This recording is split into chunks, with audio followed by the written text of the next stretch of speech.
Good morning. Make sure you guys check out the watch list. There are the links there if you haven't already checked them out from the Discord. I'm about to unmute myself because I think Devin and a few others are here now. Oh no, it's just Devin actually. What's up, Devin? Yo, what up?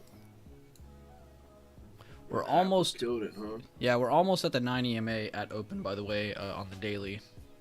9 EMA is just under 410. So keep that in mind.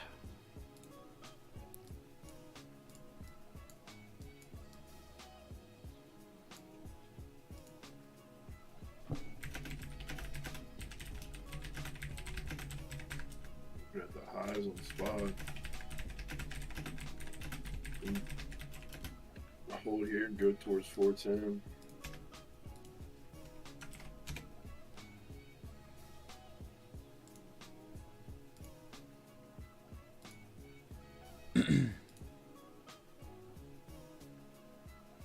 Hope everybody's ready for a nice full day Friday.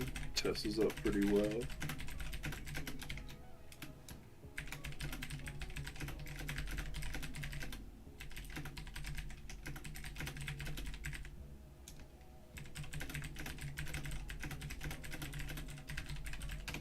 Good morning, everybody.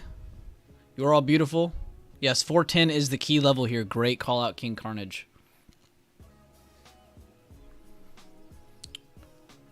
It's full day Friday. Who's ready for full day Friday? Full day Friday meaning I'm streaming from market open to market close, not till Friday is over. Good morning, Alexis, Rob, Deep, Carnage, Romeo, Jazz, Tulip, Steve, Mango, Leland. What's up, Leland? David, John, Driz, Brian, Charlie, Mel, SF. Good morning. What's up, Gio? What's up, For Profit? We got a bunch of different colors, too. We go from YouTube and then to Discord and then all the different colors. All right, we pretty much just smacked that 9 EMA that I was literally just looking at. It was actually 409.68, but we're just going to go with 410 flat. But the fact that we just went up and smacked that instantly is not that surprising. Streaming till midnight tonight. 100%, man. Ha ha ha. Yeah. I got it. As soon as the stream gets 500 likes. Really got to get in the Discord? That's just the link in the bio. If you want me to send a new one, I can.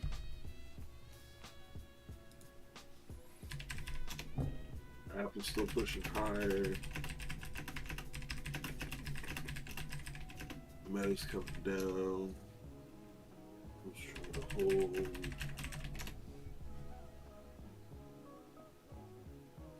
Nothing too exciting.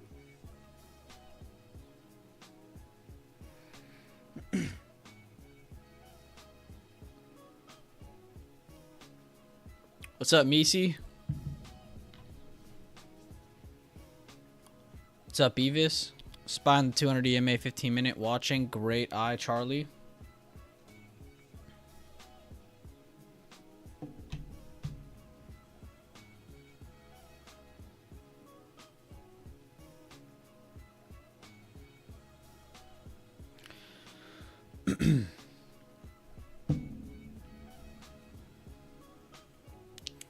And YouTube members, how many of you have gone through the content in the membership only section of the YouTube channel? Make sure you have. Check that out if you haven't already. I know there's like a million things to look at on YouTube, but when you go to my channel, there's a membership section. Be sure to go to that.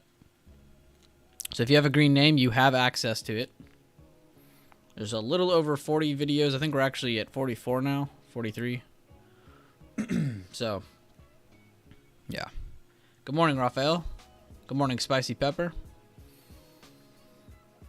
Right now, we're just looking for a potential test of the daily 9 EMA, which is about 409.68, 410 area. So we're kind of watching those two numbers right now, which we're pretty much at the first one. So pretty much just watching 410 right now.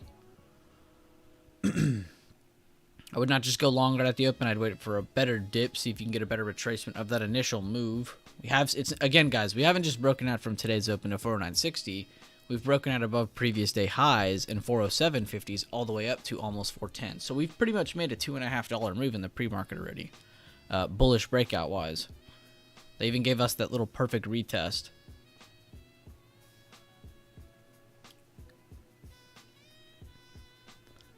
You still have the debt ceiling drama, which actually in about 5 days you should see some more bigger news on that. Job data actually wasn't as hot as anticipated, which is not good for potential rate hikes. But markets seem to move up off of it, so we'll see what kind of movement we get today after this. I genuinely believe that this is going to be a weak buyer move. I just see it as a kind of relief buyer move. Apple, of course, being kind of the main leader there, of course, too, with their own earnings, and now they're pushing over after open today. You can see they're pushing 173. So I mean, the fact they're up 4.5% almost. I mean, that's the main reason we're up today. Them and Tesla. I mean, look at Tesla kicking ass now too. That's 2.5%. AMD doesn't weigh enough to really do anything. Microsoft's holding, so that's good for Apple. Nvidia's trying to push higher, great for Apple. Amazon's rejecting supply, so we'll keep watch on that while Tesla's moving higher. Which, again, guys, we've seen Amazon and Tesla. They always love to trade opposite. So it's not like that's, you know, abnormal or anything. Got a hammer on the first 5 minutes on Google. Meta took a bigger dive down to 230. Netflix also seems to be taking a bigger dive right from the open, which, again, these are weights of XLC, guys, a very important weight of SPY. So that's what's keeping XLC flat right now, even with Google trying to hold. Financials are up a pretty nice amount. That's good. Good job, banks. About damn time. Still really just up from the complete death drop, though. Again, seeing this as a relief buyer move right now on pretty much any of these charts right now. But it is a good sign they're holding recent information. If you again look over to that far left, not only are you looking, you know, it's like right here where we talked about yesterday, but you also have this old demand, which was turned into supply, back into demand. So it's a pretty big area here at 405 down to pretty much 400. But those recent lows also very important. So if you want to go ahead and mark those, you definitely can. Kind of similar to our 410 here where we were watching for potential bearish continuation. They failed to reject it, closed over it, so that called for more buyers to show up after filling the gap. They went up, rejected supply. They're now back down, rejecting the same 410 level we were looking for rejection. They took it further, but couldn't take it any further after the recent low. And now we're getting a relief buyer move. So we're kind of just stuck in situations right now where both buyer and seller can take this within a few days' time for all we know. Try to keep a non-biased outlook regardless of all the catalysts coming out over the next couple weeks. Exactly, we stuck. It just is a big range. Good morning, Rafael. I already said that to you. Hey, I'm glad to hear that SF and Andrew got through that content. Watching the scalping playlist over the weekend, great stuff. Love it, for profit, good stuff. What's up, peoples? Oh, and one more free little plug for the community. I got one more thing. Alright, so I redid my channel sub box because I think this is a good idea. And I'm going to do a video on this, but I wanted to make an announcement that if you guys click over on the channels, I'm only going to be sub boxing people that are within the Discord and the YouTube community, and they're making their own videos. So, which again, kind of apply to everything we do here. If you go through any of these 6 channels, you'll see a similar pattern where they're kind of sticking with what they're posting and then repeating it over and over and over, being consistent. So I really think this is a great idea for a lot of people. So I'll make a video on how to use OBS, how to upload to YouTube, how to do all that. If you guys really do want to get into posting your own videos, your own trade reviews, your own breakdowns, all that good stuff, I'd definitely love to put people on that. These are 6 examples of people that I don't think I helped Peoples actually. He did that all on his own. But I've helped a ton of these guys start their channels or start posting videos, and seriously, 10 out of 10 content. I would definitely check out all 6, but definitely awesome. So if you end up making a YouTube channel, I will put you here. Just link me. Making that new high on SPY, see if we can get 410.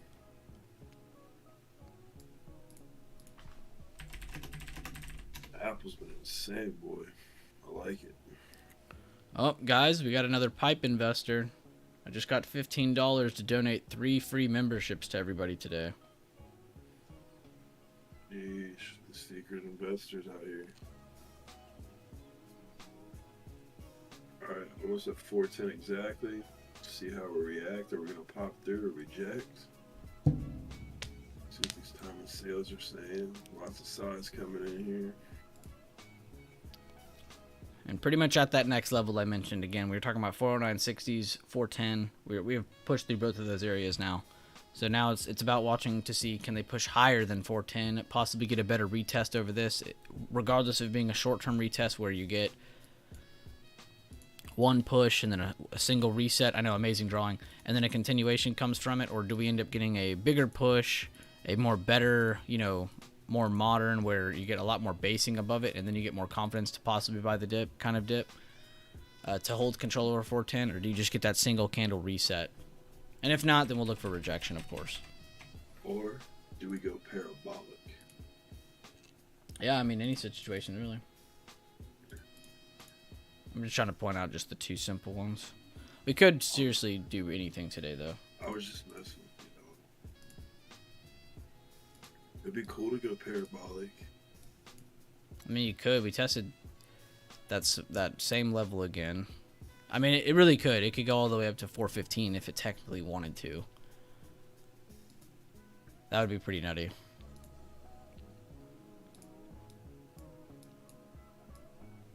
Pretty awesome hold of that short-term potential demand. Again, we're still trying to see if it is demand or not. That pullback wasn't enough for me to say, oh, this is 100% a bullish pullback from the previous low. So, but it is a good sign to see the same recent low holding. I would definitely pay attention to Apple. It's got a 3-bar play look setting up. Obviously, we got a lot of time left, but we'll see what it does.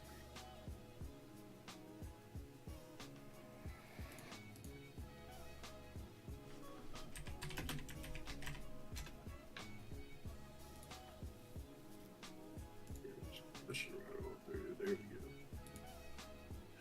Tesla's still making new highs. Microsoft rejecting. Column's not really helping out. Nvidia's still helping out. Bank's working a little bit.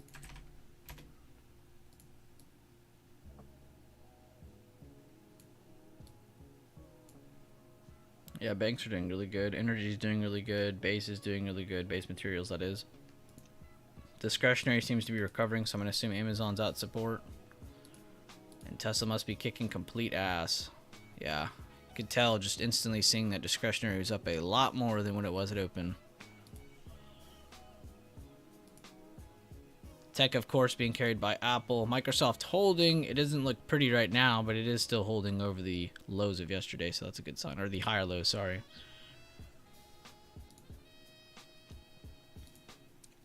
Good stuff, Brady.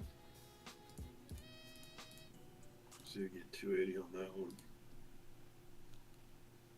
Y'all know what time it is. Yo, what's up, Shermy? What up? Got the coffee, Shermy? Not yet.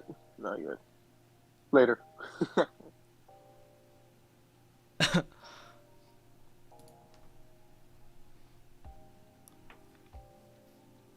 The market is fixed, guys. SPY to 420. Ooh, Sinful calling it. Nvidia 3-bar play to upside over previous day highs.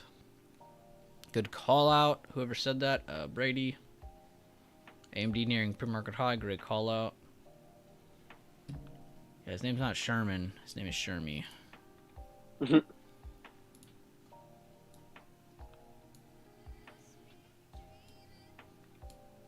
If Apple and Tesla would start rejecting hard, it would not be looking too hot.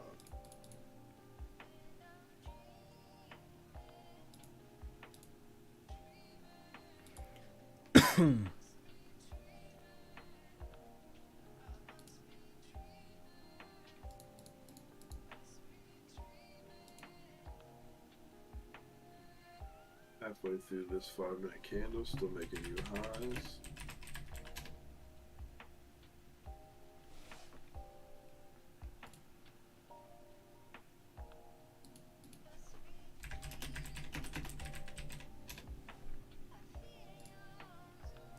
Pretty good close with rising volume over that 410 on the 5-minute. I'll go over to the 10-minute now and see if we can get a confident close on that time frame. Also, if you look over to the far left, we are approaching a pretty significant level here as well. I'll just do the meat of that low.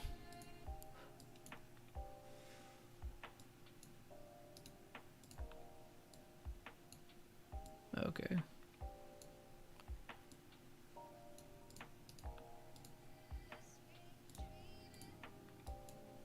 That's kind of what we're up against right now. I just grabbed the wick down to the up to about the meat of that low on that 10-minute chart. The 5-minute, I'm sure, would be a little bit more accurate if we grabbed an actual area of demand, which would actually be a little bit larger than that area I first drew. 410.80.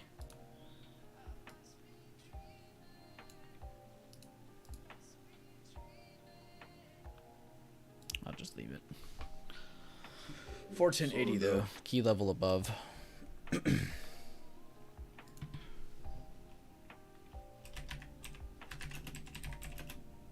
How many days ago was that? Am I blind? 1, 2. It was all moving lower. Tesla rejected 167. That is still moving lower with Google.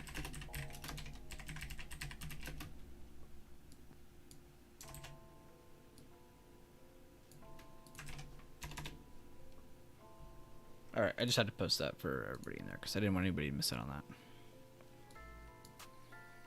I don't even want to be like, why are we randomly rejecting here? There's a significant recent level there. Ooh, good call. Charlie said SPY close over the 200 EMA on the 15-minute. Okay.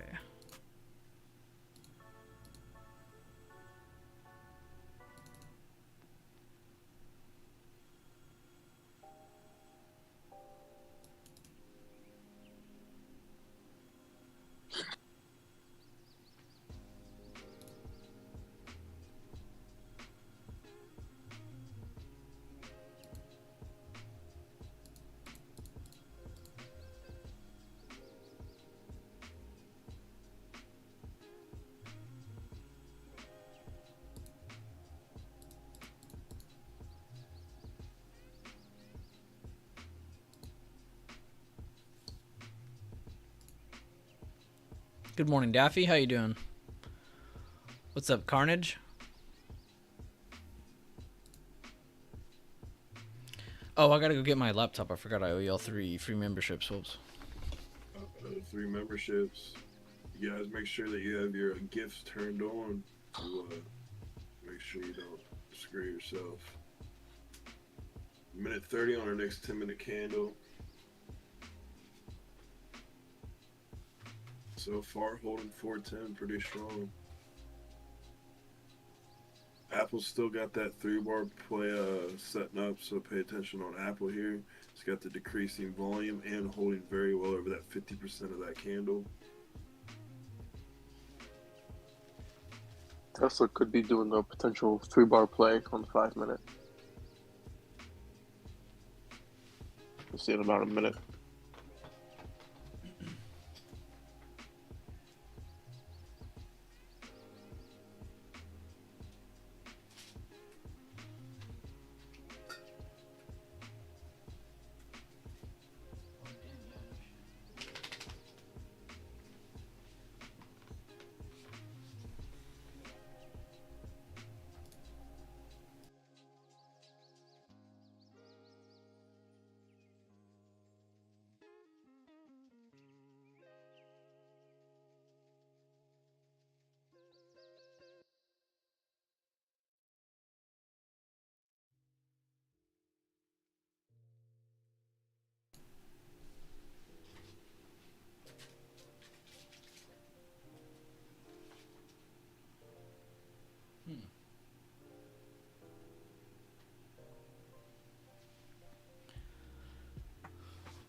SPY 10-minute candle close, still under that area we saw from the 2-day ago low. Again, kind of going from the wick up to about the meat of that on the 10-minute. But if you go to the 5-minute demand from that day, it's about 410.80 to the cent that price needs to get over. Good push over 410 though, so far. 10 minutes away from our first 30-minute candle.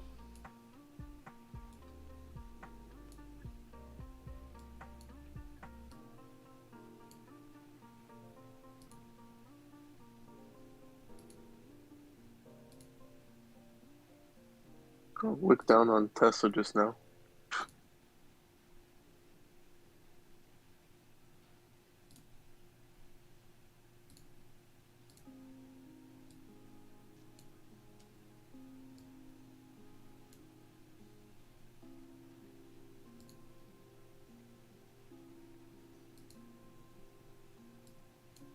Microsoft coming around trying to get their opening price. Com's starting to get some buyers.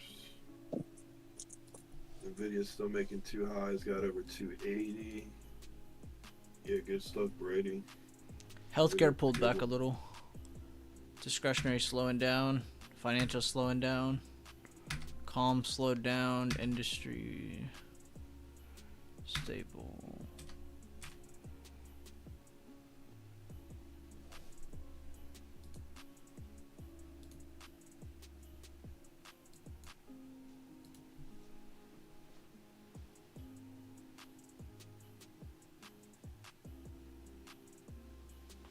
Be sure to drop a like on the stream. I'm about to drop the 3 free memberships.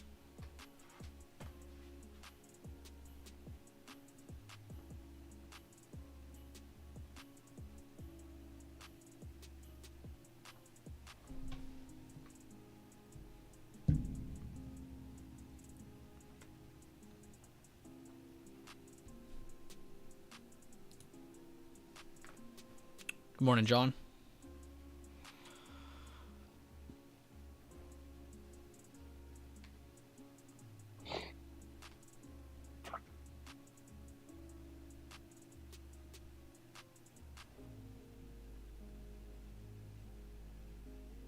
All right, 1.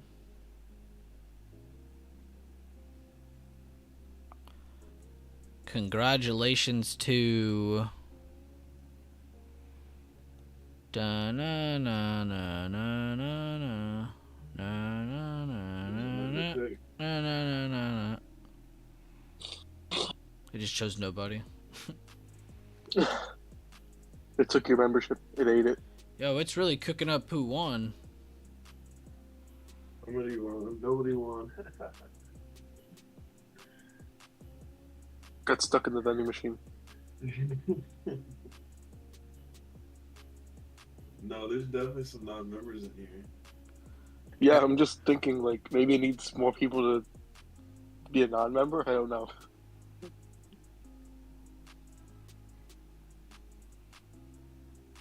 It's because Knox is in here. It glitched. Oh. No, I don't think it did because somebody got one. I just don't know who it went to. Alright. Oh, Leland won. Oh yeah, Leland has the thing now. Huh. Well, I'm still gonna do the 3rd just in case.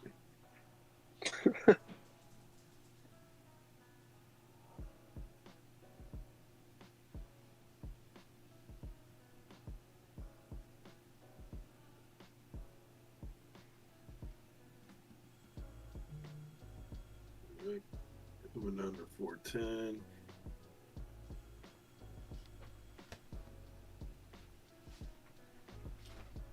Alright, well, that's kind of dumb it's not announcing it, but it did give 3 away.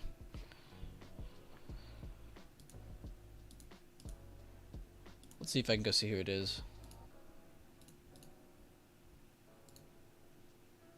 Ace said he won one. You won? Okay, Did he well, get? I thought he got it last time or something. That's what I thought he did too. I think you won last week, Ace.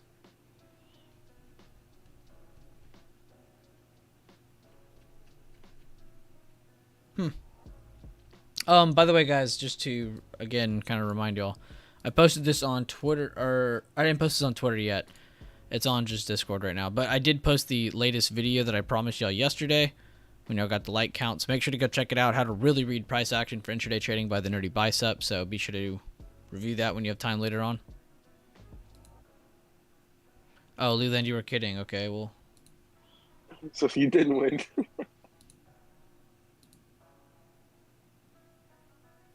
Let's see. Memberships. Leon's such a troll. Okay, I can see who won. No? Oh, you guys want to know why it didn't announce it? Because 3 people who were already a member just recently lost it and just won again. Ace being one of them, actually. He was correct. Creator Trades and Greg Leach. Y'all have the light blue symbol now. You're not just a normal blue, so you actually have won twice now, Ace. You guys are double lucky. Go I play think the lottery. I think Creator Trades has won twice as well. I'm not sure. And Greg or Creator Trades, feel free to correct me on that if you are paying. Let me know, because then that would mean no. Okay, well, the Creator said yeah, so damn. Okay, y'all are just really lucky then. I don't know. Knox ain't got none of that luck. Oh, it like I seems said, man. that was Creator Trade's first win, so he wasn't super lucky. He just really good timing. But yeah, I think that was Greg Leach's first as well, and then whatever who's the third name I said? Whoever that was, I think that person did win twice in a row. Ace. So Ace Ventura, clearly a GOAT. If you guys want to know how to win free giveaways, just ask him his methods. Oh no, Creator Shade said it's the second one too. Oh, He's okay. got the secret sauce. Damn, okay. Sure. Oh. And that was all 3 of them got it twice? Are you kidding me?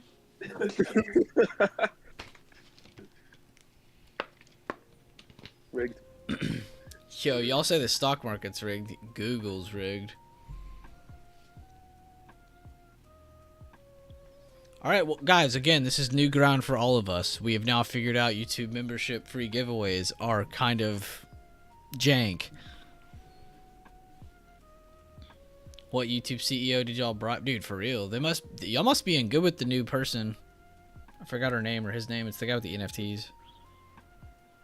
Yeah, I got on speed dial. I think it's them. The YouTube CEO's not. Not anymore.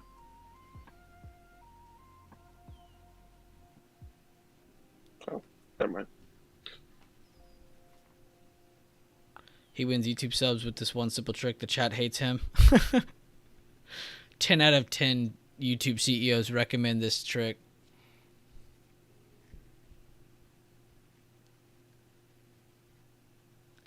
Yeah, that's a good question, Andrew. Can we get 100 likes? We shall see. XOM trying to get over yesterday high. Microsoft's still coming up. Apple's still holding up. Could be giving us a 4-bar play if this 3-bar play doesn't break out. We can still hold here.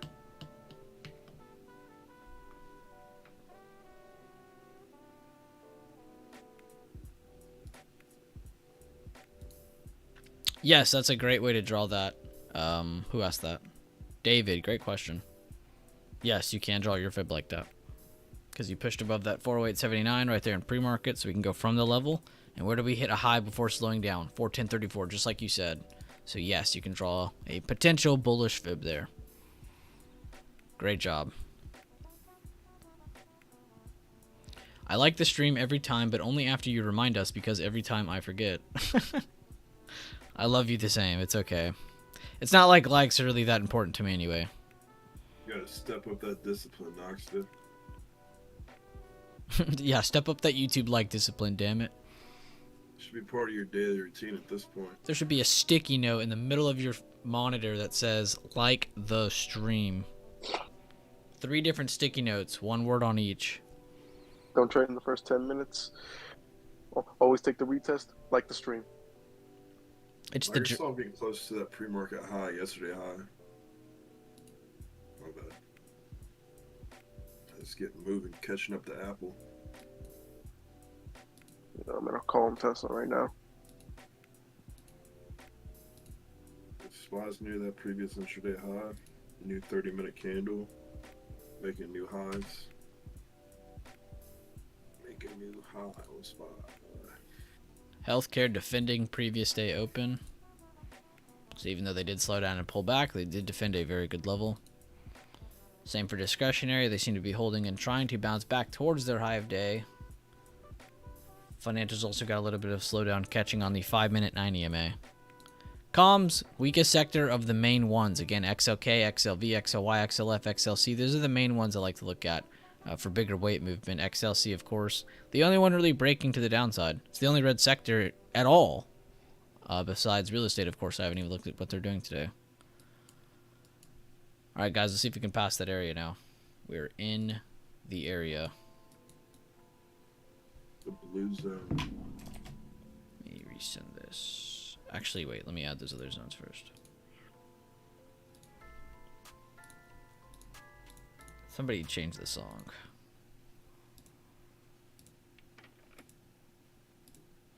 We do need to just go to Twitch.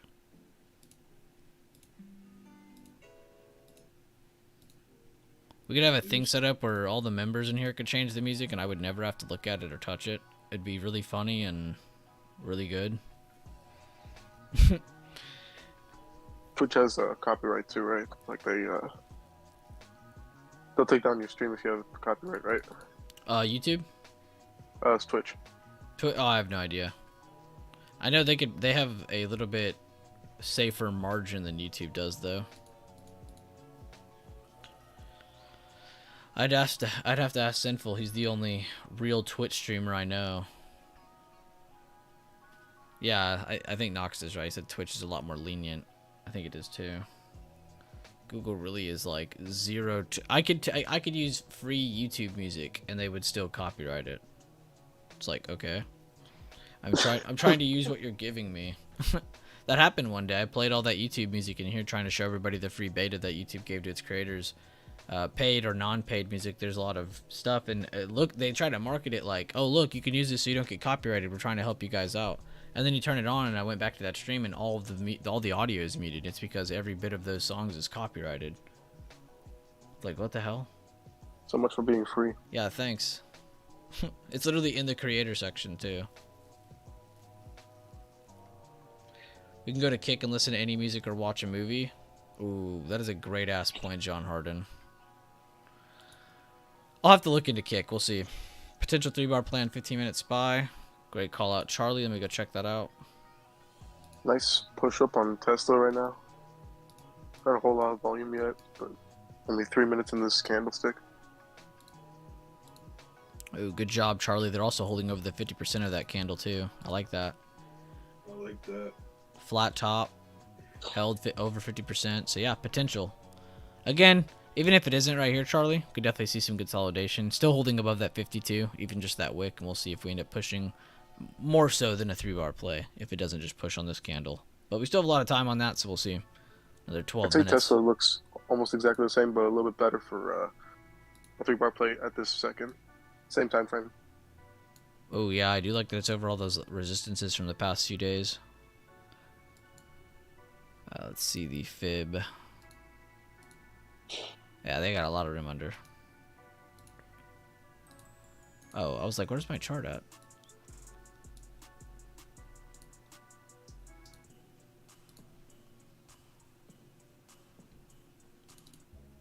This is why I just leave Crystal Shadows on loop. BB movie nights. Keep wicking off the 9 on the 2-minute hard. Every time it touches the 9, just bounces right off. Buyers are right there. Are we gonna keep pushing? Get that 3-bar play. Microsoft went up and smacked and rejected off yesterday high. That was a pretty good move on Microsoft off the pre-market low. We'll take 3-bar play. Maybe I don't. Maybe I know what it is, but not the terminology. Essentially a 3-bar play, and there's also multiple variations. Sack lunch where you have a 4-bar play. You could also see just A rectangle, flags. This is where all of these come from, is essentially these. And sometimes you can zoom out to a bigger time frame, which is what Charlie's doing, going to the 15-minute. And what some of us 1, 3, 5-minute traders see as a potential bullish rectangle or bullish flag, those 15-minute, 20, 30-minute traders are seeing a 3-bar play or 4-bar play sometimes. So it's really what a lot of people go for when they zoom out to those. But essentially what you're looking out for is a break of a good level or a hold of a good level. You want to see an emerging move. So think of this as a really big emerging move, kind of like what you see here. Really good move, right? Let's say the second candle that opens, again, you want these to have the same, you want this candle's close to be this candle's open. So let's say this candle opens and it goes down. Awesome. So they have the same flat top, right? But they did pull back significantly, but let's see of what percentage. So of this candle, can they hold, wow, I drew that perfectly. Can they hold the halfway point or golden pocket, the mix of the 50 to 65 right there, right? So I removed the drawing, and you can see if they end up holding this within this candle and close like that, this could be a potential 3-bar play for a push to make that new high. And that's why we call that a 3-bar play. You get 1, 2, 3. Again, like I said, though, you sometimes get those variations where you get, one green move here, and then let's say it takes another candle, and then it starts going. Sometimes you get that variation. Sometimes you get a 5-bar play, but it really depends on just how long that consolidation is and how long it's holding that potential bullish retracement. Again, you want to see a good break of a good level, you want to see an emerging move, and you want to see it hold pretty much halfway of the previous candle. That's a better way of looking at it. Actually, today's video that's uploaded by Devin covers this exact topic, so maybe not to the exact extent of a 3-bar play, but the exact topic of watching how to read price action left to right as it's trying to staircase higher. How can you read who has control at what time on what time frame? So feel free to go check out today's video. But that's actually a perfect connection to that question. I didn't even think about it till it hit me.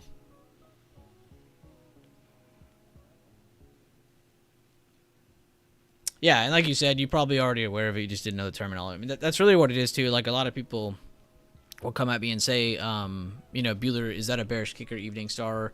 And I'll tell them yes. And they're like, well, is it this as well? And, like, you'll hear weird names. And it's like, what is that? Different generations have different terminology for different things, but essentially we are reading the same thing. And the better you get at seeing them, like Josh was kind of saying, you'll see it happen on, you'll see what it looks like on the 2-minute and kind of know, like, oh, hey, there's probably a 3-bar play on the 10-minute, or hey, that kind of looks like a 3-bar play on the 30-minute. I'm gonna go check it out. You can kind of see, pay attention to those patterns and recognize.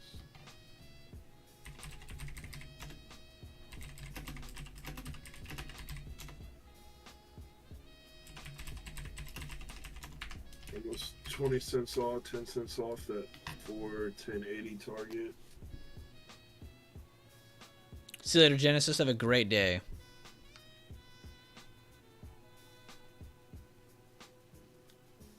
Amazon getting a good dip buy, getting over pre-market lows. See if it's going to do what Microsoft did.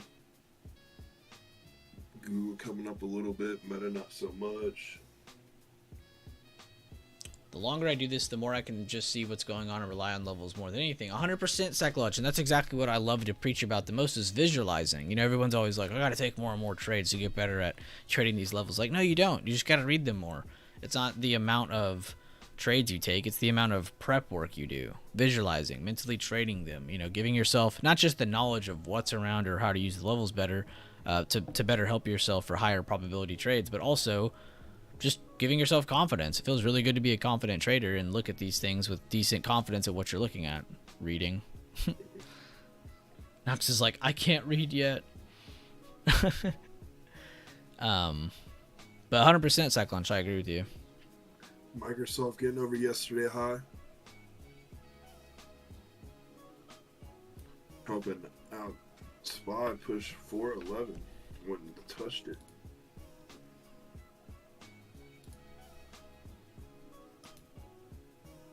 Apple's still making a nice little flag.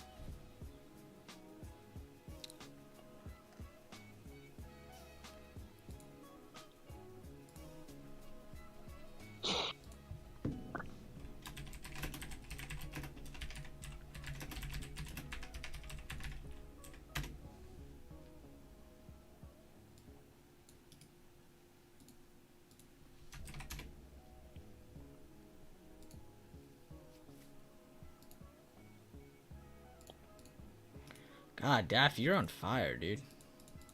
What do you do? I'm just gonna call that Daffy ideas. Trade ideas.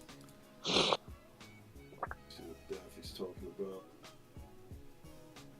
He got spy calls at 10 minutes ago. Right before it broke out, pretty much. Netflix is right below yesterday high.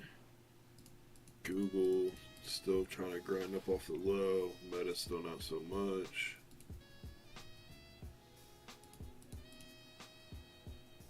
Oh my god, Noxta. Y'all gotta see this. I'm pulling this up on stream. I'm gonna scroll above it so I can scroll down to it. This is how I read chat. I was like here.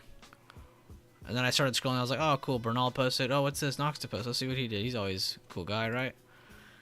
Is this good? I didn't have a sticky note, but I think this is good. It's a huge ripped piece of paper.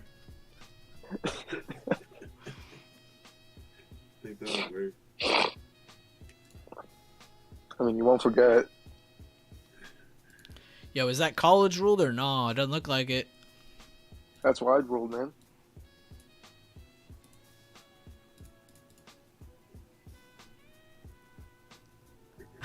SF.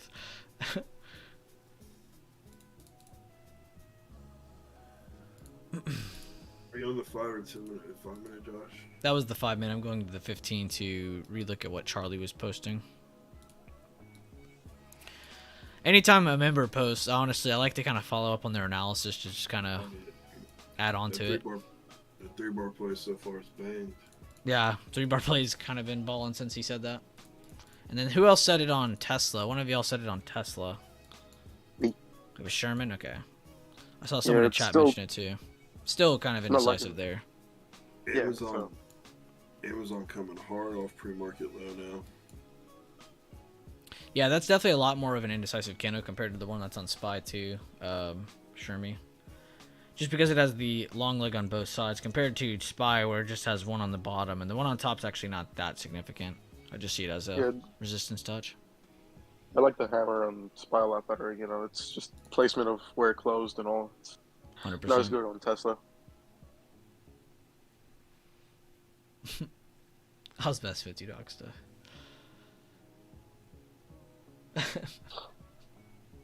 It'd been funny if it was a page out of a coloring book and you wrote over it.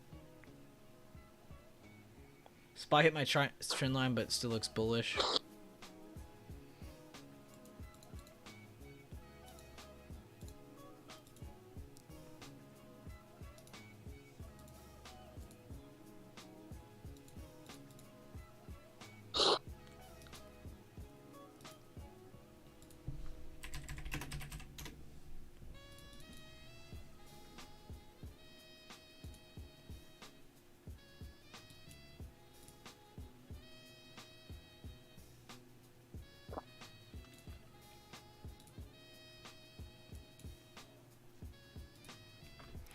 The 10 and the 15 minute actually did a 3-bar play on SPY. That's weird. Possibly another one here. They can hold over this 41080s that they're trying to hold over now.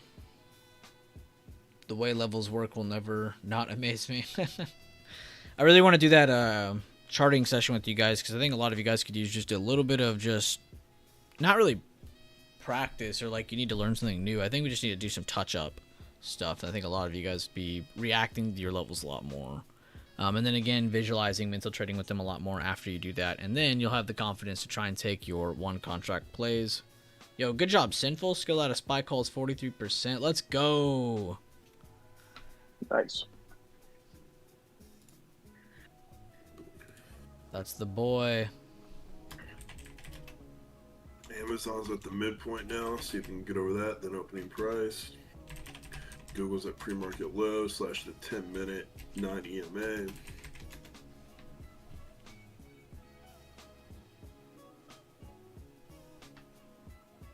Nvidia's still making new highs.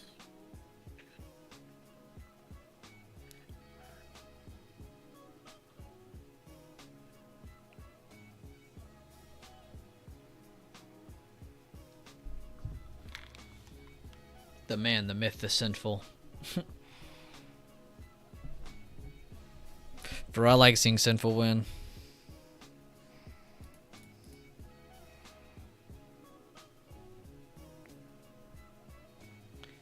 Home Depot might close another 2 EMA in a 5-minute. I saw you watching Home Depot the other day too, Charlie. Is that one of your favorites? Is this Max on another account?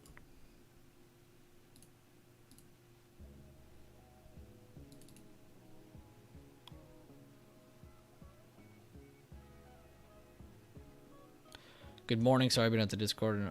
Oh, totally fine, Burak. I saw you trading, man. Don't even worry about that, dude. Don't you dare apologize for not being here if you've been trading your ass off, man. The BB course and following a plan has changed my trading like crazy. Also, learning the sectors has been a game changer. Love it, David. I love to hear that. We really got a lot of Davids in here, man. Y'all got a little army. SPY, first opening call scalps for 67% gains. Second set of call scalps on the 10-minute 3-bar play at 55% gains. Look at Sand Dollar. Everybody just showing up with big dubs today. Pretty much all week. You guys have been dominating the market. Them Russian coffees, man.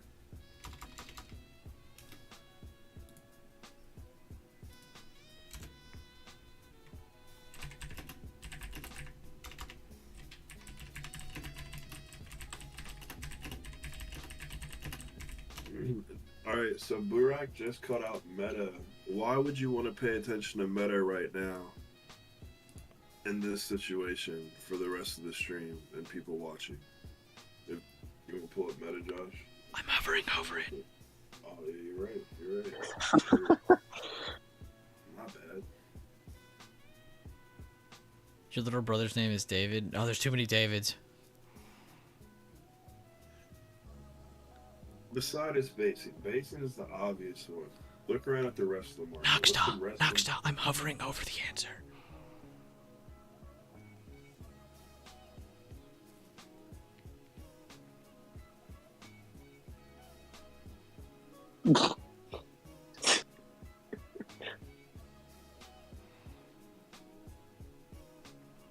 Come on, Noxta. Okay, to be fair, my mouse was hard to see there.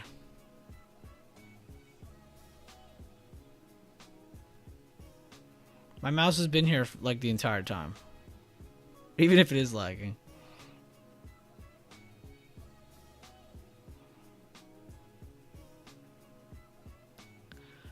I'm gonna give you all the answer. yes. Noxta got it. Well, red comms, but red in general. Out of the main top weights, it's the only one that's red. I also didn't want to make it easy on you, so I clicked it so it wasn't just sitting there red while the rest of these are green. I wanted to give you a harder trick there. But yes, you got it. A nice potential buy the dip where it's coming up to pre-market low right Because now. it's the biggest loser right now. Biggest loser lagger. Which all I just marked was previous day close and previous day low. That's all I marked. Because if you do get a crazy buy reaction, that's most likely where they will go smack their head against. Which they do have a nice little curl up here. I wouldn't be surprised if the first move gets faked out, but Meta is known to be pretty parabolic after those kinds of things, so I wouldn't be surprised if the first move hits this. If not, watch for the better by the dip move, where after whatever move they get, watch for them to either hold this as a double bottom or a higher low, and then look for that better by the dip from lowering volume to rising volume out of that dip. Or just look for a good pattern there. So you might have a little bit more time on that, but overall is looking nice, especially if you see SPY continue higher, you see a lot of the other weights continue higher. That will just add more confidence into Meta possibly getting bought back up. It's the only blue top weight. Good morning. I know, Vanessa, you said it so fast, I didn't want to say you were right yet. I wanted to see them struggle a little longer. I wanted to mess with them more. Sometimes if you know the answer for sure, you gotta wait for everybody else to say something. Jesus, Jacko, be nice to yourself.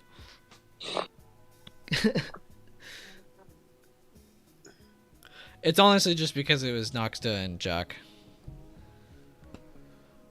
I love Noxta.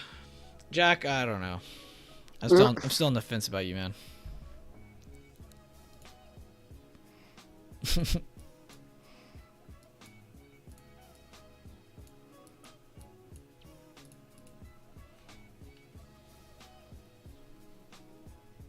New high of day, finally. New 10-minute candle.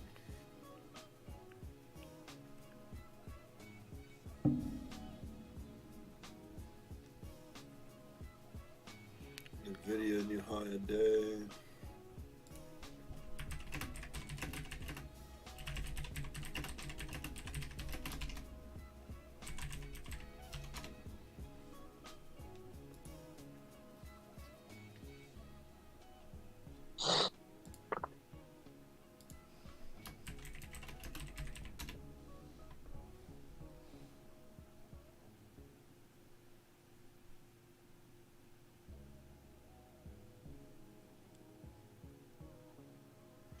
What's up with Tesla, Sherm?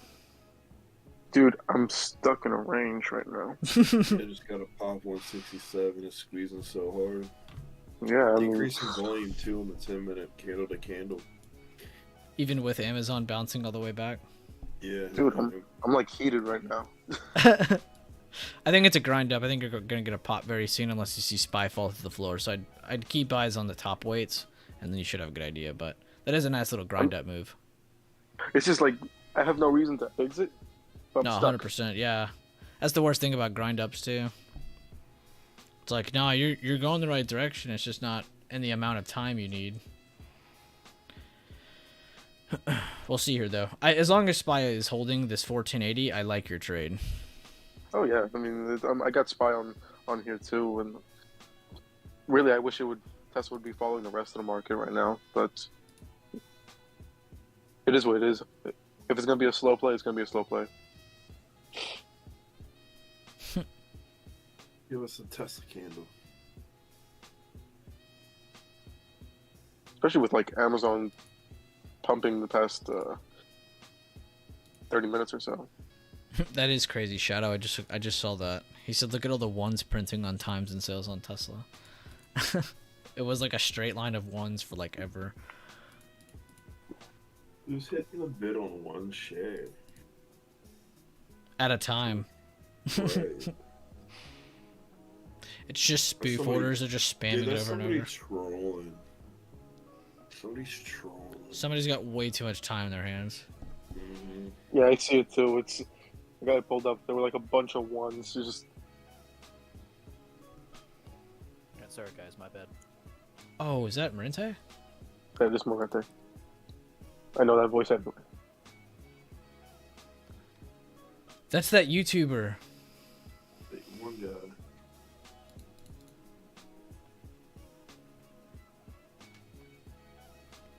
Big fan. I know, it's an honor to meet me, isn't it? This is going in the scrapbook. Will you sign my TOS account?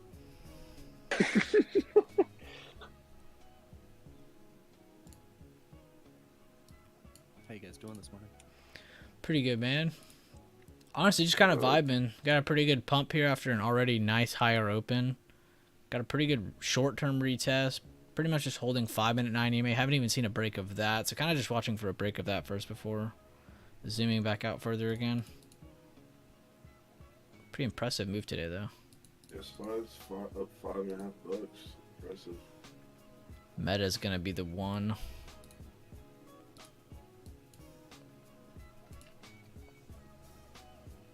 I'm like spamming around.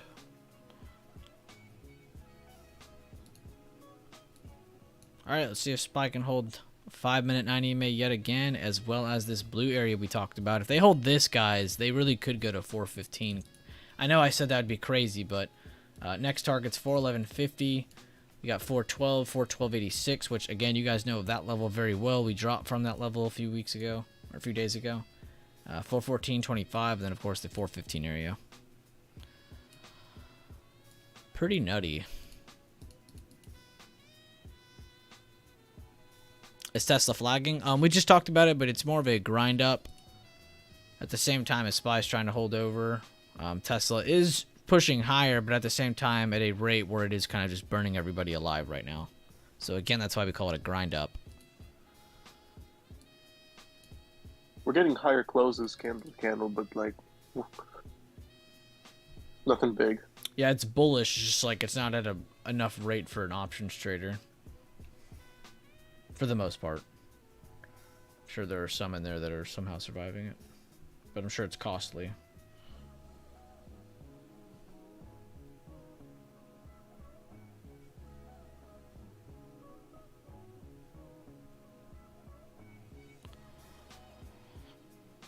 You want meta calls now? If you do, keep your stop under that low, but I would honestly give it a little bit more time.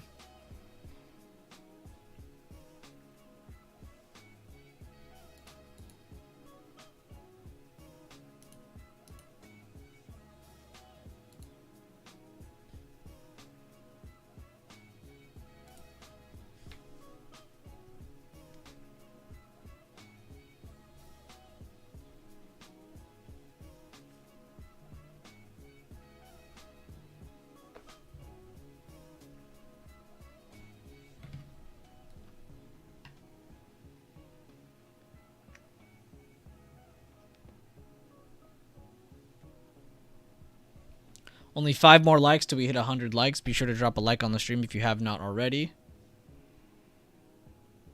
It says 4 new members. Who else? Oh, that's right. Somebody else joined. I forgot. Again, just one more reminder for everybody, because I do know it's kind of like weird to look for.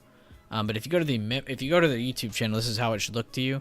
Click on membership, and you can go down to all the information posted. I would start at the bottom.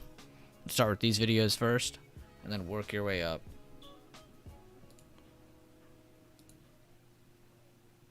I see your post, Mel. I was actually just reading it.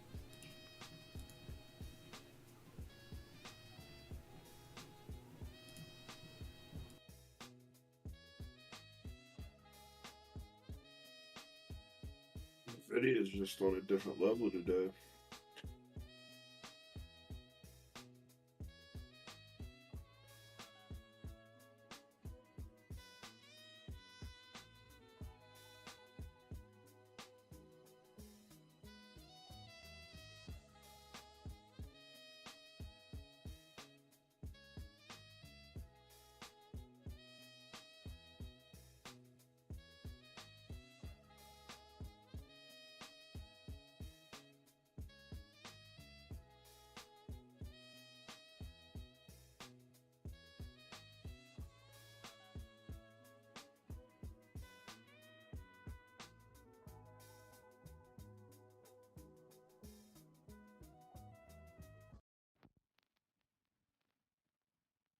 Oh, uh-oh. Oh, There it we go. goes. There we go.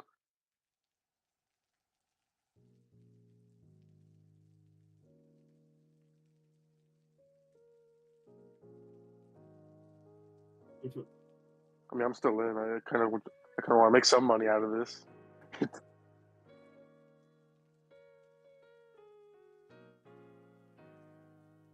I mean, I'm aiming for 170, if anything.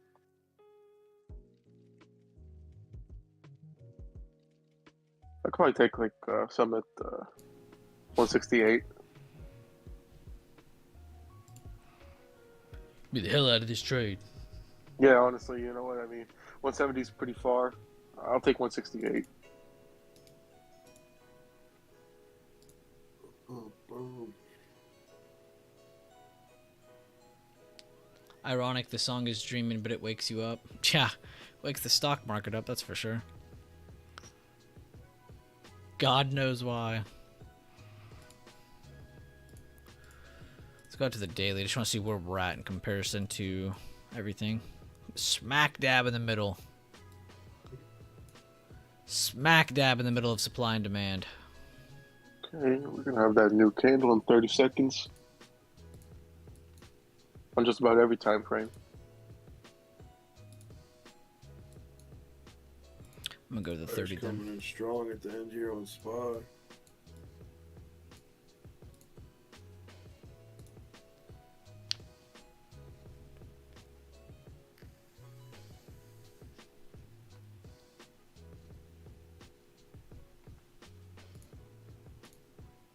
Okay. There we go.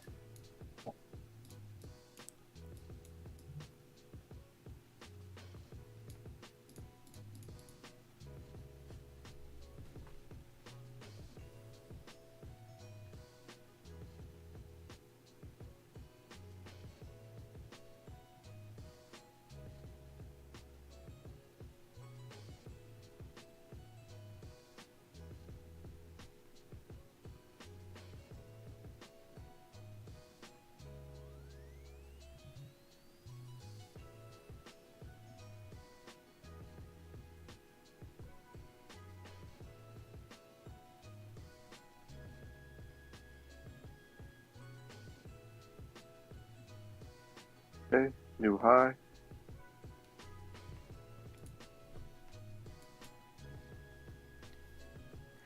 Beautiful potential transfer of power candle right before that too. If you get a nice green candle here, that could go hit your 170 like you were anticipating. That's my next major level. You got Yeah, mine too. psychological levels everywhere, but 170 is the main.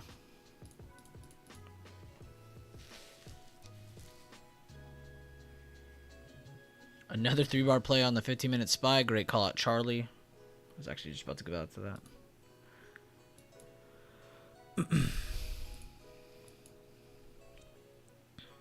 I think on the 10-minute already completed one too. Oh no, it's 4-bar here.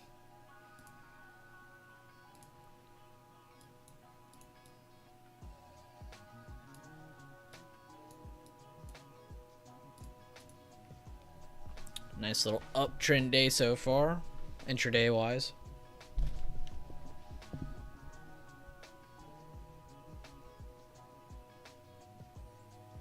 Good stuff, Black Beauty Machine.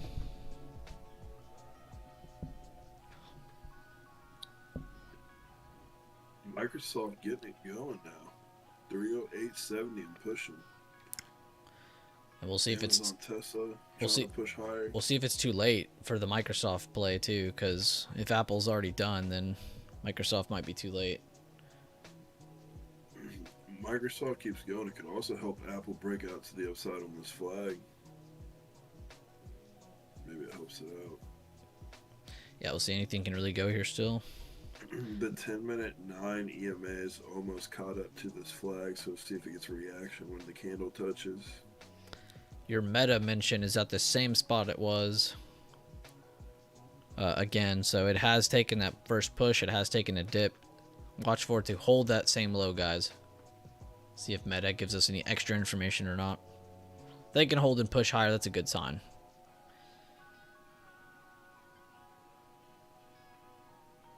I like how honest you are, creator. I hope SPY plummets.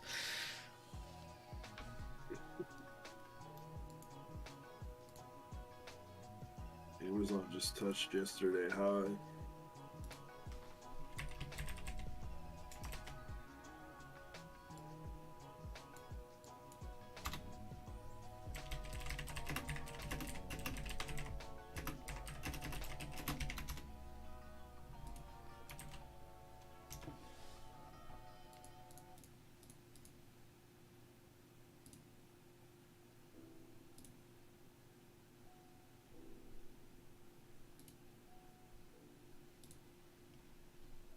Oh man, Charlie hit the fat finger. Come on.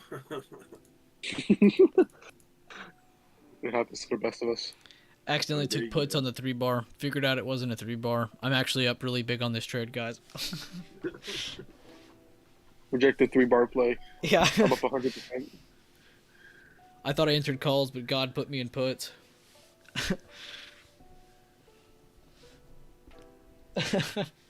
That's funny, Charlie. We've all been there.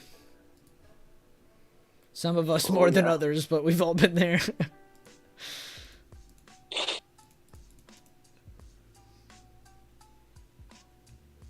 You want to say it shouldn't ever happen, but like, I feel like even if you trade forever, like let's say you trade for 30 years, you could be like year like 25, and it's gonna get you like, oh man, I got myself again. Why do I keep doing it? Why do I keep doing this? For me, it's just like my dyslexia. I'll just mix up the sides, you know, on the option chain. It'll be like calls and puts, and I'll just mix them up. A double bottom or higher low creator trades are two different variations to it. A higher low is a little bit better in my opinion, but sometimes you will have to just wait for that perfect double bottom. Sometimes it's just too slow. They can't hold it. This one looks like it does when I do the better double bottom. They are testing the meat of it already, so pretty much seeing a double bottom so far. We don't have a confirmation of that yet because this candle's not done. It actually just started. It's flushing to that low. I'm more or less looking for information on that more than actually trying to trade that, really. It's just because it is the only one that's weak out of all, or one that's red out of all of these. So if they can get a good pump, that could be a very good sign for others. Apple's still holding, good sign. AMD made another lower high while still holding 87.50 though. Microsoft's still on fire, holding up there. Nvidia did good.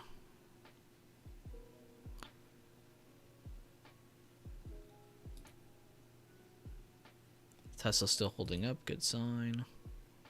Good for Google too. They're trying to defend their today's open. We'll see if they can or not. It's almost about halfway point of that previous green candle as well. Netflix also working on a potential higher low, trying to get back to today's open. They already smacked it once, so we'll see if they can get back up to it again and produce a new high or not. SPY trying to put in a new high of day. There it is, 411.12. SPY doing a really good retest off that 410.80, pretty much to the cent. It's helping out Shermie's trade too. And if you go up to that, go ahead. No, I was just gonna say I'm raising my stop. But Yeah, and if you go up to that 10-minute candle, and take the 50% of it, that's really just like another 4-bar play / that 3-bar play on the 15-minute playing out. 100%. Yeah, because it took one more candle. That's kind of what we talked about too. Yep. Just got out. Oh, good stuff. Good job, Sharon. Thanks. I'll let you know. Perfect. I made 0.05%. 28. 28, damn, nice. That's Good stuff. And you held through the grind up too. Amazon's at yesterday high again. Apple's coming up to the top of the range, trying to make a new high.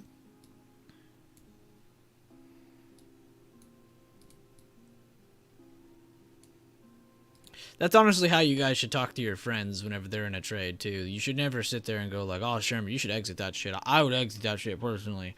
Like, you should never sit there and say that stuff. Like, just add non-biased information. Like, if you ever go back and review that, like, I went back in there and I pretty much just covered SPY and what was happening on Tesla. Sherman already knows what's happening on Tesla. He's studying it, you know, so just adding in what's actually there. Really just reconfirming what he already knows, not really saying anything new.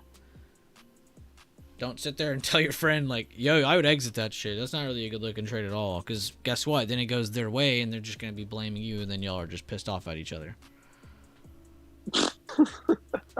LOL entered later on Tesla, so I got 50%. Good job, Noxta. The Sherman signal, I love it.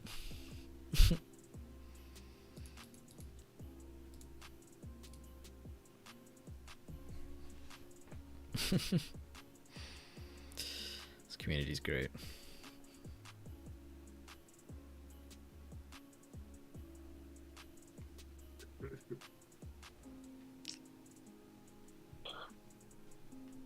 Yeah, Lee then exactly. Coming in later. Sherman, I would have held that. 10 minute increasing volume. No, on everything. I mean, there's no. I only exited because honestly, I'm fine with where it hit. 168 was my first target. I'm only at 1, by the way. So. And the journey that you took was different than what you anticipated. So. Yeah, I mean, I wouldn't have liked to. I've already been in the trade for 40 minutes. No more. I mean, you know, I like to be in for like 10 minutes in and out max. Google's playing on a 3-bar play on the 10-minute. See if that's going to hold up and get through opening price. My God, Nox, you got 100% on coin. Give him some coin, huh? See, look at the process he's taking too. I'm very happy for him because it's not really about the gains and all that. I love that his play worked out, but I also love his mindset more than anything. He's a great spot for runners since it may break out, but only one contract for me. That's great. Right now, he's not at the point where he's buying 5, 10, 20 contracts on a position right now. Right now, he's doing one contract plays, but he's still giving himself the mental practice of thinking he still has runners so he can target further out plays. So when he does get to that point in the future, it's not new ground for him.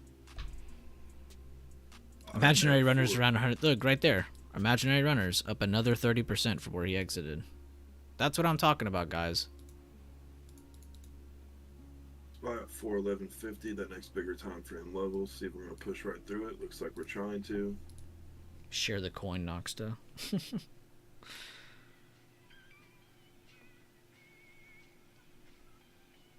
Yeah, 411.50. Pretty big level here. See if you have the strength to surpass.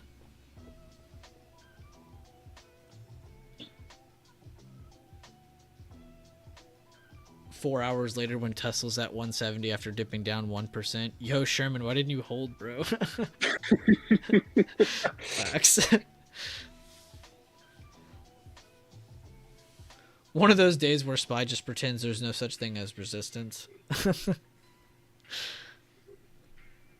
is the only way. Up, up, and away. I'll tell you what. Okay. 174.20, new high on Apple. That's all I had.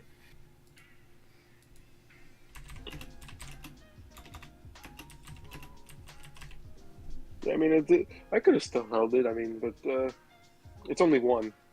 That's the thing. I gotta be consistent with the rules. You know, that's how I end up losing money in the long run if I don't follow them.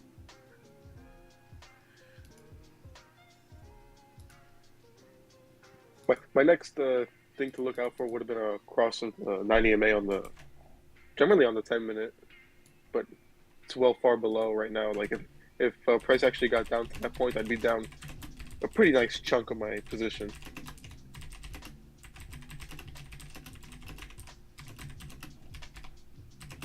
I think Good yesterday job. oh, go ahead. I was gonna tell Deep, good job on his win, and on Apple, man, one thing that could help you out potentially is zooming out to that 10-minute chart and pay attention to that 9 moving average, and it kind of just flagged all the way over until it touched it and pushed up. So, you know, it kind of just relieves some of that mental stress because you know you're still on the positive side of the trade. It's still bullish. You just got to wait for the volume to come in and push it higher. And as you see, it came closer to that 9. You got that increasing volume with that candle to candle, and giving you that confirmation that you were going to move higher. But yeah, holding for multiple candles can be stressful.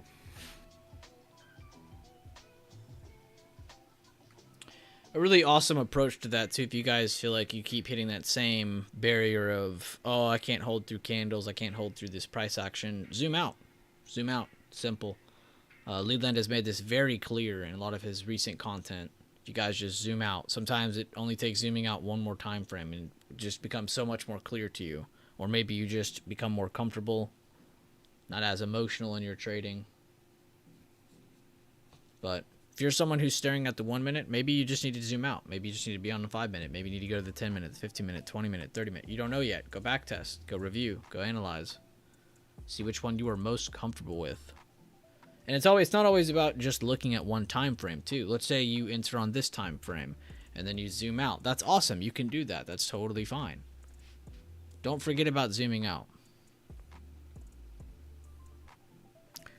I'm sure Sherman did plenty of that. What did I do? Zoom out to different time frames.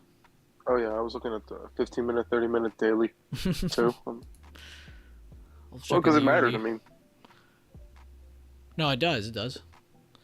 I was just making that point. Your trade's a good example because it was literally just that, a grind up, and it had good reasoning to continue holding, like we broke down in here. It's a good trade though. Meta still just defending that base. Tesla's on a bullish kicker right now, right? On the daily.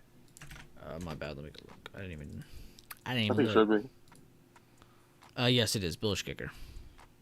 Tesla has a 3-bar play look here on the 10-minute over this last push it just had. Over 167. It actually just held over a gap range on the daily too. Tesla pushing 166, a very known area. Huge gap here between 166 and pretty much 179, but there's a bigger level there at about 178.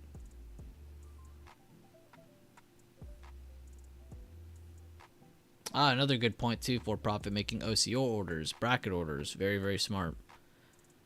Kind of planning your trade beforehand and then putting it in motion. And like you said, being able to just walk away and trust that the orders get through. I find not watching the chart after you enter helps. I can walk away, come back, see if it's made my target with multiple pegs along the way. If I was watching, I'd get scared out. It's funny you say that, Jack, because I actually know of a lot of really big traders who do that exact same thing. They will enter a play, literally go walk away for 10, 20, a set amount of time, and then they'll come back and they'll be like, all right, I accept the outcome, whether it's up or down. It's crazy.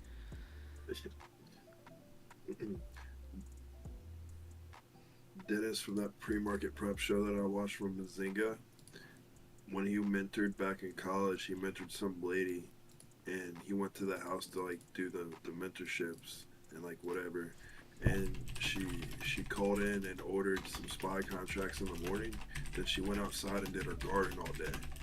And Dennis was like, so like what? So what? When do we look at the charts? And she's like, we don't, honey. We just wait. Then at the end of the day, she would call and close her contracts, and should be either up a couple points or down a couple points. But most of the time, she was up a couple points, and she made a lot of money over her lifetime, but never even watched charts. Just It's all up to Jesus. I'm playing RNG of Life.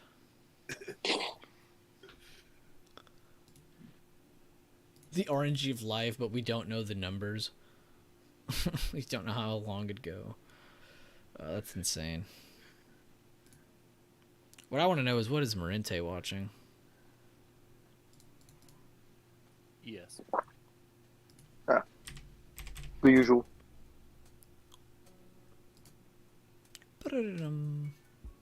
Why is this one called Dat Nunu? Oh, it's all supply and demand.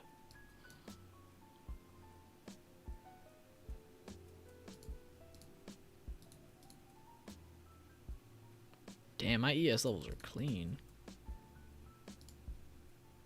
Where did I draw this from?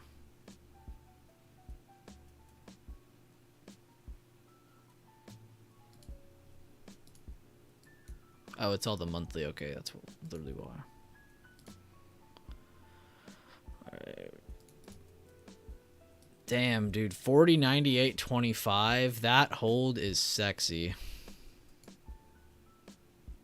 In the pre-market.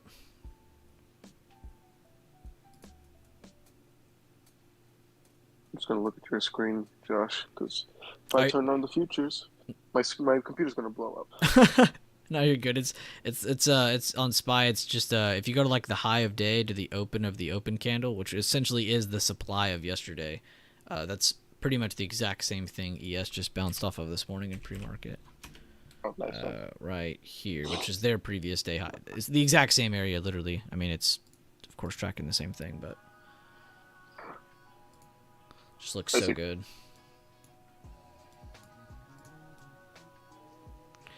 Oh, I need a... Never mind, I'll do that later. She just let Jesus take the wheel. Find out, not watching... Oh, I already read that. Meta double bottom, good call out.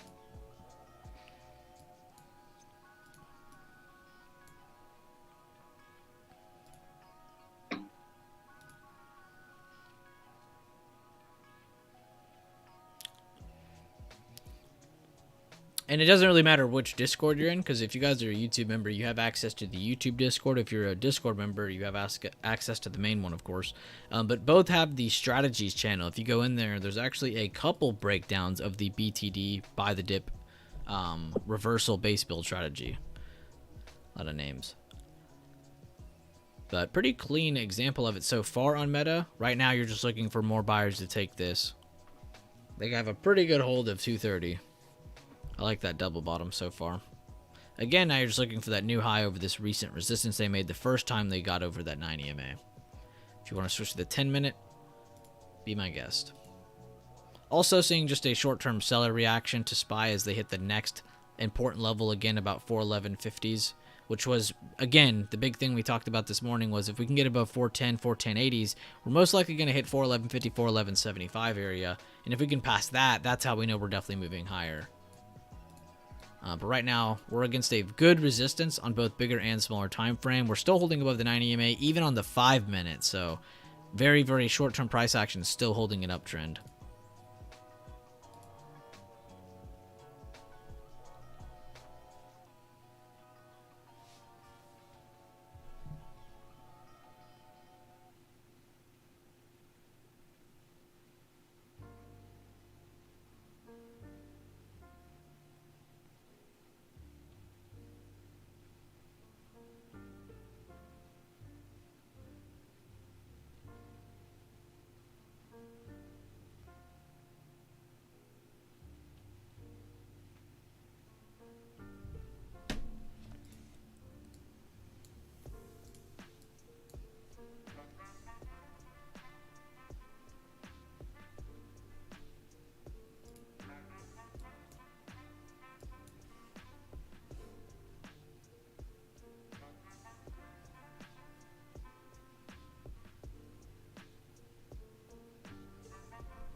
If you did, Jack, you just got a good short-term pump right there. I'm sure those contracts have already moved a couple bucks. 28. Oh, let's look at Sherman's review. I'll pull it up on stream since we talked about it live. 28% on a Tesla call, nice hold of 166.11 level. Wasn't a fan of the wicking, but no reason to exit. Stop loss would have been a close below 9 EMA in the 5-minute or control point. So CP stands for of my drawn fib. Volume kicked in, and the rest is history.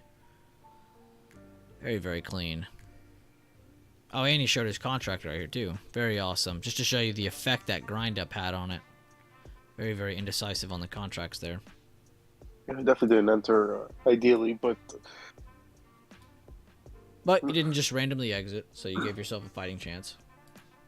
well, I mean, you know what? I kind of wanted to, with the move that Spy had, I did really want to get in. So it was more of just like not the ideal entry, but not the worst entry either. It's not necessarily a forced entry, you know. It's just not the most ideal. 100%.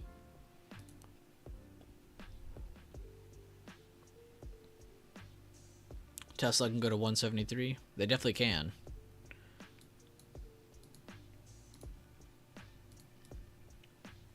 I'd keep eye on 168.50 and 170 next. Those are the next two key areas.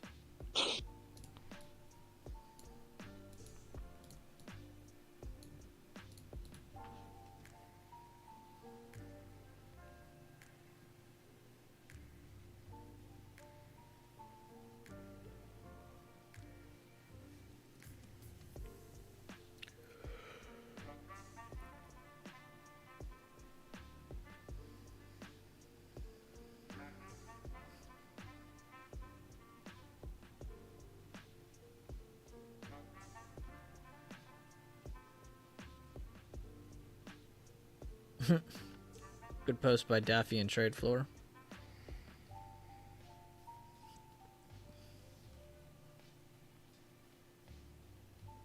The 170 on Tesla? I don't think so. I think it's on my default chart. Yeah, it's probably from the daily to some extent. Let me go see. I know a lot of levels here, but you don't see these when I'm zoomed in. 170 is a control point of an emerging candle from 166.11 to 176. So I get 170. Oh, no, I'm sorry. 166 to whatever this level is, 174. So that gives me 170 flat, which is also just a good psychological number anyway. So even if I didn't have that marked, I would keep that in mind. That's where I'm getting that 170 from, though.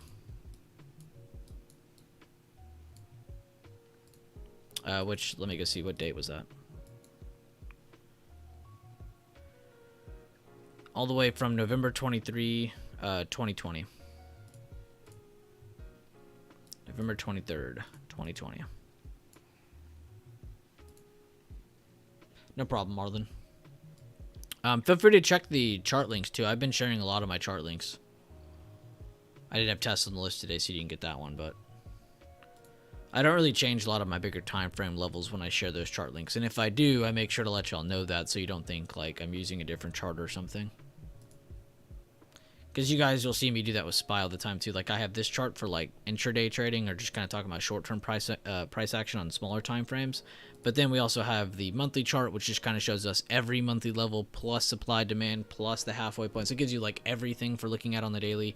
And then we have our unchart, which we all drew together. This is literally just monthly emerging candles, so you're not going to have a lot of them, and supply and demand for our daily time frame, which this is what we've been using for our bigger price action info.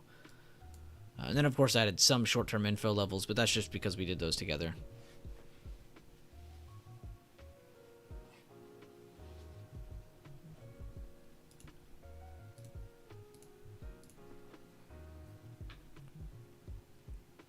Ooh, Meta must have moved really good. Yeah, I was going to say, they're back above minus 1%, so yeah, they're doing good.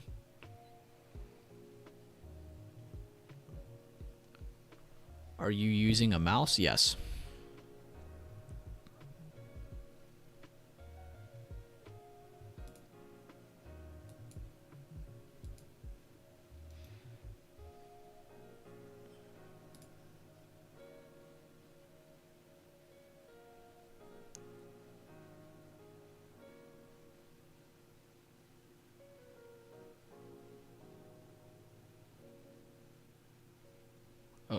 push the wheel in. All right. What do you want me to do now? Yeah, I know that. You can do it here. You can do it here. You can do it here. Taskbar. There's like 4 spots actually. There's another spot. What's up, Erica?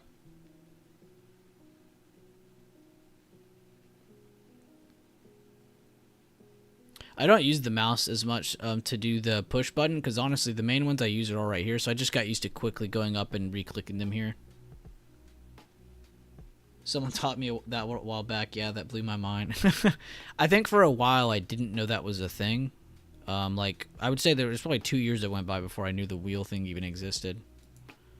But yeah, very nutty because at any time in the chart, if you're like here, I don't have to go back up. I could just mouse click here or mouse wheel in. Super helpful though. I just like how many different places there are because, you know, there's people who are super accustomed to using this down here. There's people who love using the taskbar. There's people who love using the mouse wheel. I just like there's so many different places to go do it because now you're not like freaking out trying to get a drawing. You're instantly able to go anywhere.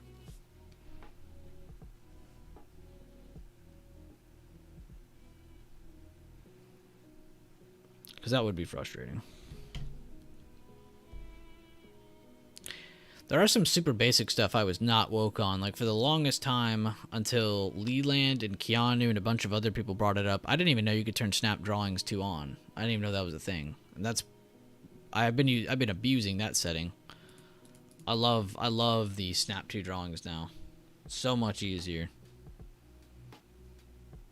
I'd be over here like an inch in front of my monitor screen sniping like levels trying to make sure I got it like to the cent because I'm OCD. But now I don't have to worry about that. That's not worse than me. When I started out, I was using the trend lines to make the levels. Oh, dude. Why is my line so crooked? And the thing is, I'm OCD about it, so I would have to edit every single trend line to make it straight. It was terrible. That was a bad week. That's funny. Half the people in the stream were like, dude, I did the same thing. I've heard people doing that too, where they use the trend lines or you know, it's like the more you use it, the more you realize you didn't need to do all the hard work. It's all there. You just need to find it.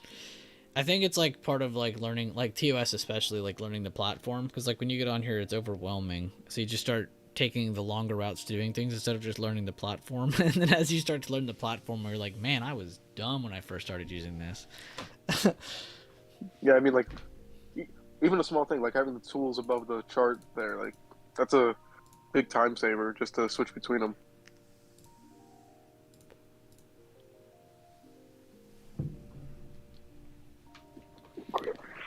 Spy gonna get that pullback under the 5-minute 9 EMA to give us our first break under that.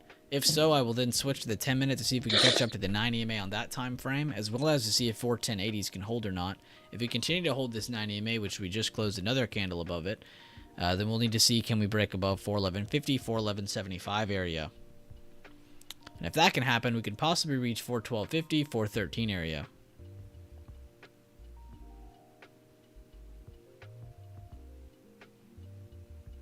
Sherman Reed YouTube chat.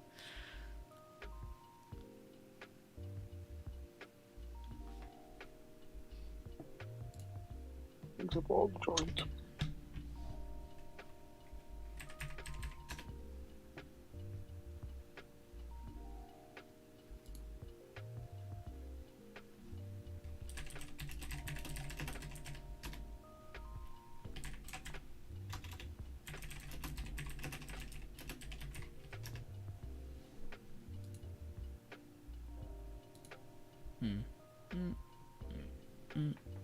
Happy Friday, King Clips. How you doing? That's a good one too, Leland. TOS will have an Alexa feature to where you can say, "Draw me a fat trend line." Chat GPT TOS plugin. It's funny because Chat GPT is very familiar with Thinkorswim coding because that was that first day we were all using it. I literally was having it code me different indicators and different things to put on my chart. None of which I kept, but it was pretty cool. Could definitely do some tinkering on that.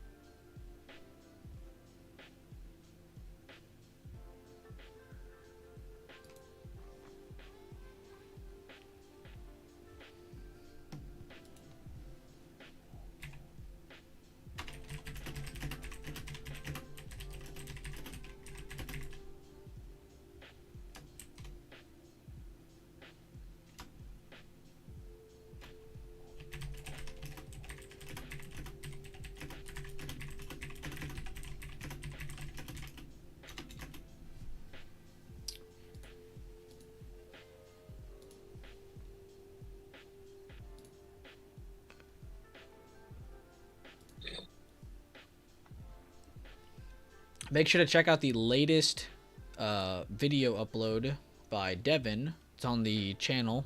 Make sure to go check that out if you guys have not already. I'll relink it right now in case you want a quick link to it. Oh, hearing him twice. Shit. There it is. Yours kept saying the code wouldn't work. I'd have to go find the stream bugs to relink you and show you what I did to fix mine, but mine was doing the exact same thing on pretty much every code it gave me. And even when I asked it to go repair the code, it would fix a couple of them, but then it would leave me with a couple errors still. So I went in there and I fixed it myself. And there's a couple ways of knowing how to see that, but if you don't know what you're looking for, it's almost like looking at space. It's just like overwhelming. But yeah, no, it was giving a lot of error codes. I had to literally go in there and custom fix it. The trademark yo-yo. That's the baby. Getting that new high.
Wow, Kindred's on fire today.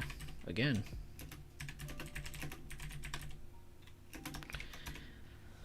I told everybody that was watching that channel too. I was like, watch, he'll probably have a rough start. He's getting back into trading, and then he'll pick it right back where he left. That's literally what he's doing. Mm-hmm. It's very, very normal. Per usual. Oh my god, Charlie. I don't have any super reactions for 3 more days. I'd give you one. He posted a Home Depot gain under it. He put, how doers get more done.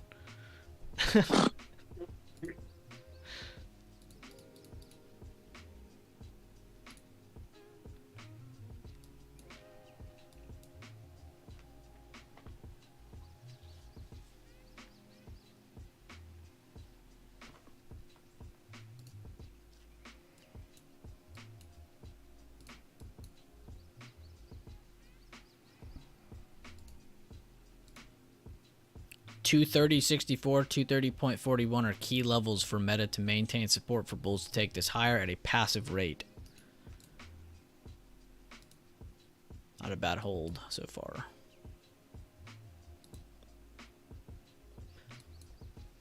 Apple still just kind of weak on that 9 EMA. I'd keep an eye on that. Microsoft did get a good wick and a good bounce. Nvidia still at a lower high. Amazon's at the top of supply from yesterday's high. Tesla is 90 cents away from 170. Google still at a lower high. Netflix trying to form a higher low. Holding previous day close as well. Very, very good hold.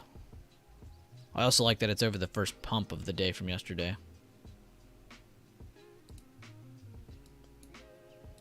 Getting a couple mixed signals here, but everything's still relatively holding.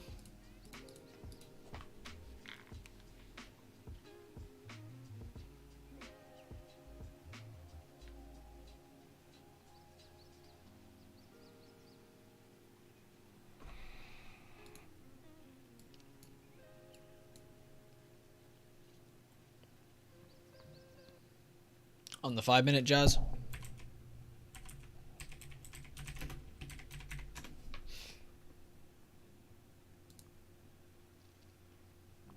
This one.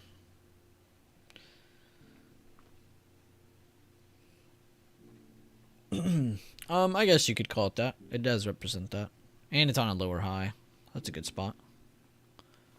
I like them to literally be like same open and close though, because that's essentially what a doji is. That technically has a higher close. So it's not as strong as if it really was a perfect doji. The max pain is 408 today. Good call out. So I wonder if we get that 408 pullback before the end of the day or not.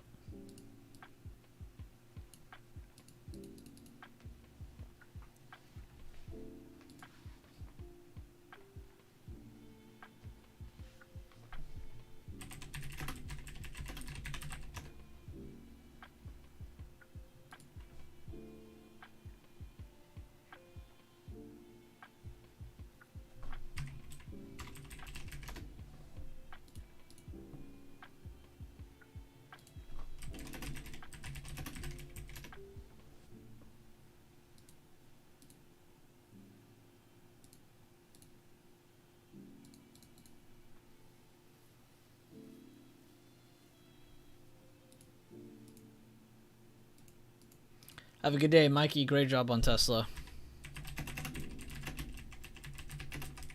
Actually, have a great weekend. It's Friday.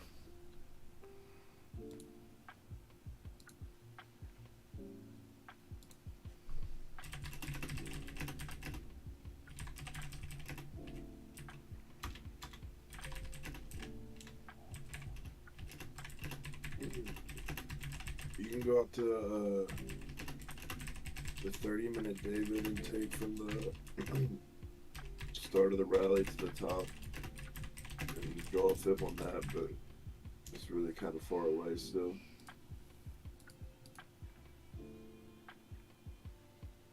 Yep, it is Jazz. That's actually what I just said too. I don't know if you caught that. I was literally just saying that too. High of day to the open of that candle before the reversal. Pretty big area of supply, and they're right at the top of it. You are correct. Kind of in the middle of it now, actually, but yeah, like you said, rejecting against the top of it. You got that, though, perfectly. Good job, Jazz, doing that, because I'm not joking. Those short-term, like you can see I did the demand here, too. Look where they dipped down to. Again, using that same simple rule we've gone over a bunch. You can see that low, top of the last red candle before the reversal. Where did they just bounce after that aggressive pullback? From there. And look where they went to. Demand, or supply. Pretty cool. And it's all just from that same method. Nothing new. Nothing different.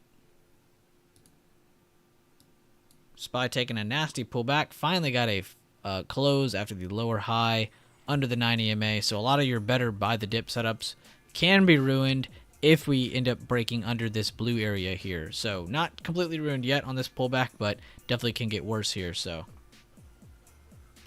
you feel everyone is green here? For the most part. Oh, you meant on YouTube. Yeah, for the most part. Same answer. I haven't been giving any more away, but we gave them away for like a month, and then a bunch of people were getting them because they're like $4.99, and you get 40 plus videos I upload every week. So a lot of people who are in here like it. My name is white, everyone else is green. Alright guys, don't gang up on Erica.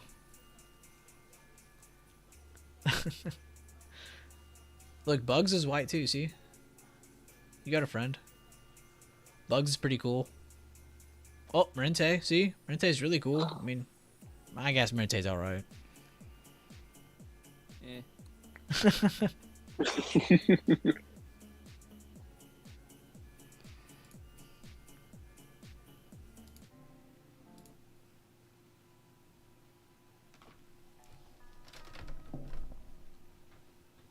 No, not 40 plus videos a week. 40 plus videos in total. Which I don't even think it's 3 months still. I think it's still under 3 months.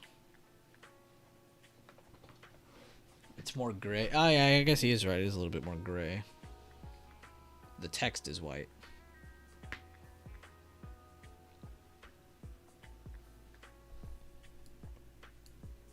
Alright, I'm gonna switch to the 10-minute now because I want to see, now that the 5-minute 9 EMA is broken, can the 10-minute 9 EMA break? And if not, this is just a longer retest for potential bulls to try and push a new high.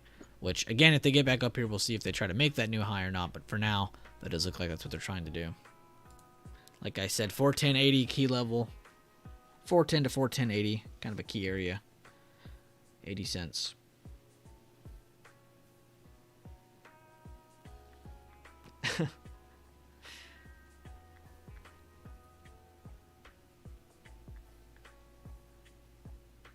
If I could change the color from green to whatever, I would. I think it's a little weird. YouTube Premium members are green. If anything, you think they'd be red. Money. True.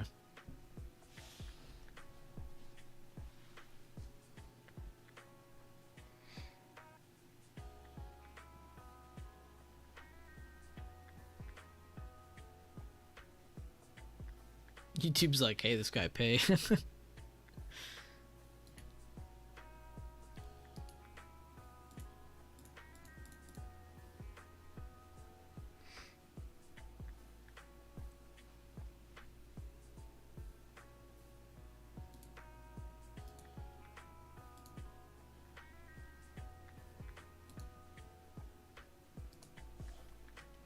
XLK holding a very key area at 150.50. Healthcare didn't just recover. They did very well here on the 10-minute. You can see they actually never broke anything. The 5-minute made it look a lot messier. First 30 minutes, though, was a little bit of a pullback. Ever since then, they've been on the uppity up. They're against a 2-day-ago close right now. Discretionary also still holding their slow grind up after this slow pump there. Still holding 9 EMA on the 10-minute. Very good sign. Financials are actually building a lot of consolidation here. If they were to produce a new high, this could get a second rally in it, just because of that consolidation. So keep an eye on them potentially holding 10-minute 9 EMA, as well as pushing that key level at 32.30. You can see that's a very important level. Comms, not really a 3-bar play, but it does have a nice single consolidation candle around 57.70s, which again, if this is the Meta, Netflix, Google sector, which I know a few of you guys are still eyeballing Meta to get bought back up, which they're still fighting the 10-minute.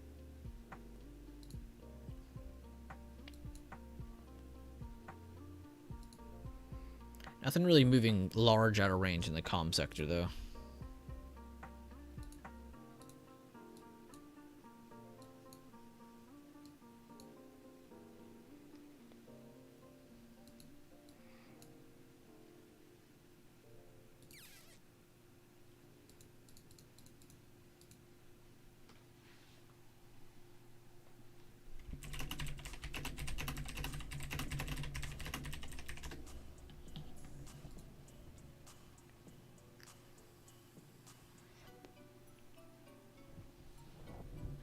My bad, Marlon. Yes.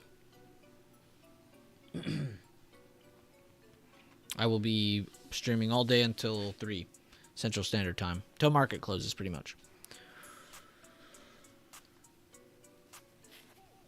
We'll do power hour, and then when that ends, I end the stream.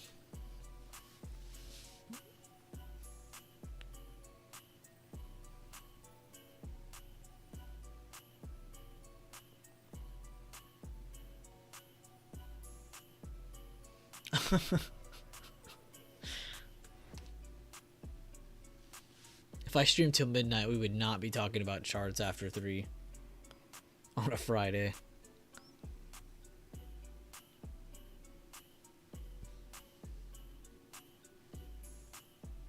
Had to open some cases.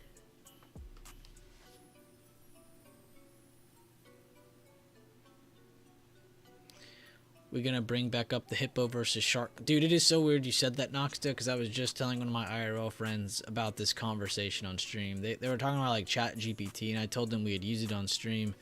And I told them all the cool things you could use it for, and then I told them all the stupid things you could use it for, like coming up with theoretical situations, like a hippo versus a shark and who would win. The script will be written tonight, yeah, via Chat GPT. You're going to Vegas around 3. Ooh, nice, Marlon. Cinco de Mayo. Hope you have a lot of fun, man. Stay safe, please. Don't do anything crazy. Try to have fun, though. Everything on black. Oh, I meant more with the drinking. Go gamble all you want. All black. Hey, Bueller, can I get a refund on that free YouTube membership? I gotta put it on black.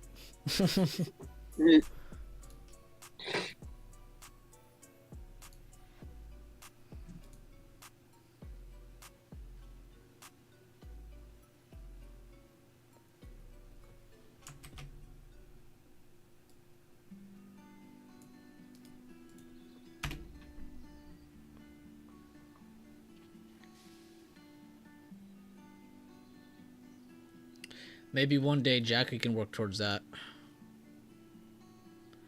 If we did something like that, it would have to be on like Kick, though, because I'm not playing non-copyright music all night long.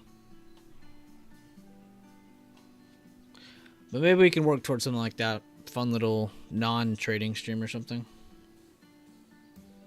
Friend's birthday is today, so it's about to be fun. Oh, nice, Charlie. Happy birthday, Charlie's friend. Hopefully he's the friend that buys the alcohol, Charlie.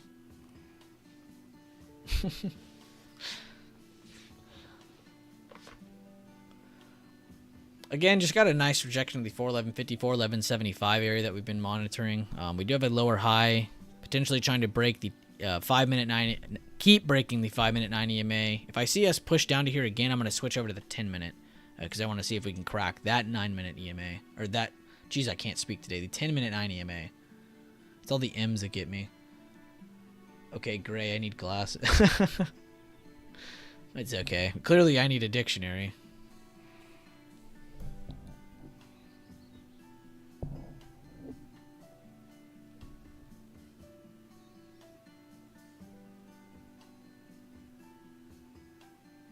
I need elementary reading grade glasses again.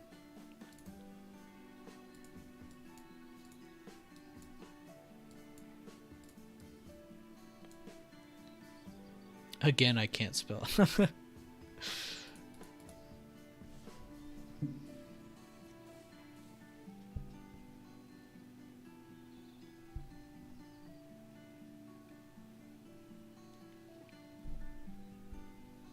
Ooh, good job, Daffy.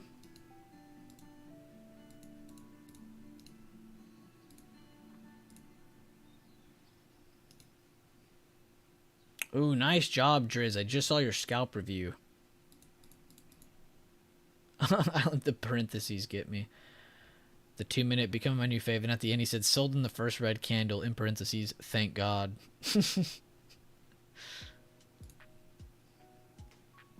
That had good reasoning, though. I like that you didn't just buy on the very first dip. You waited for that next one. Very, very clean.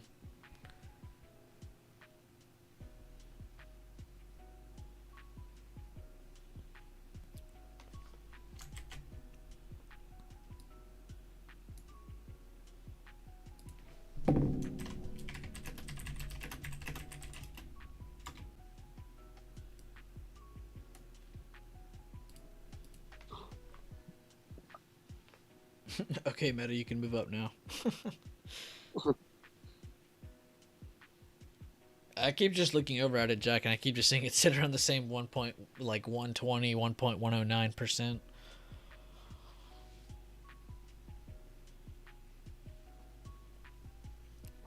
That's part of those base builds sometimes, though, and it's also timing with SPY. You know, what did SPY do during all of that pull back? You know, so it's not as good timing either. Now, if SPY was to get a good pump here, push over 41150s, 41175s, that would be really, really good for your meta position. Not saying SPY alone would push meta, but it would be a good add-on. Of course, you'd want to also gauge Google and Netflix, see how around meta sector is doing. Thanks, man. About to post the follow-up lead test. Back-to-back green scalps, opposite direction. Oh, I can't wait to see.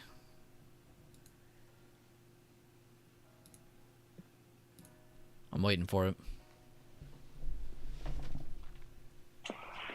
And yeah, thank you guys for over 100 likes on the stream. Again, we do have full day Friday, so we will be here till, well, I'll be here till market close. I'll probably boot these clowns out a little after lunch. Dang. Like that? Oh shit, my mic wasn't muted.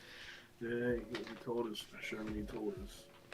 No, I was actually going to head out soon regardless because I got some things I got to take care of. I was just going to see if we were going to reject or make a new high. Yeah, we'll see. It's definitely been a little slow ever since that pump, but I mean, makes sense. We're already up a pretty good amount. Got another good leg up. This hold on Apple's impressive. Hasn't really rejected. My daughter heard you calling Leland. She is like, Daddy, can we go to Miniland? Disneyland with Leland.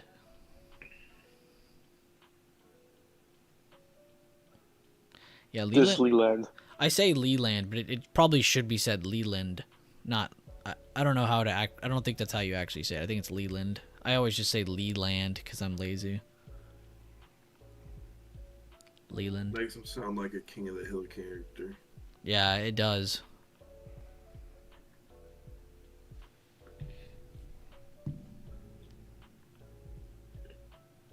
I think I made a meme on that actually.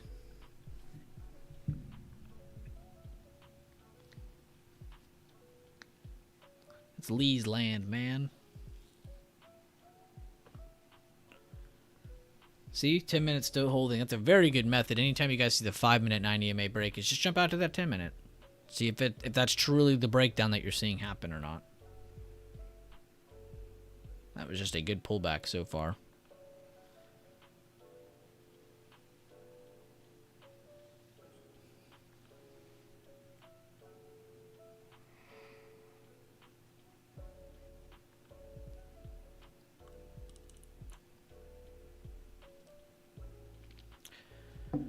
You got any cool plans, Sherman? This weekend? Mm-hmm. I don't think so. Just go with the flow this weekend. Nice. You're not gonna go duplicate fish or walk on water or anything this weekend? Maybe I'll turn water to wine. Oh.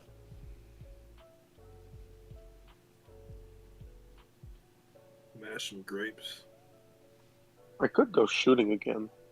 That was pretty fun. What guns did you go shoot last time?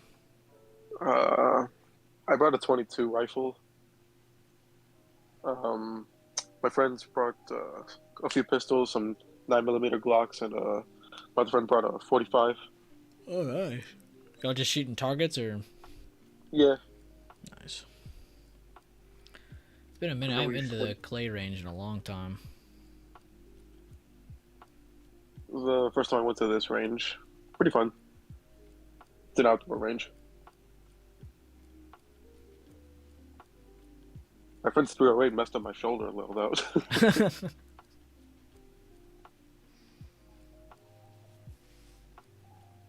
America. Yeah, literally. Okay, there it is. I see you now, Driz. Or wait, let me read Creator Trades first. Ooh, I think I traded the same thing just now.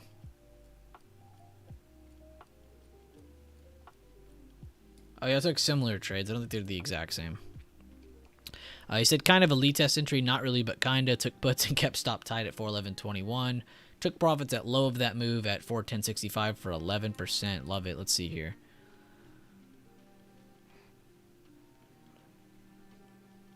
I maybe would have drawn it different, but I see what you're going for. I'm not going to say that's wrong, because you did go from high of day. You went towards the first breakdown in the time we actually finally caught a green candle, so It's still justified. And then you like that it went up to it, rejected, bought, and then sold. Man, I like that trade a lot, actually. Like, it looks, like, tight and, like, it doesn't make sense, but the more you look at it and read it left to right, it's like, oh, okay, never mind. I also like that Creator Trades posted a ding, ding, ding stop loss. Driz, this is follow-up trade after that 11% gain. He said it was going to be like a lead test. He said 24% gains on puts. Again, yeah, that's right. We don't trade puts. We trade puts. After making gains on calls, box to show previous trade a couple of minutes prior, after which we just read that. After the rejection, the lead test showed, and I took it for a quick scalp. Trust the process. Let's see what he got here. So, yeah, he kind of went from a different one, too. 2 minute. Like he said, he liked that 2 minute a lot. So we went from that recent high down to where we caught buyers at after breaking that. And then he ends up going against the golden pocket. Very good job. Good process, or good comfortability, too, because you didn't enter here, you didn't enter here. You actually waited for the next candle. You didn't just randomly enter on the very first time it touched the golden pocket. I like that a lot. A very passive entry and a very awesome aggressive exit. I like that a lot. 54 to 60 set. Man, that's crazy, too, because it's like, what? It's less than 4 minutes. Amazing job, Driz and Creator Trades. Round of applause to both of you. Seriously, I love these breakdowns. Keep it up. Keep it up. That is something to be proud of. The gain sizes, it doesn't matter. The quality of those trades that y'all just took, that is what y'all should be proud of. That was quality. I felt like I just read 2 professional traders posting a review. That was very professional looking.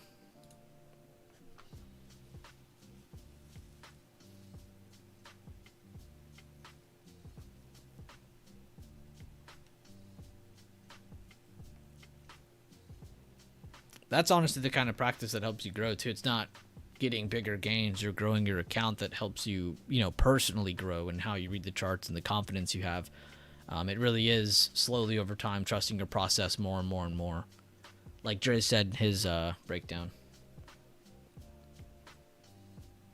Good stuff, though, guys. I'm really happy to have a community that not only just posts trade results, but we have over, 10 plus members who make videos now. That's crazy. Different mods, different members. I mean, there's just so many different people making videos for the group.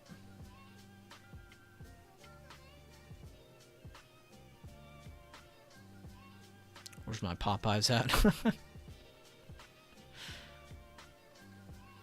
You got served, yo. Is this Sinful's alt account mentioning Popeyes? It is a kind of a weird username. Well, it's not even the whole thing with Popeyes is that Sinful will go there and he'll combine half the menu. He said yes. Okay. Bet.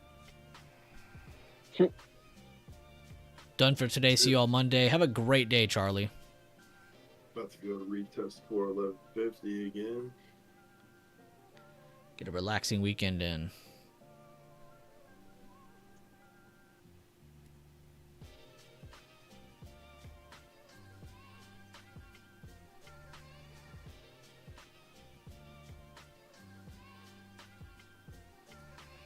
Central doesn't let me watch videos. Something is messed up with my hacked YouTube.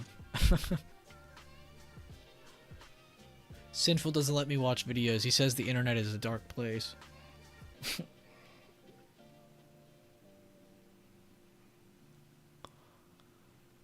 Well, I'm glad to hear that when they hack your account, you're not down for the count, that you're still here.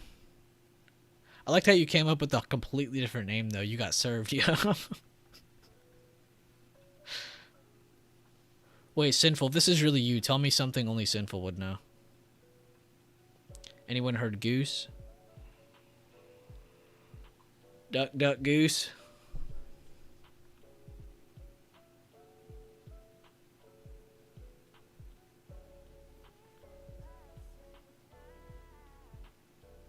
Present for attendance.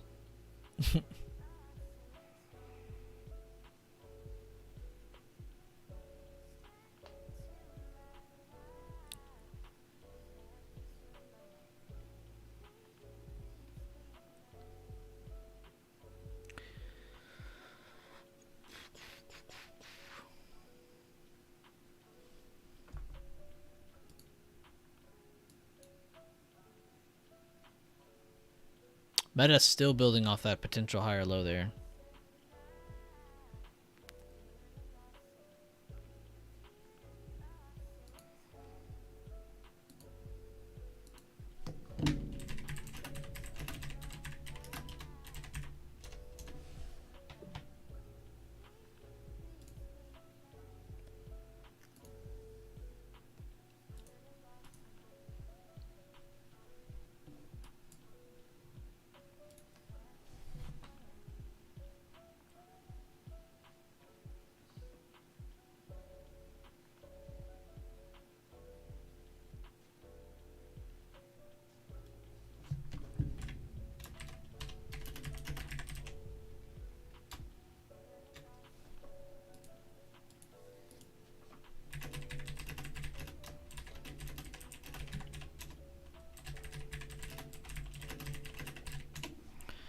See if this potential lower high stays in place, or if it's just going to be a reset candle for more buyers to create a new high of day. What do you all think in the YouTube chat? Where's the elf jet? You're not Santa. You smell like beef and cheese.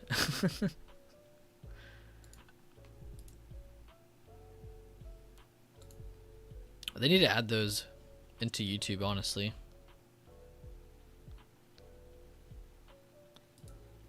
Like, make the chat bigger and then make it to where images can be sent. Oh man, I would have posted like 5 or 6 things for sure already. Oh, I'd probably laugh a lot more if they could all do that. Everybody in this little YouTube stream right now could be their own comedian. You sit on a throne of lies.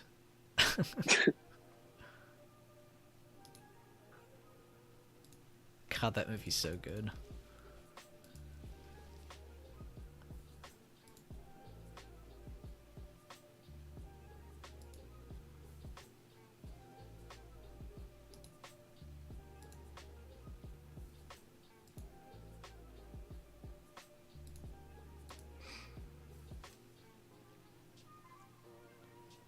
You don't need to give me that kind of freedom. All hell will break loose. I'll just give everyone else that freedom then. Well, we'll block Jack and... That's it, yeah, just Jack. I don't know, I feel like there's plenty of chaos with Sinful by himself. No, just only give it to Sinful.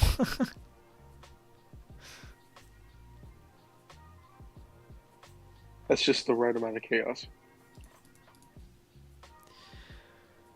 No, that would be pretty chaotic. That's probably why it's not a thing already. They probably, like, tried it out and were like, oh, okay, hold up. This is too much.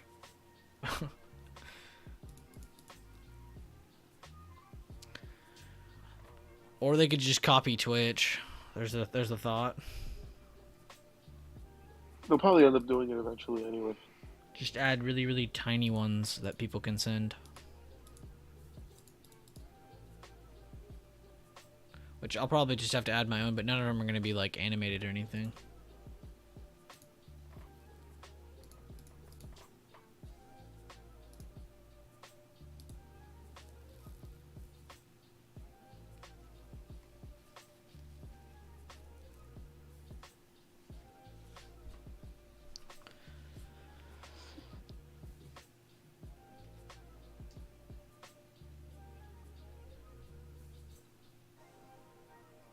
Instagram does GIFs in the... Yeah, I saw that. GIFs in the comments now. I already started seeing some people abuse it.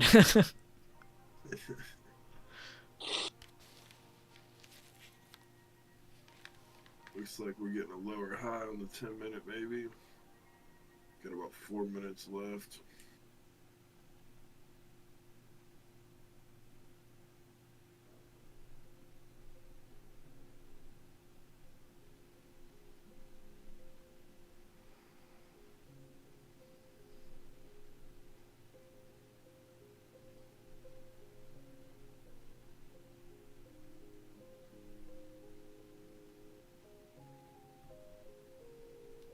You know, you asked me about my plans, and I just remembered I do have to work on my car some more. Yeah, the nitrous. I'm sorry, Sherman, but that question came and gone. Your turn's over. Oh, okay, okay. Well, keep my mouth shut then. No, I'm kidding. What do you gotta work on your car?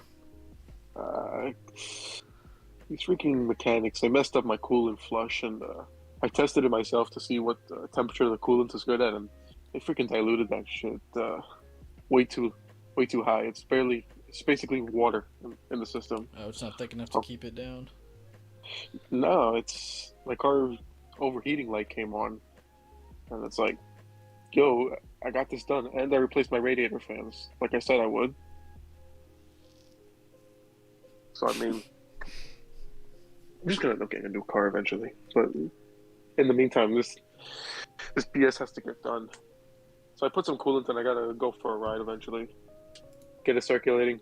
Probably take some more coolant of that crummy coolant out and refill it with more concentrate. Okay. Well, that's And then my messed friend up. wants to do it for his Mustang over the weekend. He wants my help. So We got so many nerds in here at the same exact time on Discord and YouTube. Jack and Mike both say check your thermostat. oh yeah, that's another one. Thermostat in my engine is a pain in the butt to get to. So I mean, it probably does have to get done. But to get to it, I have to take off the intake manifold. Have a great weekend, Vanessa. Thank you for tuning in. Appreciated your engagement. Sherm has a Hellcat. He's got 3 of them, actually. Yeah, man. Got a Charger and 2 Challengers. Oh shoot. For some reason, he got them all in pink, though. I don't know why he got all 3 of them in that color. I'm not confident, bro. Because I want to whoop your ass in a pink car. Yeah.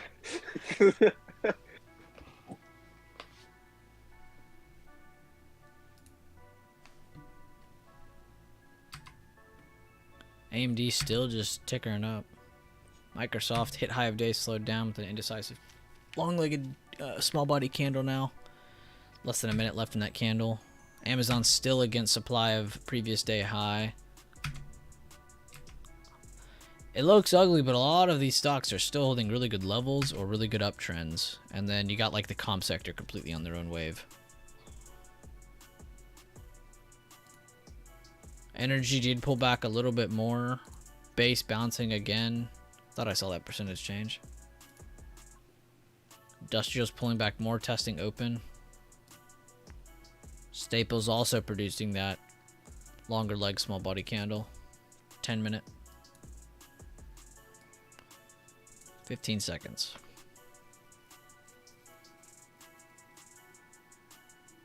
Hellcats are like the staple car where I'm from. People will buy a Hellcat before a place to sleep.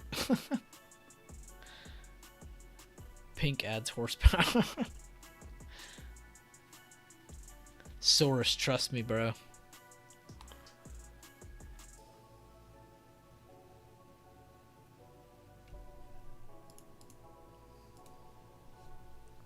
Again, after that pump, we're just dealing with a lot of consolidation right now. Just looking around.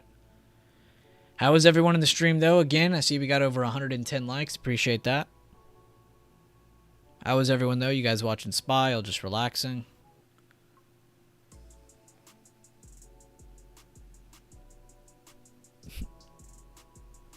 Detroit, nice. Dirty D.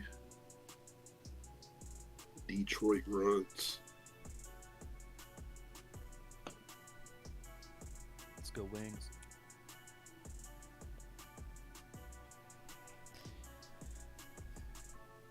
Doesn't create a trade, so you can sleep in a car, but you can't race a house. I mean, Facts.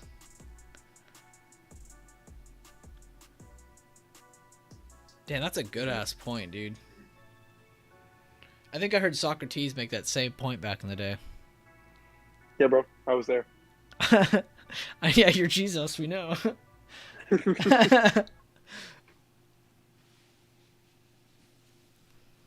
Yeah, Poots want to work. They're just not getting that extra fuel yet.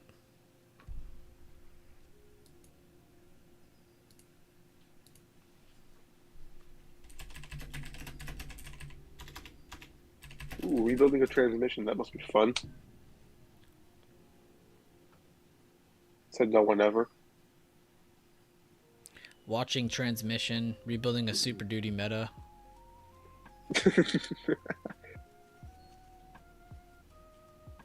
Cahudo. But I'm taking that from my friend's guess. Because he's super accurate at fights.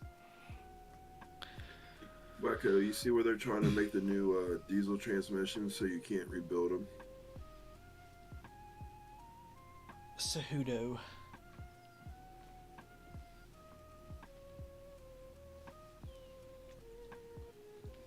Bueller now thinking about trading in his Prius for a pink Hel- Trading in his Prius for a pink Hellcat. No, I am not a Prius type guy. He is a Corolla type of guy. I honestly, it blows people's minds. I don't think most people realize how expensive Priuses really are, though. Dude, on everything. I was checking it out the other day because the dad was mentioning it, and they're way too expensive, man. You're better off getting like a RAV4 or something.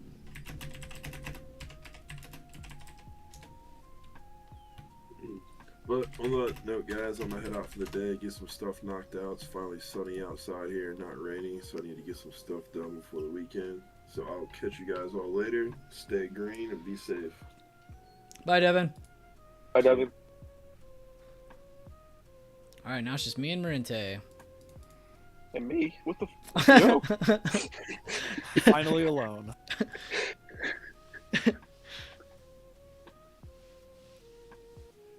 Oh, I can test that thing again. Actually, I'll be right back. I gotta get this child that's screaming. Sherman, can you say something? Oh, yeah. Okay, it worked. Perfect. Did Your name pops it up on does. the screen now. Oh, I see that. Here, I need to move it. Because when we both talk, we're in the way of something. Right there's fine. Cool. All right. That's pretty cool. Yeah, we're all professional and shit now. 24,000. Is it a Lambo? I gave you a good hint. What do you mean? Every cheap piece of... Just relaxing with my two lads and watching Spy. Made 15% on my small account, so I'm done for the day. Good stuff, Chuck. Damn, that's pretty cool. You got two friends to chill there with and watch charts with. More power to you and your homies. Keyword paid off.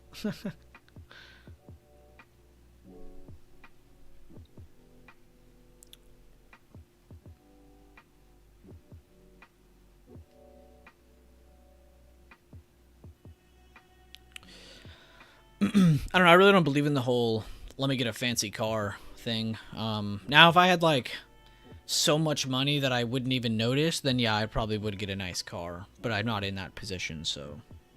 And I don't think most people should put themselves in that position either. Until you really are at a point where it's like, I'm doing this for taxes. Like, that's almost how you should do it.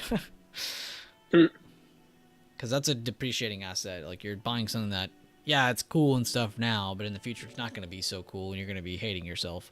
So it's nice to get a nice piece of shit or even just a nice, just kind of just average car. Pay it off over time and then have that. Try to make it live forever. If I had Rimraff money, facts. I haven't heard that name in a long, long time. That's it's been a while. I just pictured the Obi-Wan meme. That's a name I haven't That's a heard in name a I very haven't long heard. time. Of course I know him. He's me.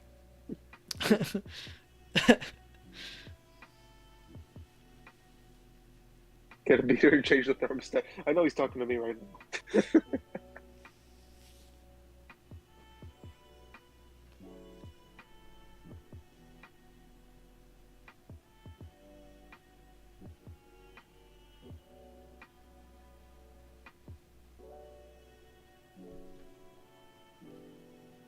Oh, your lads or your... Okay, never mind. Those are probably better than people anyway. Who is Rimraff? Says Rimraff. You know, Rimraf, you told me it was for like programming or coding or something, but backwards it just spells farmer.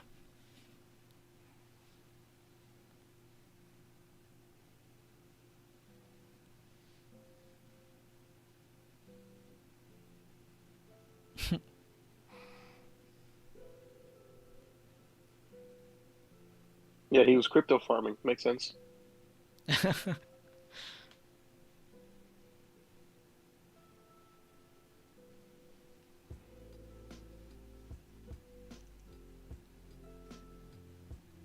Gotta have the subs in the back.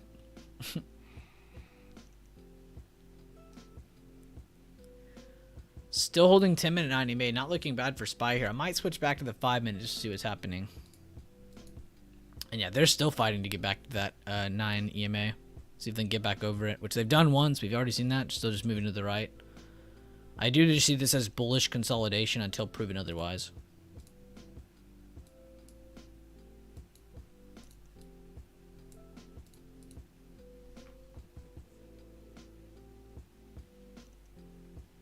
Am I the only 30-year-old that still puts subs in their car? I probably would in my car too. If I didn't have a plethora of issues. Those mechanics. Probably Jack who fixed up your car. It's trust me, I'm just waiting until I find a nice pool of transmission fluid or engine oil on the ground, and then I can say I can get a new car. You're not far off, Crater Trades. I have a VW. You end up in the same kind of issues. I'm not leaking oil though, so.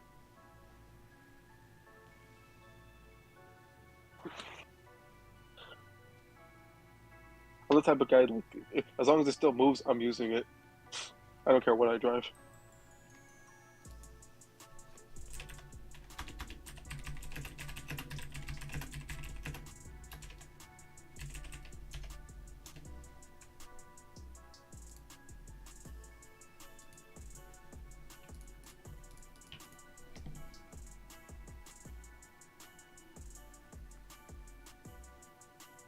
I'm going to dubstep, guys. I'm sorry. I can't take it anymore.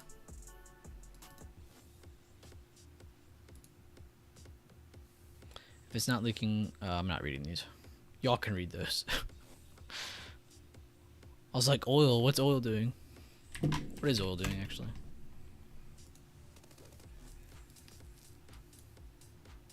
Still just bouncing off the recent supply or recent demand.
You guys are 30. Josh, where's the YouTube stream posted first? I'd like to try being first at just one day. All right, I'll show you exactly my method. All right, so when I start the stream, first place it's probably going to notify you is notifications, or if you're just on the channel, you just have to like refresh it a shit ton. So technically that's how some people get it before most people, because I'll have someone in here before I'm even streaming, Byron. I'll have someone in here before it even says someone's watching me. So somehow people are just loading the stream links before that. But first place I link them, though, is my chat. So if you go to Trade Floor in the Discord, or if you have Bueller TA access, that's actually where it gets linked first. And then right after, I go to my bot that sends it out to other servers, like the one that has my YouTube members in it, and it sends them the link as well. So that's like the second place. And then the last place I posted is Twitter. So if you're coming from Twitter, you're getting it last. Because I do that like a couple minutes after, or moments after. And if it really is on your bucket list, I'll just DM you. My next 2 jobs in the car, I'm still reading these comments. I'm always watching you. Appreciate that, Eric. I thought y'all were talking about a stock again, dude. I saw heater core, and I quickly read healthcare.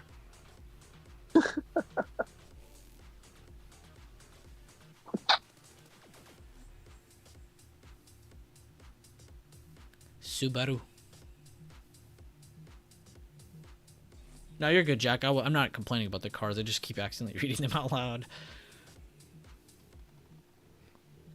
Yeah, word is your bed's actually in the garage. Your food bowl.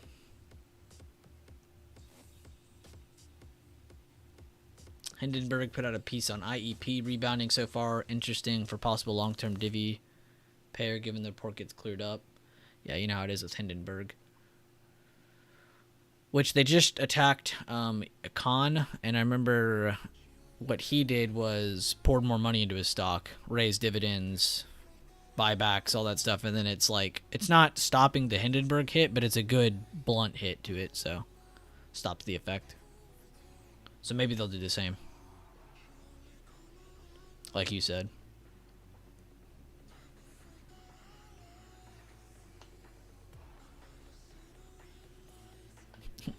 Jack, I like how you said that because you made it seem like it still wasn't a joke.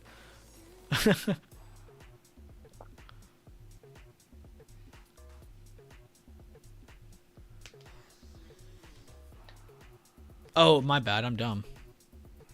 I'm saying the exact same situation you're saying then.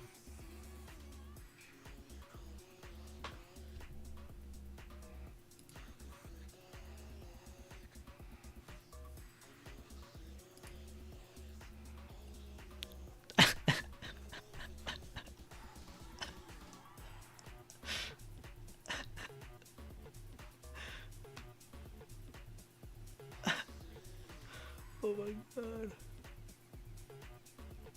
You alright, man? I'm dying over here.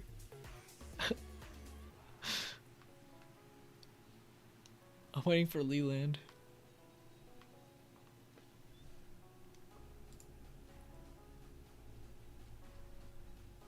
I'm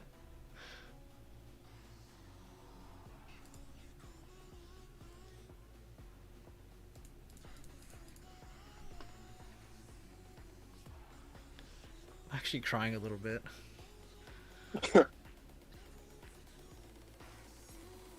Now, Leland's been trying to get me to watch Yellowstone. He just asked me in YouTube chat, so instead of answering him, I just deleted the message. Like, SF caught him before anybody.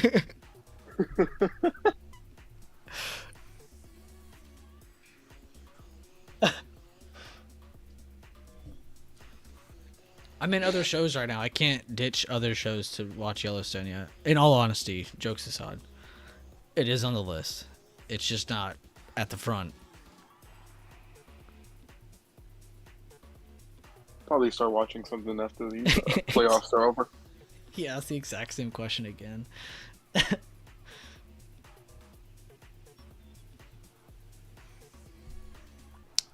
me look at what Yellowstone's on. Oh, that got me. First thing I pull up, Kevin Costner's not returning after season 5. I'm not watching this show.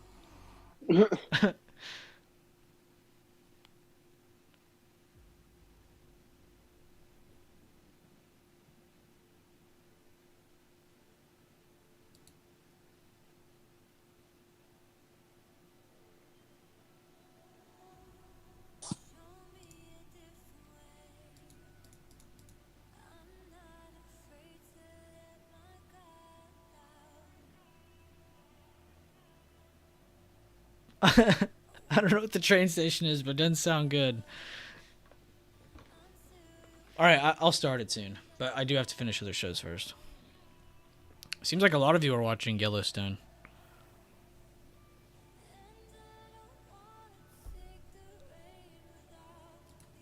I've seen clips.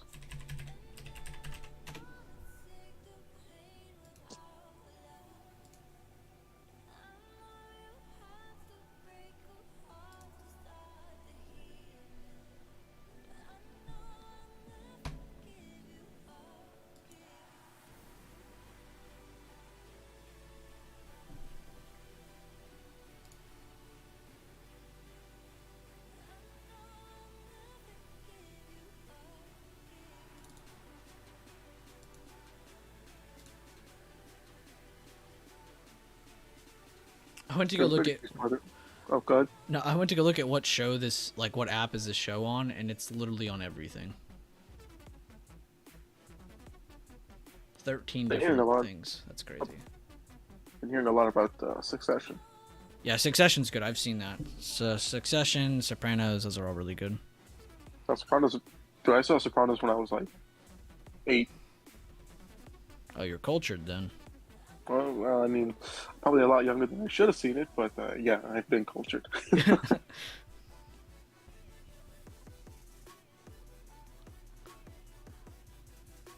Probably seen that show like 10 times already. Still not enough. It's not.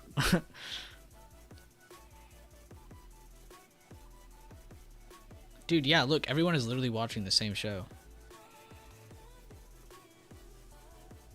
Do I need your log? No, I don't need it. Well, maybe. We'll see. It's probably the one service I don't have, Paramount.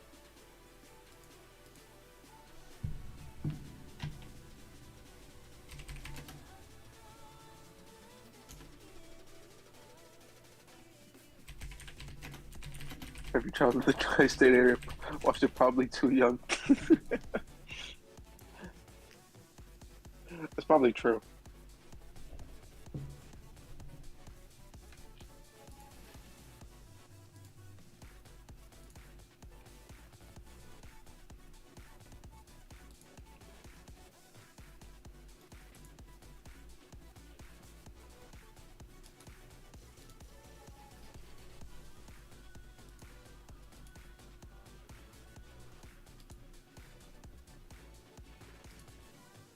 Meta's still building sideways.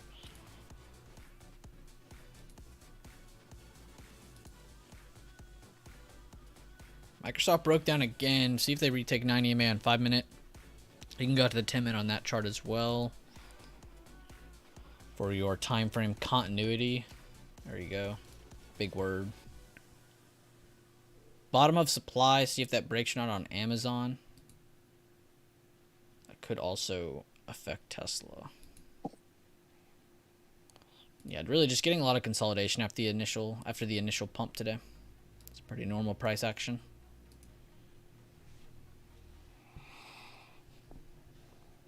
They have Love Island Canada now. 3 seasons. I just saw you're the one who initiated that.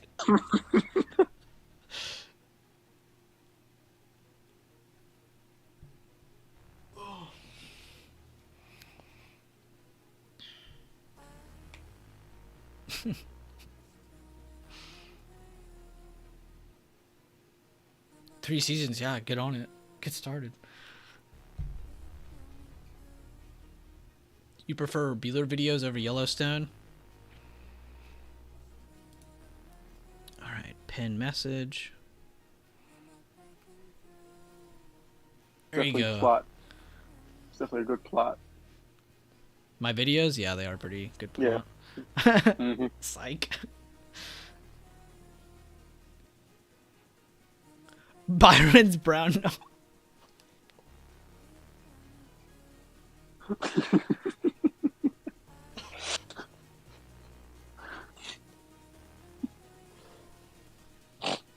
Just wait till you get hooked on Real Housewives, Jacko. Oh God. I'm not gonna lie, I do be watching The Bachelorette sometimes. not accidentally deleting anything this time, Leland. That's all you.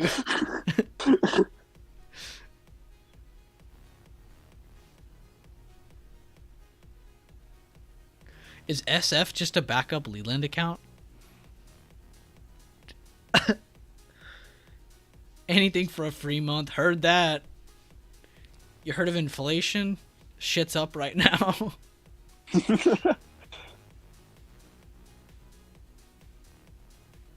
Oh.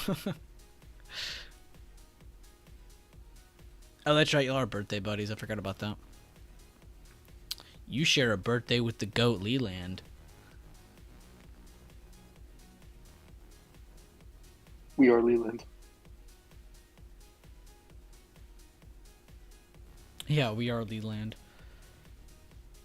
When one fall, another rises.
How was everyone's week this week, by the way? I was curious. I didn't even bother asking yet.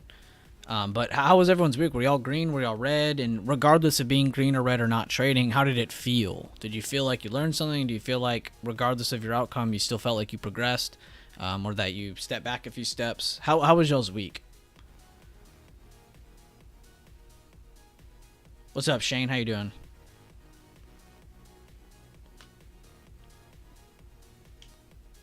Possibly, Eric. Possibly.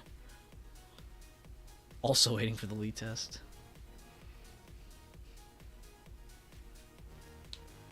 Green, good stuff. Dan, can't complain.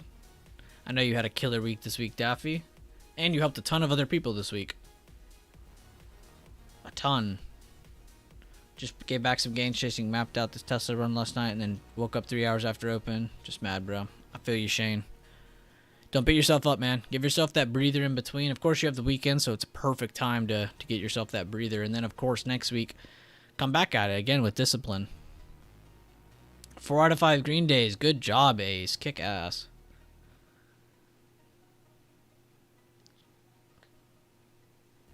Changing your name doesn't make us friends again. Still in the green, but not in a trade yet.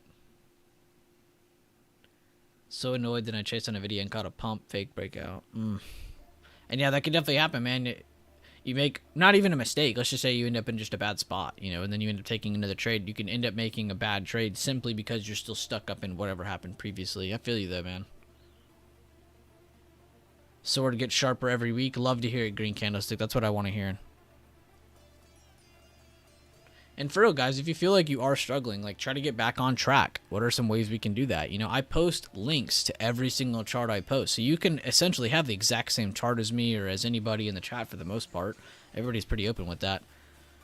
And honestly, just going through the watch list, the streams, the information we provide. I mean, I stream not every day. I've been kind of slacking these past couple weeks, but for the most part, every single day.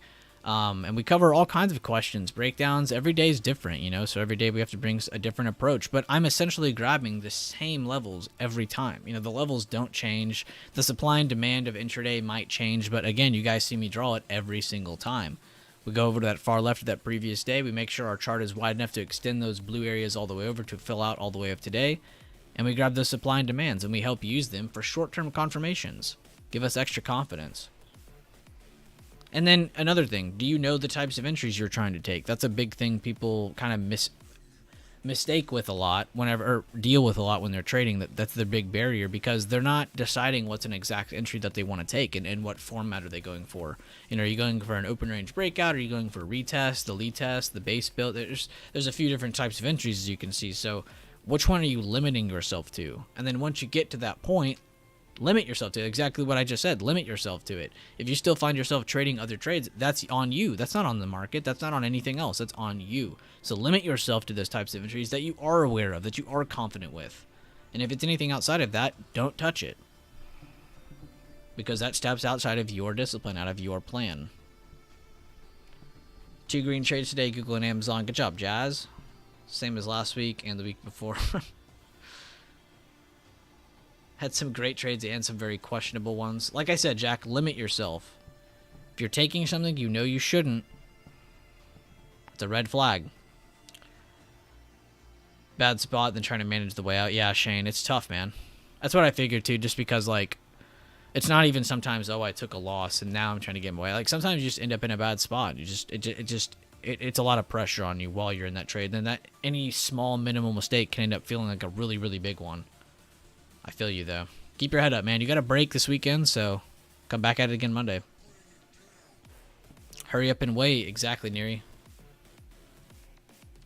At least right now you're correct. Hurry up and wait. Love it, though. And we're only 2.5 hours in.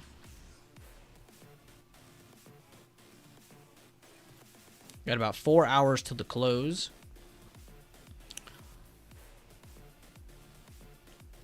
Alright, I'll go check trade results right now, Shane. I got you.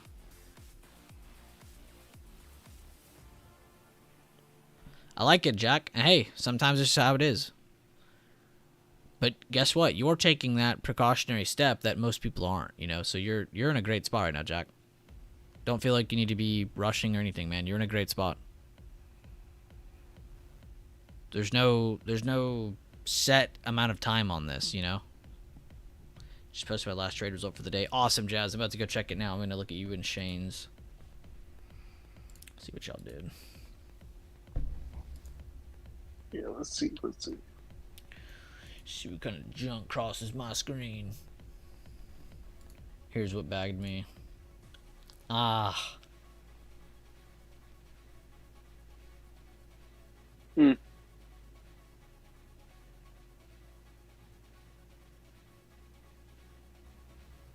Held a pretty good percentage of that too, and then yeah, within the next 2 candles already broke the fib of that. Did you exit within the same candle or the red candle, or did you sell like way too late? Because as soon as it made that second candle, I'm 100% out of that trade. First candle, I probably still give that trade a chance, but I could see why you say that killed your premium. Exit on the long red candle. Okay. It's not a bad exit. Yeah, it's not a bad exit. You didn't force it.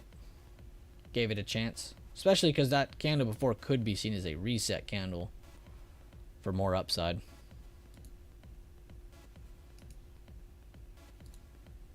Like I said, give yourself you do this have a break. it is a nice high volume hammer. Just no follow through. So, just the way the cookie crumbles sometimes. Wow, Jazz. Amazing trade. Adding a fire emoji to this one. Last traded for the day, Amazon entered with 1 poot contract. Stop loss. Okay, I like this a lot because it's not like, I mean, it is a retest and all that stuff, but it's just a good trade plan. You find a good spot where you think there's sellers going to be there, or where you know prices push up and there's resistance there, so you know there's sellers there. Get into a play, keep your stop loss in that general area, and you're in it. I like that, Jazz. You went for your trade plan and you stuck to it. Beautiful breakdown. Marion T, my week, about 50-50 on WLs, but Ws are bigger than Ls. That's my primary focus in trading these days. Oh, I love reading these. 34 trades. About a 53% win rate, but his profits are way bigger than his L's.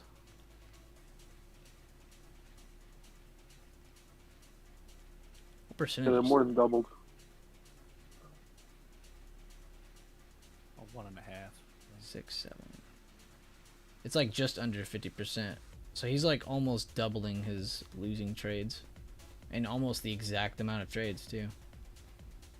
That's very effective, very efficient. Dan, you even have your standard deviations.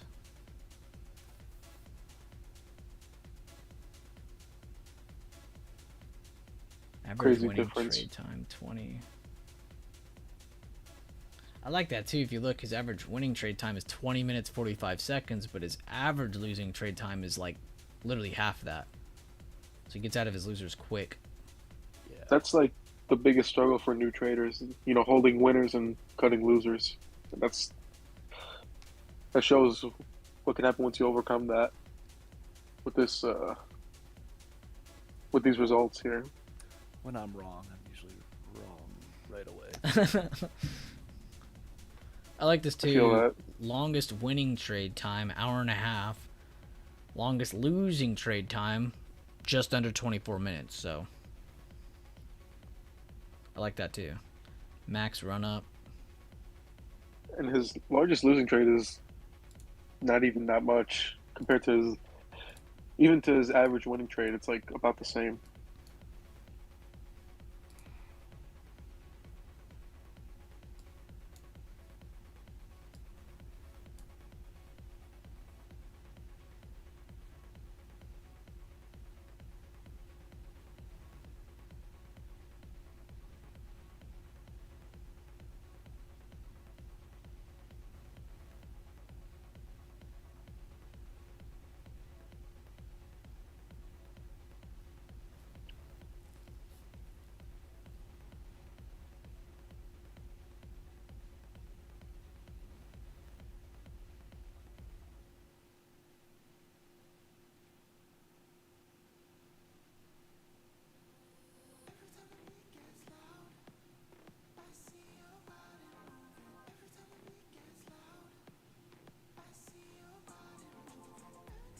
Happy Cinco de Mayo, ladies and gents. Have a great weekend. To you as well, Jazz. Be safe. Bye, Daz.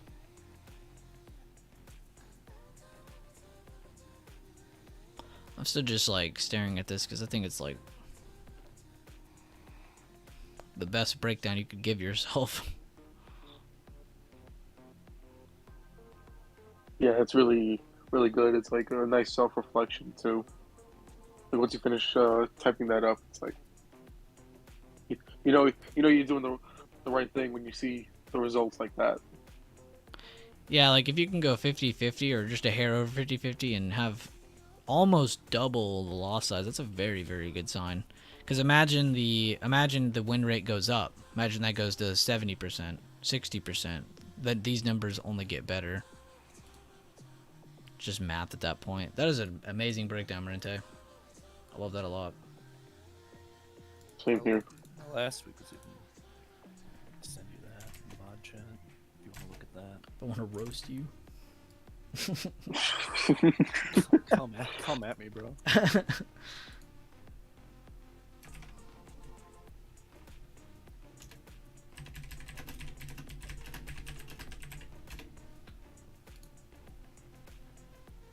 Let's see. 58%. Whoop. Nice.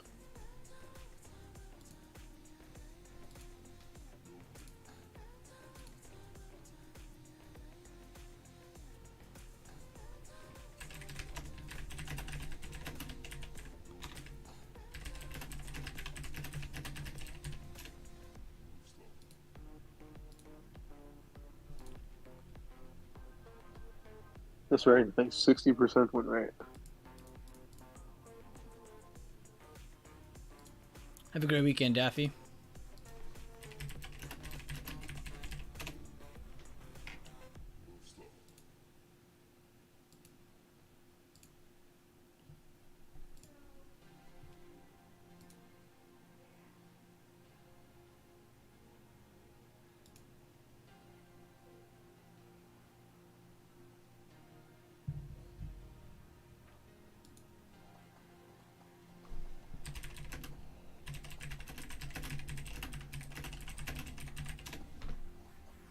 drop now, please. Mel, I know what side you're on.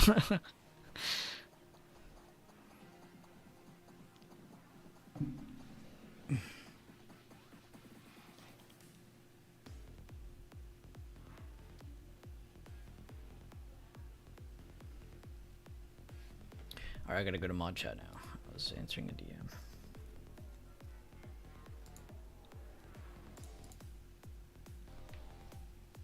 Oh yeah, look at that. Math is way better. And it's only 6% more. But 660, 125. Dude, yeah, you made literally like 250% of your... Yeah, it's 2.5. And that's only 6% better. Which, I know that doesn't sound like a lot, but that's a huge amount difference.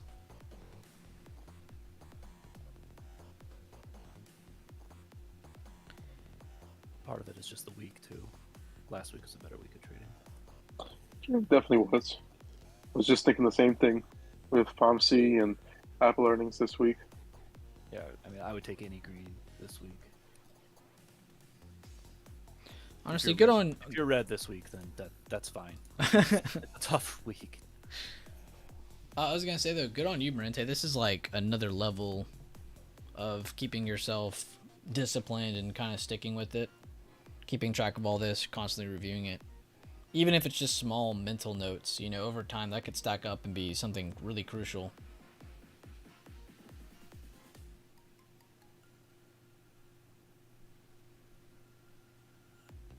Awesome, gang. John, hope you have a great weekend as well. What's up, Black Beauty Machine? How you doing?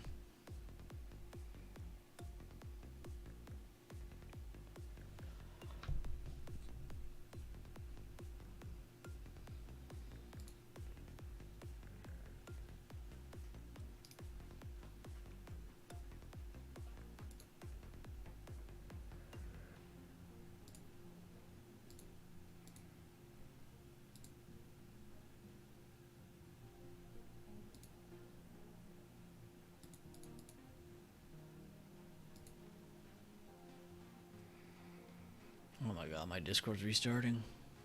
Popeye's time. Before I leave, how do I get your member videos? You have to be a member. There it is. Yeah, my bad, guys. It was restarting my Discord. It's like, hey, man, you're in a Discord voice call? Hold up. We're going to give you an update. Perfect time for this.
Ultimate test right above right at 41080s and the 410 it's pretty much 410 to 41080 that if that breaks, this can really get ugly.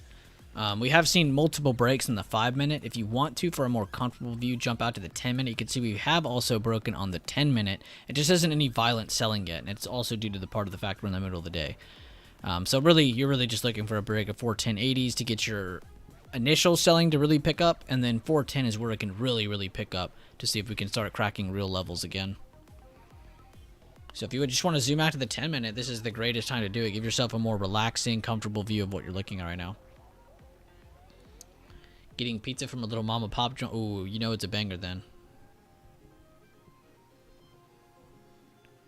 You see red?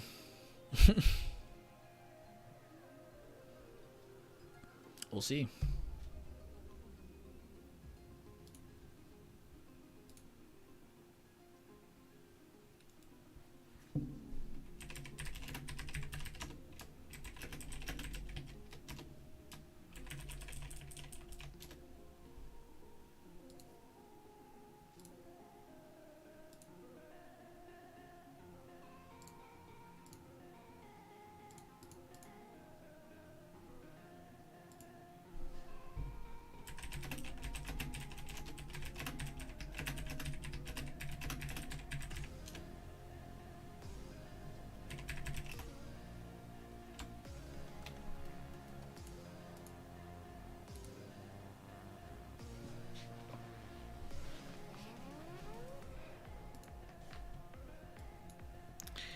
You know, you only got one more pump after your trade on that Tesla move. It's already pulled back pretty nice since then. And there's no way anyone would hold through that. Mine. Oh, yeah, yours, my bad. Yeah, I do have the option still pulled up. I haven't needed to use that side of my screen yet. But yeah, I mean, I could have made a decent amount on that next pump up, about another. I don't even know. I think that's. I'm just gonna do the math just to see what I could have made, even like realistically. I always do that. I always like to see what would have happened if, say, I had a runner. What would have been the game there? So I got in at 242. If I got a couple more there, could have gotten that at 387. That's a 60%. Jesus. And that's considering if I just take it to 169, which I think Mikey in the Discord. Yeah, I actually saw him exit it that last pump. Yeah. I didn't see what he was trading until I saw he exited. I was like, oh, he's been wanting Tesla to go up this whole time. Because I was watching SPY go up, and I was like, why is he, like, waiting? I was like, it's going up. But then I realized he was watching Tesla.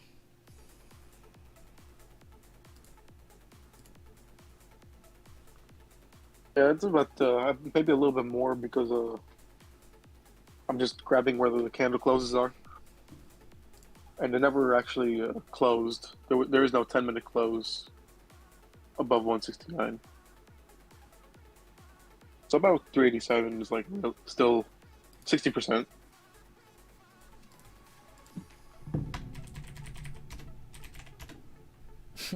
D-Touch said, quite the yes price action. That's good.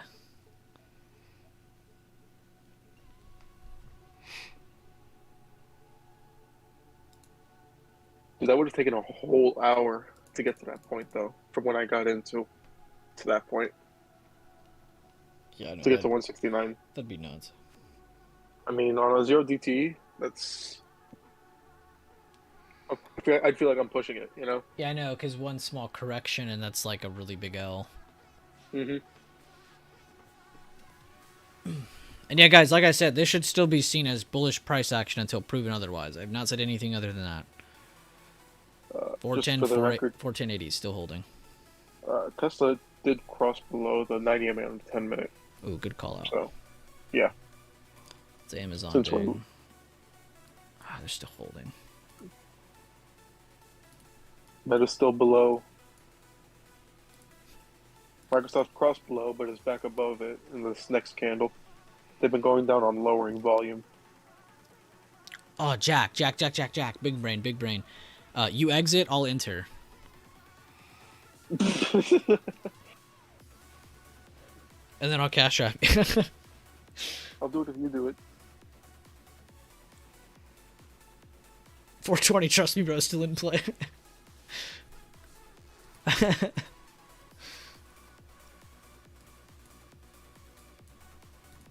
don't know why the trust me, bro jokes get me. Because we all know, like, especially like in the beginning of our journeys, that we all know somebody's like, "Yo, just trust me, bro. This is gonna work so well." To this day, I still see it like just, yo, guys. No, it's even worse nowadays. Honestly, it's like, guys, this is going to 420. Thank me later. It's like, shut the. Oh, I hope it gaps down just so I can see you delete that tweet. my favorite is when they average down. It's like, what are you doing? Like, really? It's nonsense. Do you think we'll get a pump or a dump end of day, considering 408 is max pain? Now, again, that doesn't always matter. We don't have to go to 408 at all. We could go to 420 from here and say screw 408. But what is your guess? It's not even really an opinion. I'll say this with all honesty is yes. I think we're gonna go up and then down. Not 420 though. Not 420, no. I mean, I could see 415. I'm looking at 4150 on ES. Probably around 4:15 on Spy. Screw, let me pull up my laptop. Let me see. Let me turn on the futures. I'm gonna find that scene, Ace.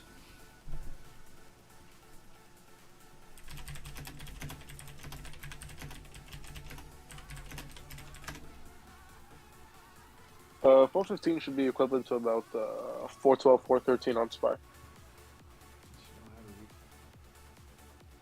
I mean, 4150 should on ES should be equivalent to 412, 413 on Spy. Oh, here it is. I found it, Ace.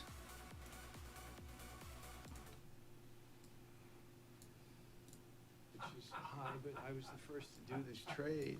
Watch, you'll be okay. I may have been early, but I'm not wrong. It's the same thing. It's the same thing. Your man.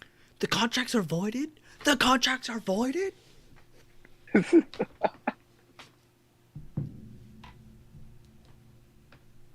All right, back to dubstep. It's definitely relatable. Trust me, bro. Okay, let me turn off futures then. That's right, every time I turn on ES or SPX, I just hear the fans spinning. You can just turn it up. I don't know why. Yeah, my computer can't handle futures. Either. Could do it on TradingView. So it's probably just Thinkorswim then. I think it is. To be fair, there are a couple of like yields I can't pull up on my screen. Like I can pull up IEF, the 10 7-year bond or 7 10-year bond, but I can't pull up the 20-year for some reason. Huh. I'm not gonna bother typing it in. But yeah, I've had that problem before a very long time ago on ES, and then it stopped doing it. But then I noticed my bond chart started doing it, which I don't check those a lot, but just still, the fact it's a thing. Yeah, I'm looking at my the system chart that tells you how much memory you're using. Before I pulled up ES, it was just hovering around 5 kilobits per second, kilobytes per second. When I pull up ES, it goes up to 280. Meanwhile, I just have Spy and Tesla pulled up next to each other, but before that, it was just like handling it really well.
Alright, well I made a Kick account, and I am thoroughly impressed by how much this is exactly like Twitch.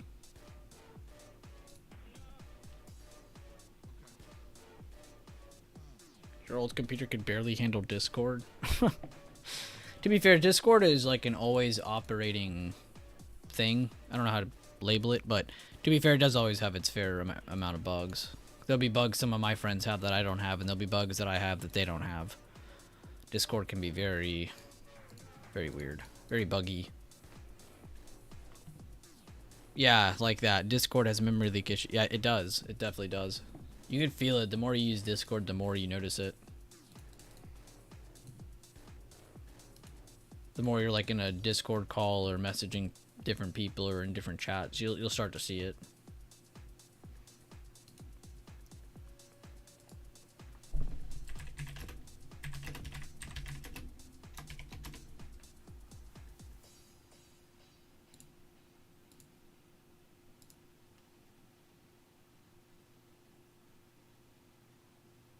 I'll check sometimes and it's eating like 3 to 4 gigabytes of my RAM for no reason. That's nuts.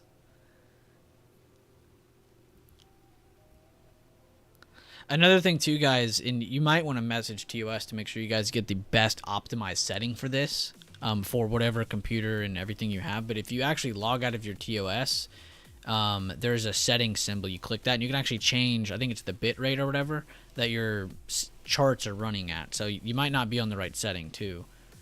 So I would message TOS and say, hey, this is the stuff I have, this is the computer I have, what is the best setting I should go for? I have problems lagging. And they will try to help you out.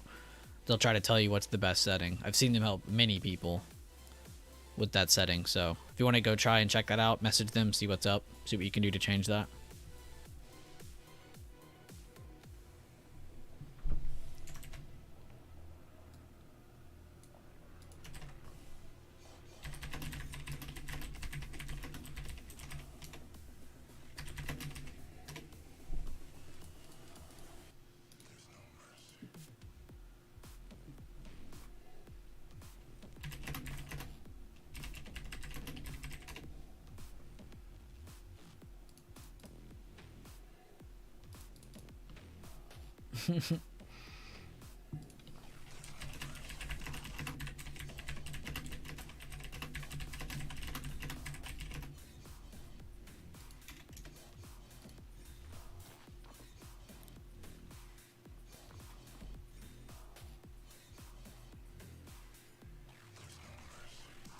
Apple's still trying to defend the important 173.10. AMD still holding 9 EMA. They're one of the few charts I'm seeing actually that have yet to have a break under that 9 EMA.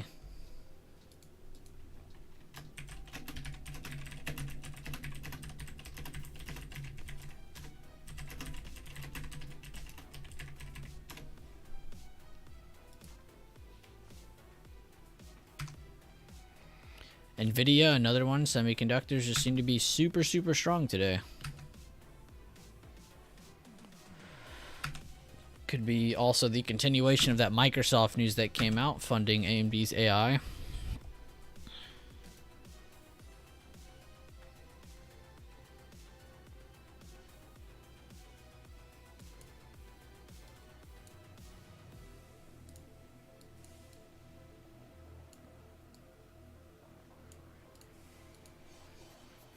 Could also just be seeing consolidation because there are some earnings after hours today, which in my personal opinion, earnings do not matter Friday after hours.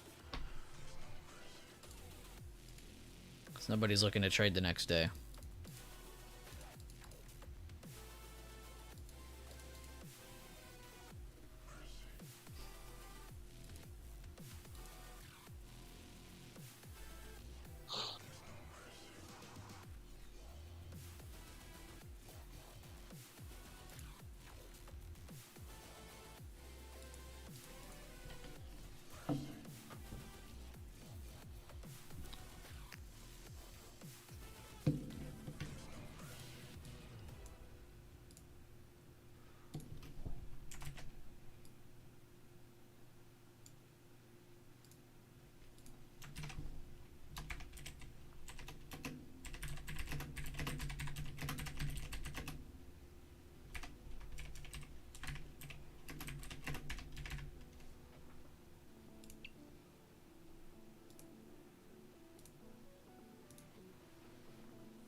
See how these sectors are doing. Healthcare did pull back significantly, so that is something that has changed even though we have maintained that same consolidation.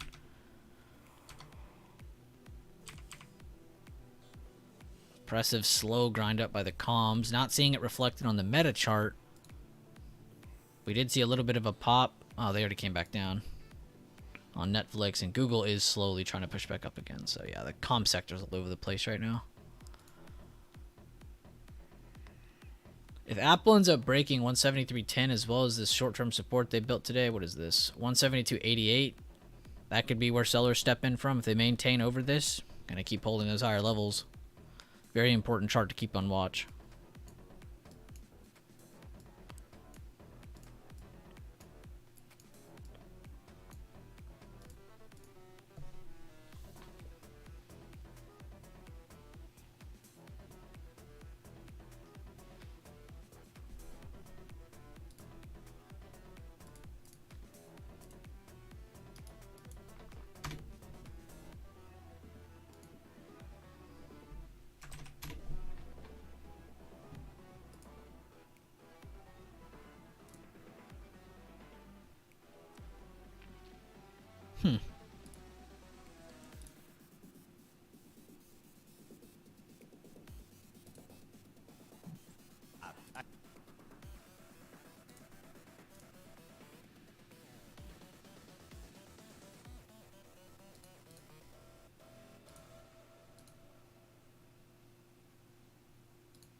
If we drop it over 41.15, biting my nails here. Yeah, we'll see if we get it, Mel. Remember, though, they don't have to drop it or rally again. They essentially could close in between 410 and 411.50. But just keep your eyes on those two main areas. And they're still defending the old supply as support still, too. So that blue area, that top blue area.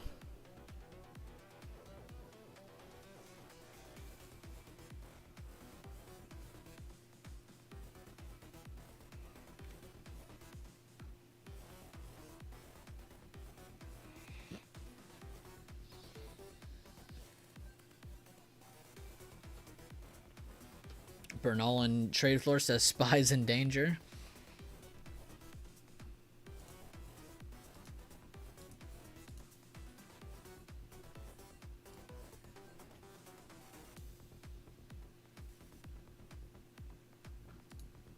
They got the trade floor up too. Yeah, I was trying to see how it looked. Doesn't look that bad, does it? No, no. I guess it's kind of impossible to read the...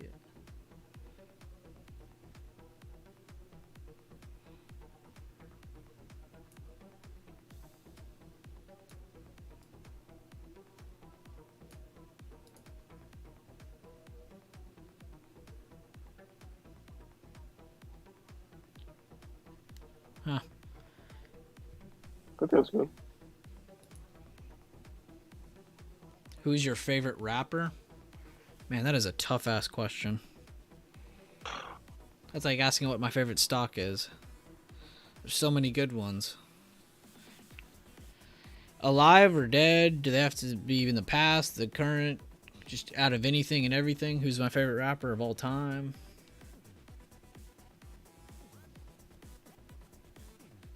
Marky Mark. Yeah, you don't be hating on Mark Wahlberg, man. Don't matter.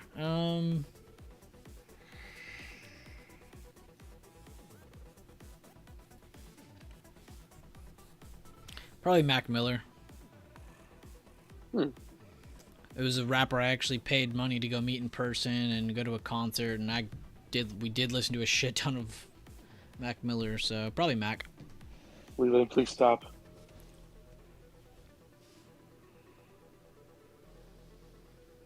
There's just too many names to think of.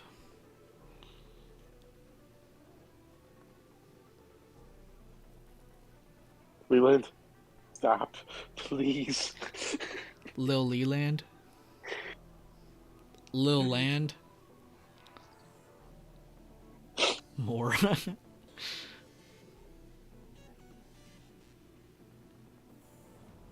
Because I pretty much listen to any music, but I do like listening to like more fast beat rap or something. Lil Sherm. That might work. Lil Nader. Lil Shermie. Big Shermie.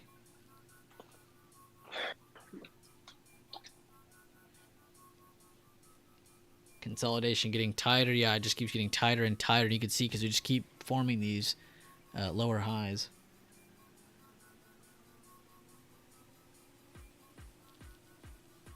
I really put a lot of thought into it, but aside from all the controversy in the past year, I still have to go with Kanye. Oh, I still I love grew up Kanye on music. Like I grew up on that stuff. That was, Gold Digger. That was my favorite song in kindergarten.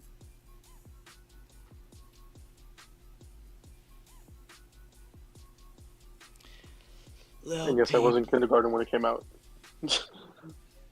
He said, yeah, he's still the GOAT. Yeah, I really don't connect rappers and things they say outside of rapping. I don't connect those two because it never connects.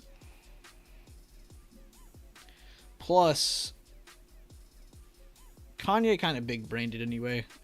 If you actually look at what he did, yeah, he might have said some pretty nasty things and very hurtful things, I guess. But at the end of the day, he got himself out of a lot of big deals with a lot of big major corporations without losing any money. No contracts, nothing. All of it's gone. And he did that all in one swift move. So yeah, did it in a very ugly, disgusting fashion, but got himself out of a very shitty situation. So I don't know. Teach his own. I mean, if that's what he wanted, that's what he got. And you know what? That's probably the cheapest way to go about it too. And now he's good because he watched 21 Jump Street. Yeah, exactly. Yeah, that kind of like just shows what probably was his real intentions and everything. Like, oh, the movie made me laugh. We're cool again. Everybody's cool again. That breakdown he said about 21 was funny though. He was like, I think it was something along the lines like, Jonah Hill's Jewish. Like, I love Jonah Hill. It's like, oh, that makes it good again, bet. Just don't take my word for it. That's just what Kanye was all saying. No, I know. And yeah, this range is getting pretty hectic, Shane. It's also just a very bad time of the day, too, for this kind of price action. This is literally meant for this time of day. Might have to up it up to the 15-minute.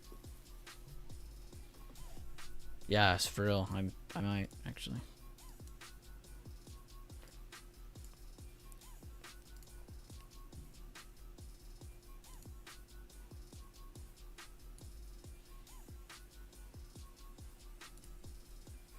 Warren Buffett's track record is very impressive to say the least. Berkshire Hathaway was up 3.7 million% from 1964 to 2022 compared to the S&P 500, which is only up about 25,000% in the same period. I'm also rounding numbers. But as you guys can see, this is their stellar job. All the way from 1965. Jeez. Look, S&P did bad that year. They did bad as well, but not nearly as bad.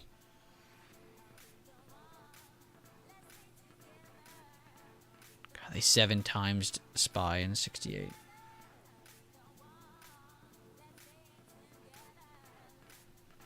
Oh my god. That's weird. They did do pretty bad, I think, in looks like 2014, 2015. Dude, in 1976, they destroyed the market.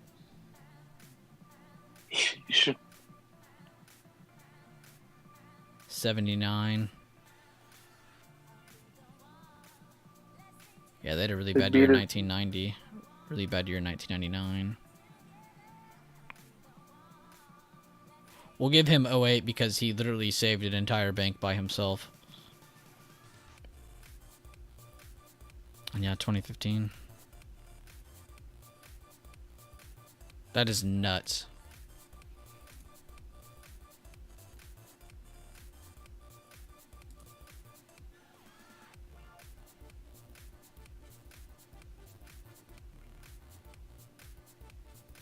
Feels like 3 p.m. It does feel like 3 p.m.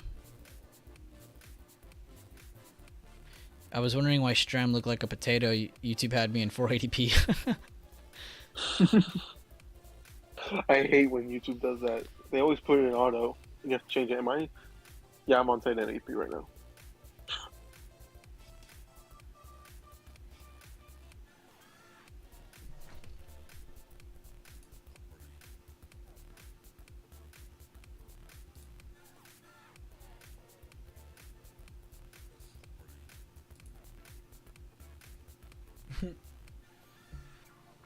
Is your mom watching the stream? Is that why you're saying hi, Mom?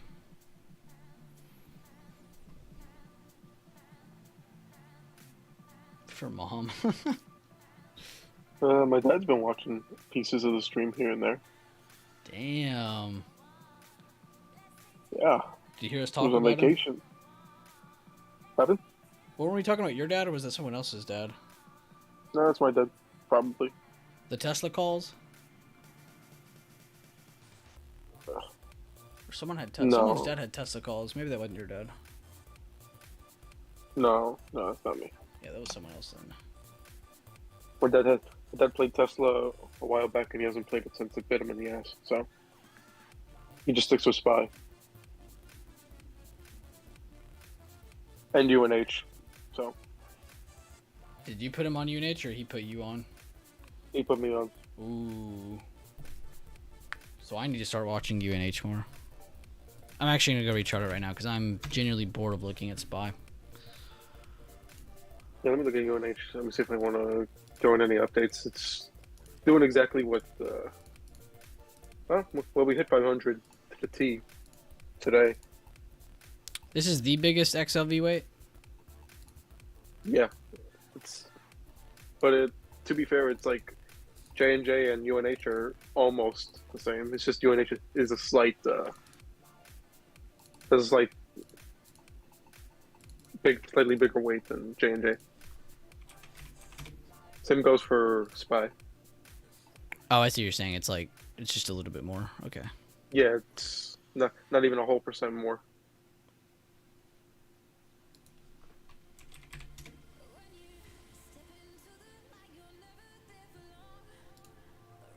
And I think when you look at it from Spy, it's like 10 and 11. Alright, daily.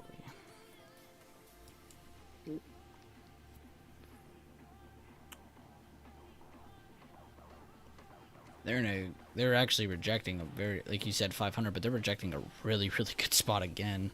Every single time it's gone up there, it's dropped again.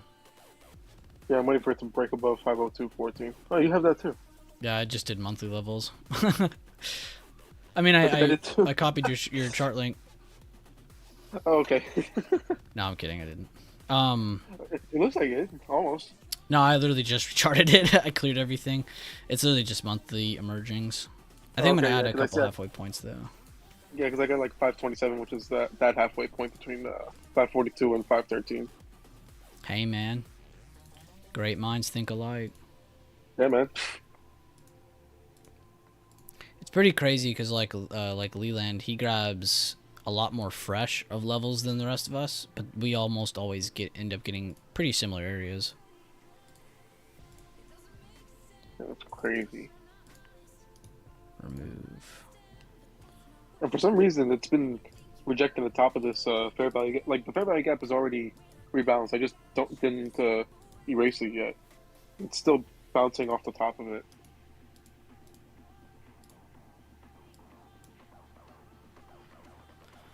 Damn, that was a clean rejection right here, dude. I mean, his earnings, but price action wise, that bearish kicker was clean. The last time one happened was right there. Or the last time it rejected, this same exact pattern happened. Yeah, the candlestick patterns work really well on UNH. Like, there's always a strong possibility that they end up following through. It's always with positioning too. You see, we're at the top of that range there, so we're at 528s, and then we get a bearish kicker. It's like, oh, well, everything's lining up for you to get follow through. It's like stuck between those. Yeah. It sucks too because you already have your downtrend, you already have your base build. They already broke base build. They had earnings. This is kind of like the rundown from earnings. This is them building base again. So now it really is back into territory where you could see more sellers or more buyers. So this is a great time to start looking for patterns in this range too. Perfect spot. Not bad size range too, so if you just get a small move, it's actually going to be a good size move for an option. I'm not surprised that we've been moving to the right though. I don't like that we're moving to the right, but you know, like you say, sometimes we need it. So I also just But don't this is understand, definitely- like, a majority of the market doesn't understand that. Like, a lot of people, like, a big popular opinion going on around right now is that we've been consolidating for 4 months. But that's actually a very, very wrong piece of analysis. We've not been consolidating for 4 months. It's been a lot longer than 4 months.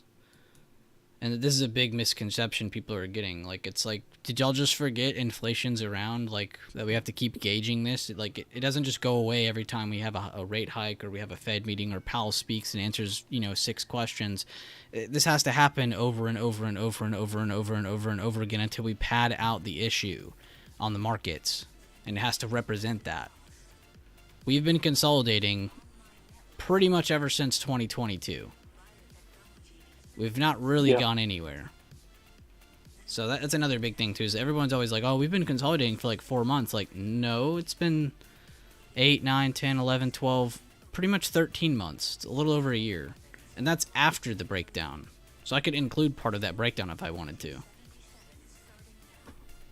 So I don't know. It's just, I think too many people are getting too ahead of themselves. They're like wanting to set, which it makes sense. That's human nature, wanting to set a target and tell yourself where things are going in the possible future.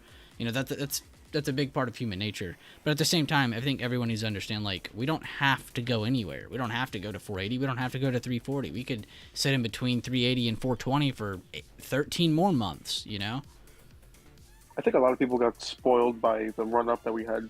Obviously, you can see, like, after the COVID dip, we just kept on pumping and pumping and pumping, and with all the money that they were injecting into the market, and a lot of people were able to capitalize off of that. But that doesn't necessarily mean that you get the same kind of rundown, or now you have the aftermath of the inflation because of the money being injected into the market and all that. It's like, this needs to happen. This was bound to happen. This kind of run-up never happened. You zoom out even more. This is like the biggest run-up we've ever had. And go to past experiences too, when we've consolidated for large periods of time after an initial dip, That one's actually pretty aggressive. Yeah. Look right here.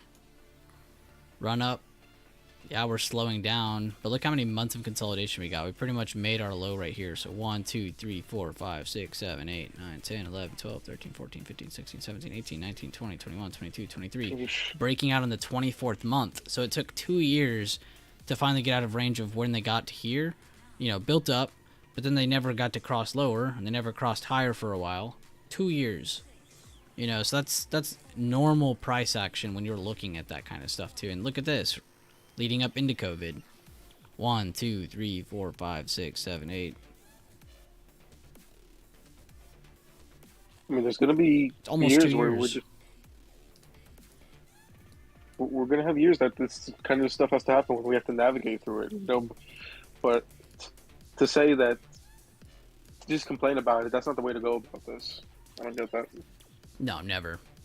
You're not going to see any of us sitting here saying, oh, we're going to definitely be at 479, whatever, all-time high by the end of this year. Like, no one's going to be saying that. We're not also going to be saying we're going to be making new lows by the end of this year. I actually think the biggest probability is consolidation for longer. I think you have another at least few months of this exact type of price action. I don't think you're going to get a walk away in May, sell it all, and come back. Like, I genuinely believe you're going to see a good majority of this year in this exact type of consolidation on that monthly and weekly time frame, of course. The daily will look a lot more wider, but in the grand scheme of things, it's still in range. Right. Leland says, yeah, I'm still thinking an inside bar a year. Oh, yeah, I didn't even look at that. Leland's brought that up multiple occasions. Oh, he looks at the yearly chart? Yeah, and it's an inside bar so far, and it would not be surprising to see 1 or 2 of these form inside of the previous year. Honestly, that looks like it's lining up to be with exactly an inside bar. There's plenty of room on the way down to still make it an inside bar, I think. I just did a Lee test on the yearly. Watch it work. Yeah, Leland. That's why I said that, Leland, because you've mentioned it so many times, and I remember you brought that up, kind of as like a theoretical joke at the beginning. But it's like, wow, that'd be crazy if we got an inside bar, and then it kept happening. It was like, okay, Leland's joke is over. Ha ha ha. It's not gonna be inside bar, right? But it still is. So Leland's, initial mention has literally stayed true the entire year so far, and we're almost My halfway through the year. the quarterly chart that I have is working. Is still working out to the T. If you want, you can pull up the quarterly chart, and I'll tell you where to draw fib.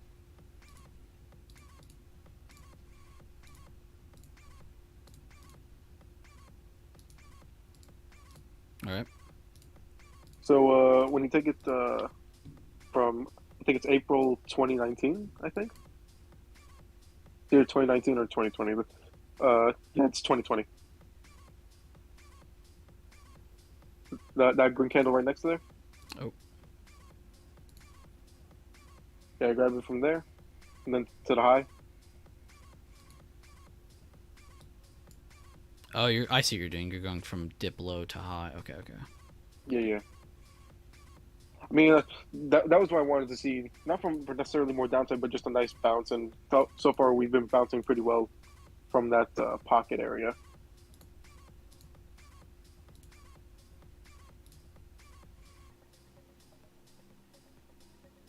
My God. There we go.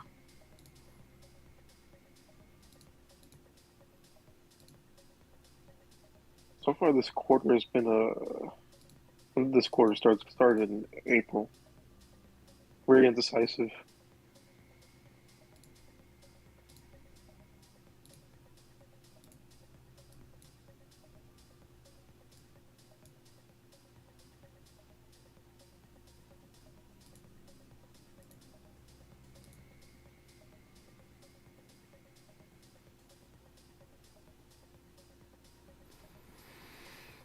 This honestly just looks like a big ass bear flag.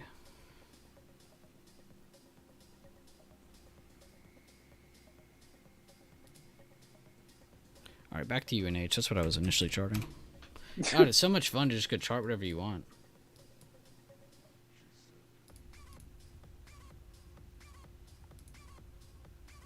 I want to do another chart on this.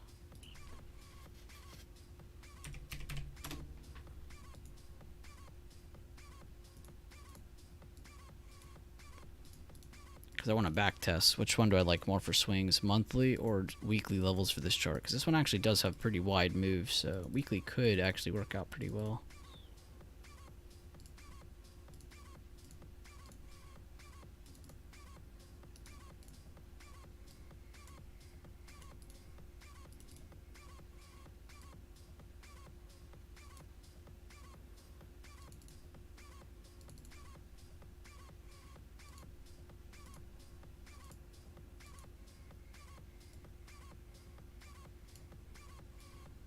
Yeah.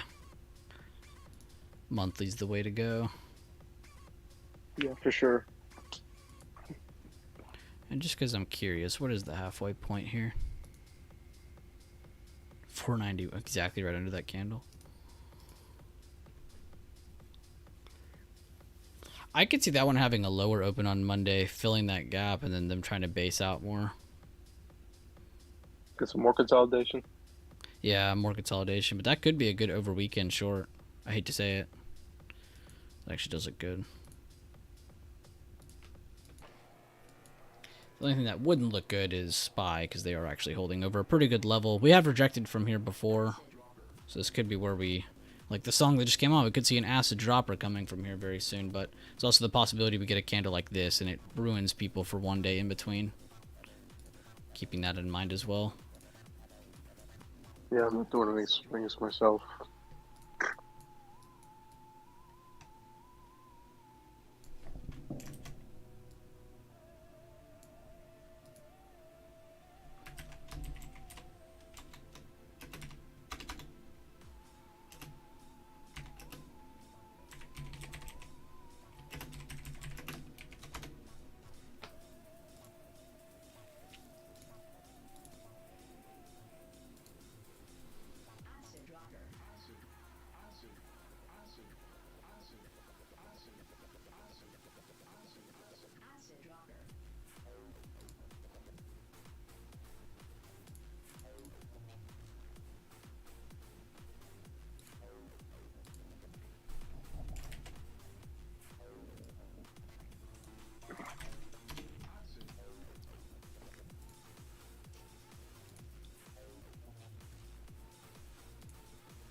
Did you exit Jack or no?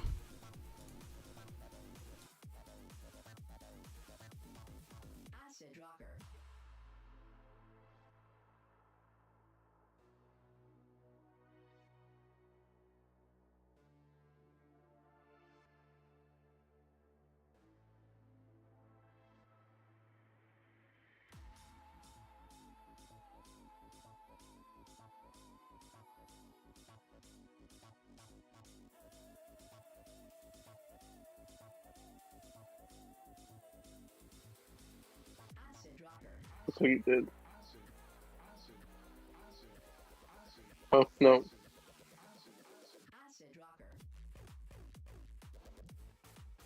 Okay.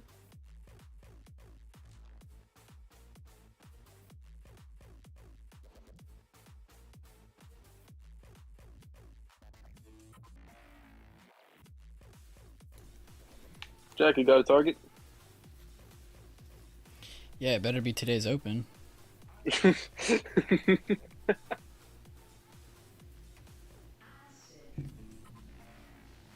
telling me it can't be 235? Oh.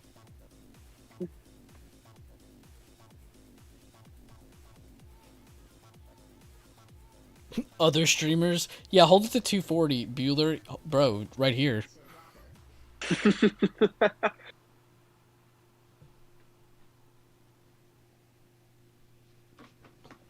I don't know. I'm going off the buy the dip strategy. You always take profit at open because that's the first important pivot point level that's above these dips most of the time. You can definitely see some rejection at the open. I've back tested thousands of these, and I'm not joking. Like, I would genuinely confidently say over 80% of them go to the day's open when they do successfully rise. The day's open is the, like, bee's knees for a target. What the hell did I do yesterday that involved the CDO? Damn, I remember I did a trick yesterday. What'd you do? I need to find it. Why did I forget? You know, we do so many of these now, and It makes you forget which ones you did. No, I feel you. you know, I used to be able to remember, like, yo, I had a great game this day. I did this. That was today. Now it's all mixing together. It's weird. Oh, here we go. I found it. Oh, it was a 0DT spy. It wasn't necessarily a buy the dip, but it's kind of weird. I was seeing like a Head and Shoulders-esque type of pattern there yesterday, but then I saw like this little bear flag, and I'm like, all right, this kind of looks good because I'm seeing the volume, and then the spike up it confirmed the bear flag. I mean the bull flag for me, and I got up to the CDO, which was my only target. I could have taken at like 406.36, but I hoped for that. CDO, a collateralized debt obligation?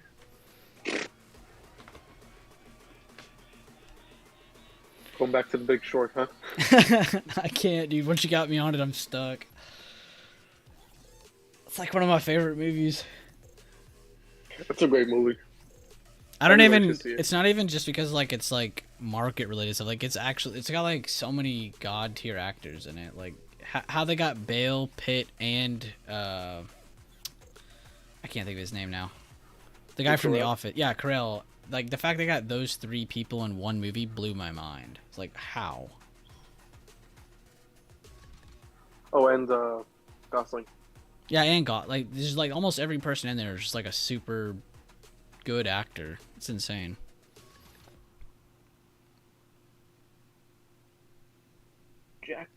Objective tits.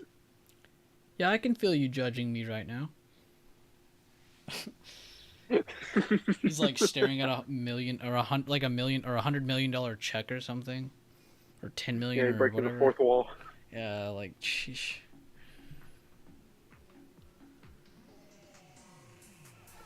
Listen, I know there's people out there that probably like when we short the market. I'm sure there's people that think, "Oh, we're immoral or something." We don't make the market. Yeah, If I'm a criminal, I don't know what to call these other people. Is anything that they call us criminals? It's just like us betting against people's livelihoods and stuff. And it's like that's not how it is. It's just movement. Yeah, I'm personally going out to a homeless person, taking every bit of change out of his pocket. That's exactly what I'm doing. People really be getting butthurt over. Do they do? It's crazy. That's just something I don't get. Did we get CDL yet? Yeah. We did. Oh, my bad. I'm on meta, bro. What the hell? No, I'm looking at meta for Jack too. Oh, okay, yeah, we did. We hit that debt obligation. Target 1 is... oh, so he's aiming for yesterday's close. Which I don't have marked yet.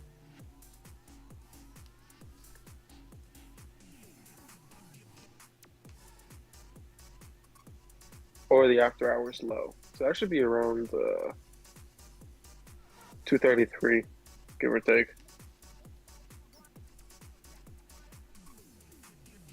I'm glad I took the time this morning to go draw this blue area with everybody so we were all on the same page, because that has been a super significant area. They rejected it, pushed over it, held it as support, made a new high, and then since then we've just seen a slow retrace to it and another bounce from it.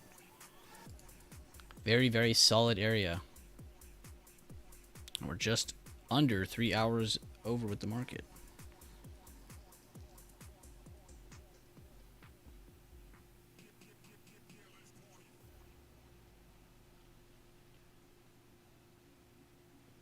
Don't be mad at the shorters. Be mad at the ones dumping massive shares. Hey.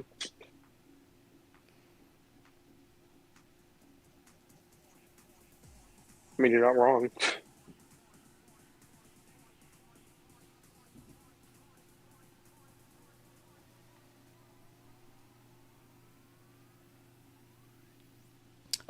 Mohammed A. Al-Rawahi, if you want to watch it in real time, you can, and go back in time and watch it when I drew it, because I drew it before we started doing anything.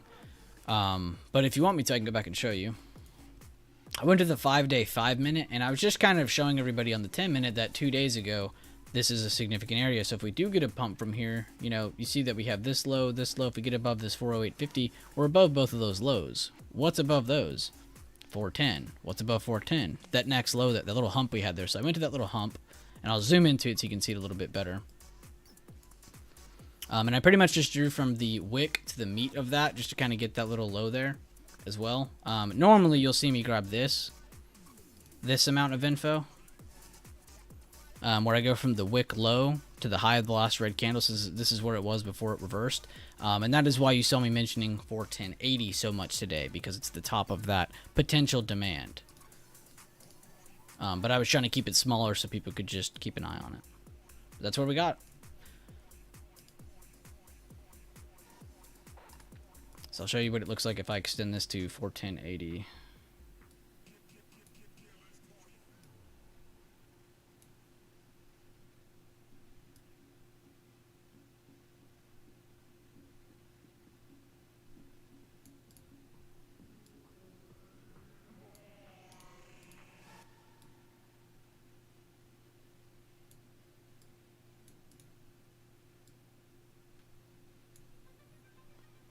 There you go.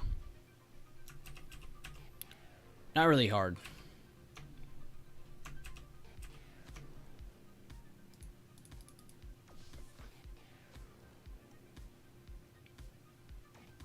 Also, if you want a better, longer explanation on that, I cover that pretty much in every stream in the morning, because I go over the supply demand of each day for intraday. But I also have a zones videos if you want to. Actually, you could just go here. This one, how to chart supply and demand zones BB style. I'll link it in the YouTube stream right now, so you don't have to go look for it. But this is essentially how I get all my supply and demand. You can also just tune in and I'll show you how to do it in stream as well. So here, let me find another chart. Delete this one. So let's say I want I'm already on it. Let's say I wanted to get the yesterday supply and demand, Mohammed, and anybody else listening. How would I do so? And I want to extend it over to this day's price action so I can potentially use it. You know, whether price starts super high or super low and it doesn't ever touch those levels, doesn't matter. it might be useful in case they do come down. But let's see. So, high of day. First two things I look for when I look for supply and demand of previous day to help me out on the next day's intraday chart is I look for a high and a low. So instantly I see this low, right? I think we can all agree that's the low of day. What did they reverse from? Pretty much that next candle, they were already starting to move up again over the next couple, right? So we're going to go from that candle, the low of that, to the top of that red candle, because that's going to give me an area of potential demand. So I'm going to go again from the top of that red candle to the bottom of it, because this is where they reversed from. So I'm going to go from low to top of that candle. That gives me an area of demand. Same thing now. So we have a high of day about right here, right? And the open of the last green candle before it had a big reversal from that high of day was that yesterday's open, right? So we're essentially going to be grabbing from here to here, but over to to today. So let's zoom over and get it over there. You can see it didn't really help anything out today, but still really, really good info. And I'll show you here in a second how it was really good info. There we go. Again, going from the high to the open of the last green candle to create an area of supply. Right, so you can see it really didn't do anything for intraday price action today, which, again, if you want to, you could back test this as many days back as you want. You'll see it's very effective. But you can see the pre-market actually ended up holding this about an hour before open, so that gave good momentum for buyers. So essentially, the game plan was all based off of this right here. Whoever loses this, sellers have control. They keep it, buyers have control, giving you a good short-term confirmation of what to look for. And then that's when all those other awesome levels come into play, and you can start to kind of add on to those. And that's why we have so many. Because now it's like, oh, okay, well, now it's 408.50. Can we hold over that? Can we hold on 90 MA? Can we break the next area? And so since we crossed that area, we had to go look farther left because there wasn't information here. So we went over to this area over here to get this area of potential demand. Which, again, they hit it, rejected, got over it, kept it as demand, and ever since then we've seen one bounce from a slow retrace move, but again, no new high of day yet. But that's essentially how you get your areas of supply and demand in the easiest fashion, and they're very, very, very accurate, again, and they don't really mess up anything you already had. They do coincide with the levels we already place on the chart. So it's not like you're messing up anything you're doing that you've already been practicing. But how many of you have been charting that? How many of you guys have been doing that? I mean, I've been going over that for weeks now, adding it to my charts every day, dropping the chart links to you guys. So hopefully a lot of y'all have been taking advantage of the supply and demand from your previous day, or even from the bigger time frames. But it's very, very, very effective and very useful.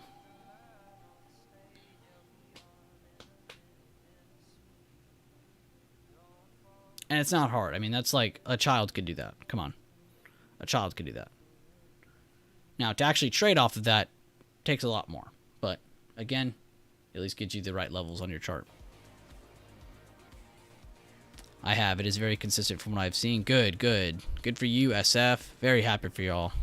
I'm really happy to see y'all, because I'm not joking. There'll be days where people ask me a question like, how come you knew there was a supply or a level here? It's like, what do you mean? It's literally the previous day high supply or the previous day open. It's like, what? You're asking me questions on the most simplistic levels, you know, and it's one thing to ask me as a newcomer. That's totally fine. It's another to ask me as someone who's been part of the community for months on end. Like, come on. Marking the levels is baby steps. If you're still there, I don't really know what you're doing. It's constant. You have to constantly practice these charts, constantly practicing drawing your levels. Therefore, it's not really a thinking process. It's just you doing it. Just go at them.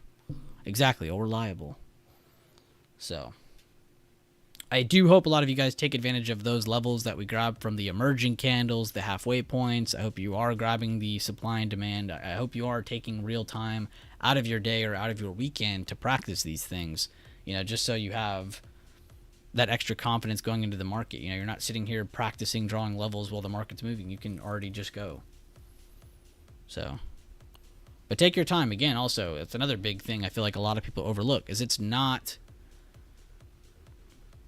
a time game. It's not a race. You know, don't look over at Shane and see he's killing it. Shane's making tens of thousands of dollars and you're sitting there still mental trading. You know, don't sit there and go, oh, I wish I was like Shane, and then start to take trades just to catch up. You know, don't do that. Don't do that to yourself. And Shane, I was just using as an example, of course.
And thank you guys. I just noticed we did hit 130 likes. I appreciate that.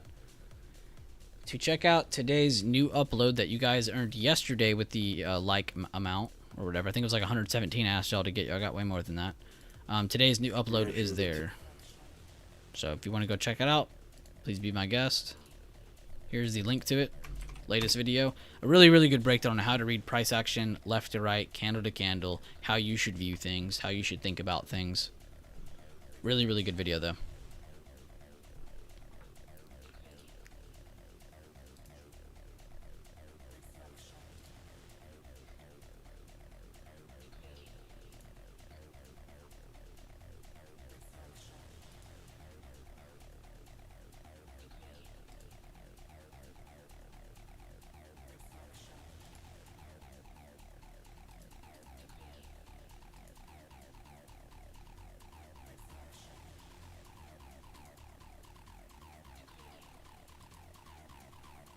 Bueller, do you game? Hell yeah, game. Honestly, when I'm not trading, I'm probably gaming.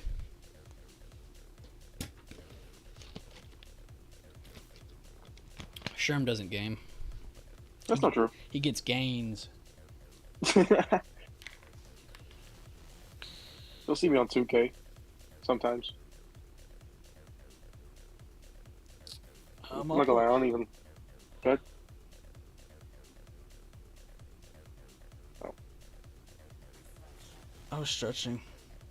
Oh, okay.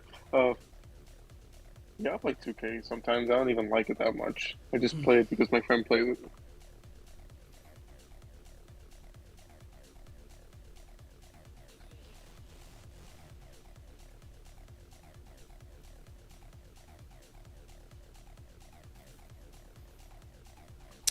I kind of play anything really. Lately, I've been playing a lot of CS:GO. Yeah, check my career. I do have a 99. Oh my god. It's not that difficult to get there now. Really good players say that. So I'm telling you, I wasn't the 99 until like a couple of 2Ks ago. And I'm not one of those people that gets one every year. Generally, I like to get it every other year. I don't have Xbox, but if y'all want to add me on PSN, I am the fastest racer. And you can't argue it because I literally have the gamer tag that says so. Oh, that's true. That's a really good point. I don't make the rules. You just abide by them. No, I get it.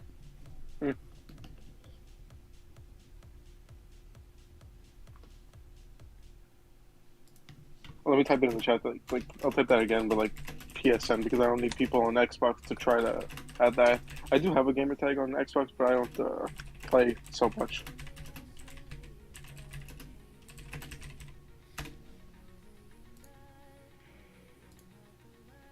Do I play comp on CS? No. I do play COD sometimes.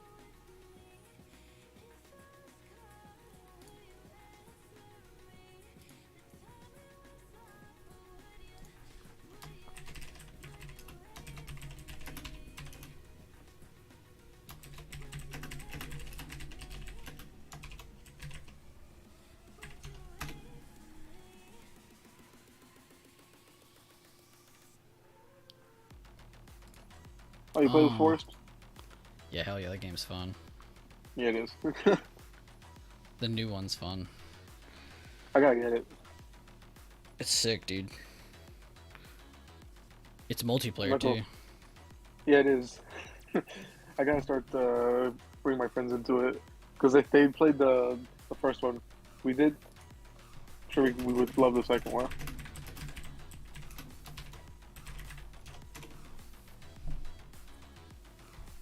Still just watching. What? But no, it's BS. Go ahead. Oh.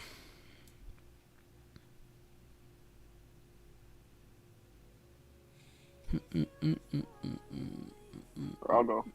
I was gonna say I do play GTA. I have a modded account. Yeah. I bet you had a lot of fun then. I mean, I got like a ridiculous amount of money in there, so I get whatever I want.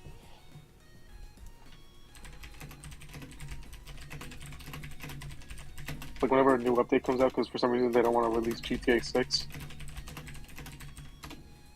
then they're playing the new update. I'm scared if the new GTA ever does come out.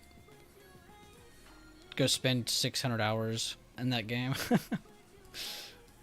Oh, I don't even know how much time I spent on GTA at this point, because I got it for PS3. That's how long ago it was. And then it came with my PS4, so I didn't pay for it again. And they never made me pay for GTA 5 for the PS5. I don't remember them charging me for that. They said you're the fastest racer, we can't charge you. Yeah. Amazon's back at the top of the supply from previous day high. Tesla just made a new high of day again at 169.40. It's really only a little bit more than the previous high we had, so it's nothing super crazy yet. Google coming back down. Meta hitting previous day low. Jack, I want to see that you have taken profits.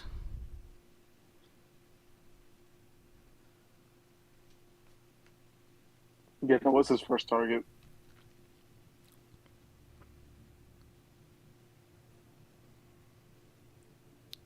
Plus, you got a little bit far past today's open, so that's a really good sign that you should definitely be getting out in between that area.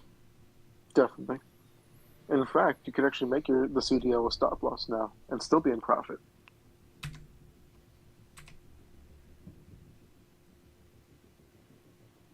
I never played Red Dead, but I did see it was a super awesome looking game. I played Red Dead 2. I played too many hours of that game for sure. The game looked fun, I just never had it.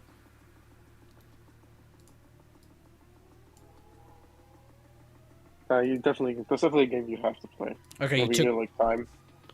You took one at open and you still have one? Are you going to sell it at that previous day low, or are you just going to ignore that one and wait for previous day close and raise your stop? What are you doing? I'm just trying to get in your head and trying to see what you're doing. Fine. I do like that you took one at open, because now you've lowered some of your risk.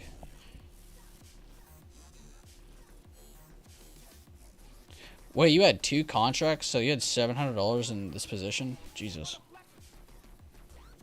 Contracts seem to be decent, though.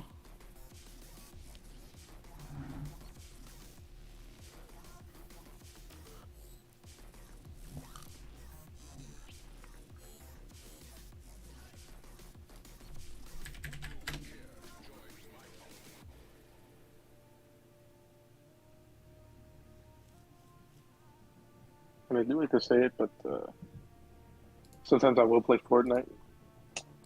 My friend got me back into it, and turns out I'm pretty good at the game.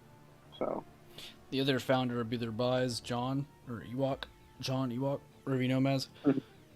He was actually like top 2,000 in the world on Fortnite at one point. that's pretty good because a lot of people keep playing that. He's still got pretty crazy stats, considering we haven't played it for a very long time now. But yeah, he was pretty effing nutty.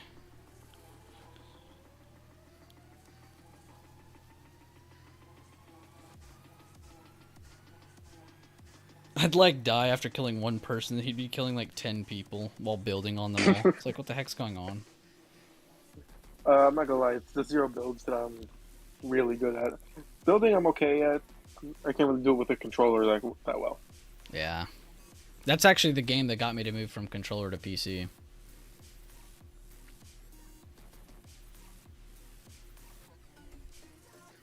I think there's a way for me to connect the keyboard to the PlayStation. I think. Yeah, you can. You can do the USB connection, I think. Yeah, and then program the controls to the keyboard. Program the PlayStation to pretend it's a computer.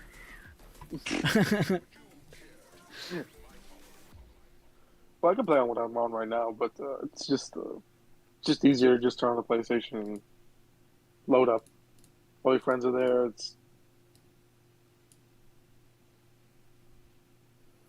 That's where most of my stats are, because I didn't have the PC before I got the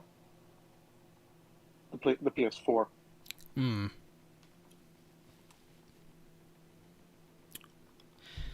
I mean, I'm on PS5 now, but all the stats just move over. I've always thought about doing like a backup stream channel for just gaming, but I didn't think it would grow at all. It's already kind of an overused scene. Everybody wants to be. Everybody streamer. wants to be that guy, yeah.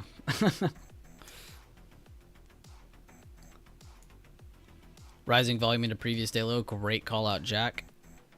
He's talking about meta. Mohammed, I have just an average computer. I mean, it's nice, but it's just average. And I only use one screen for trading. I do have 3 monitors, but one's for streaming on YouTube with OBS and Spotify on it. The other one's for Discord. This is strictly one chart I look at. Sometimes I will pull up a detached chart and sometimes watch something else that y'all are probably not watching, but it's most of the time I'm just staring at this. And if there's ever days where I'm off or by myself, maybe I pull up a split chart where I have 2, but I don't like having 2 screens. I don't like turning my neck 100 times. I like to check things. 24 inch? I just have a normal PC screen too. It's just the average size. Nothing big. Nope, not a Mac. PC. This is where I need John. Because I don't know what the hell I'm talking about.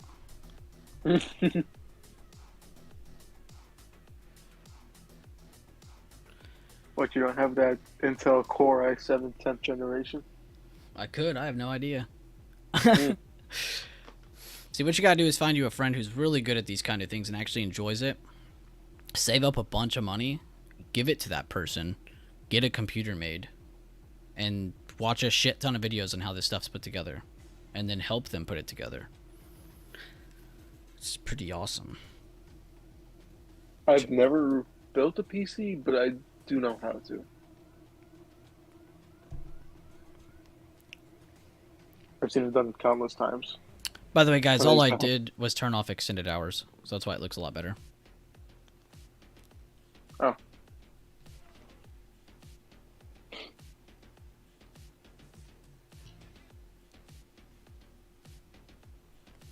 Yeah, I'm on one screen too. I got everything on the screen. I got the YouTube screen, I got the charts.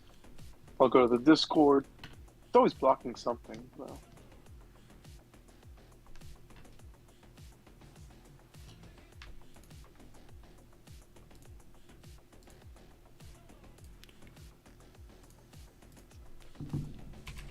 And I'll just trade through my phone most of the time. Yeah, trading on your phone's actually not that hard. I don't know why people... Like, I can't chart on my phone, but to actually enter or exit a trade, it's really not that hard.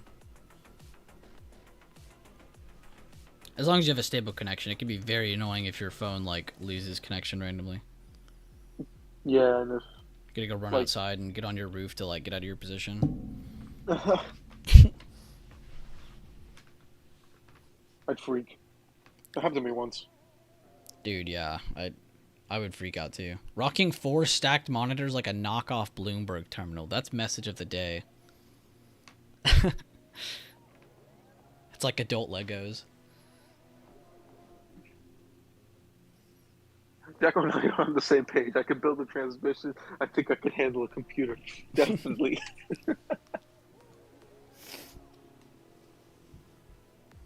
I changed my own brakes.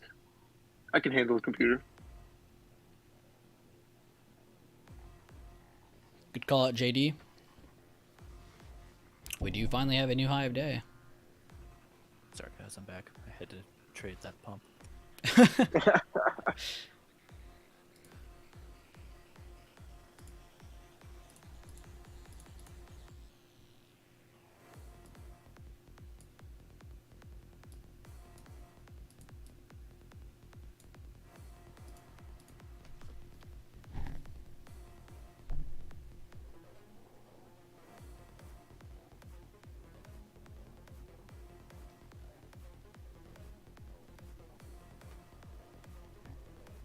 I'm gonna head out for like 20 minutes or so. I'll be back.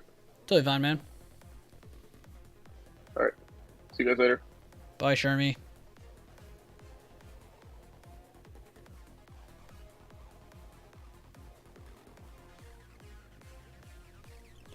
New high of day. Will it hold, everybody? I'm on the 10 minutes, so you are seeing a little bit slower price action, but a little bit more clean and stable.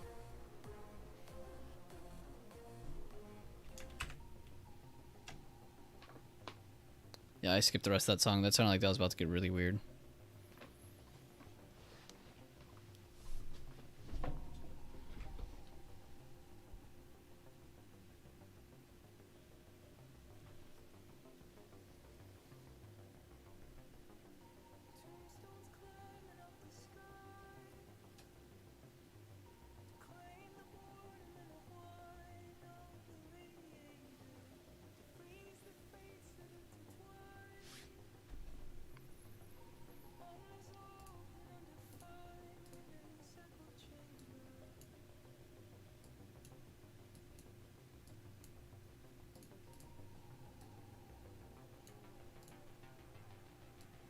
U.S. streaming business, which is a big deal. Well, and compare it with Paramount's big miss yesterday when they cut the dividend, reported greater losses in their streaming division, and those shares tanked. Joining me now to discuss is Matthew Harrigan, senior equity analyst at the Benchmark Company, along with our very own Julia Borston and CNBC.com reporter Alex Sherman. Welcome to everybody. Alex, just kick things off here. I mean, other than saying, you know, how amazing again Zaslav is at all of this, I mean, the shares are up 3% after his remarks. What jumps out at you? Right. Keep in mind, Warner Brothers Discovery was down 60% last year. But yeah. Look, there's no doubt that David Zaslav can take a small victory lap today. He's been cutting costs like crazy over the past year to try to get streaming into a profitable, free cash flow pumping business. And this is a legit first step. And so, you know, I think the street kind of is tipping its cap to that to say, okay, but the company's going to need to do a lot more than this. And to be fair, David Zaslav said that on the earnings call. You know, he admitted that the environment continues to be challenging, and he's hopeful that the company will really turn the corner here and start to get advertising revenue back up, and we'll start to get film revenue back up. Of course, traditional cable revenue, you know, that's probably on a slide down, and there's nothing he can do about it. But that's why it's so important to get this streaming business. When you're looking to enter a position to upside or down intraday, what is the first thing you look for when pulling up the options chain? Do you pay much attention to the delta/gamma? That's actually the only thing I pay attention to. So like in my, which Keegan, you have access to, so that'll also help answer your questions when you go through it more. The playlist scalp series, the scalp trading live play series, whatever it's called. Go through that. That's a really good example. But in that trade challenge, or whatever you want to call it, I didn't really call it a challenge. When I was scalping SPX and SPY all the time, I pretty much just looked at the delta. I didn't really care about the gamma. I didn't really look at the theta. I really didn't even look at the IV. I mean, you could kind of tell if IV is high or not just by looking at the premium cost every day and getting used to it. So that's one thing without even having to look at it. But the first thing to look at is delta. A big thing I like to look out for is there's a couple different ranges. So if you want to buy a cheaper but needs a bigger move type option, you could look for one that has 0.16 to 0.20. But in all reality, you want to look between 0.20, 0.30. And then, of course, the higher up it goes, the more expensive your option is, the closer to in the money it is, blah, blah, blah.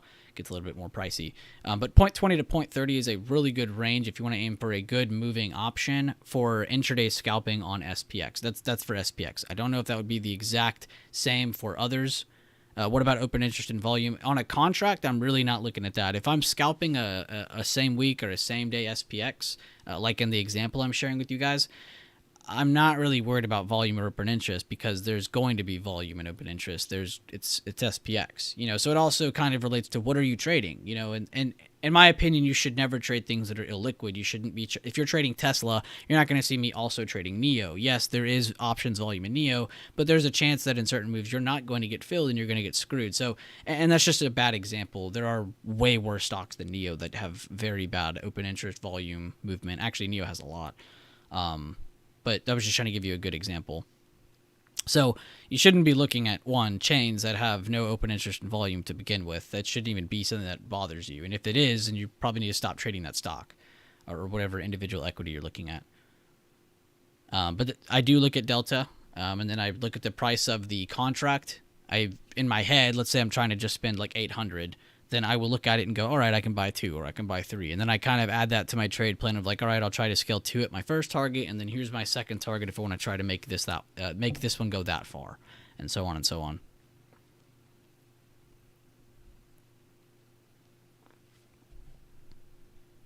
companies. And really, this is, you certainly want to have a lot of creativity. I mean, they're turning around DC Comics under new management, James Gunn most notably, and certainly the animation business as well has a lot of potential.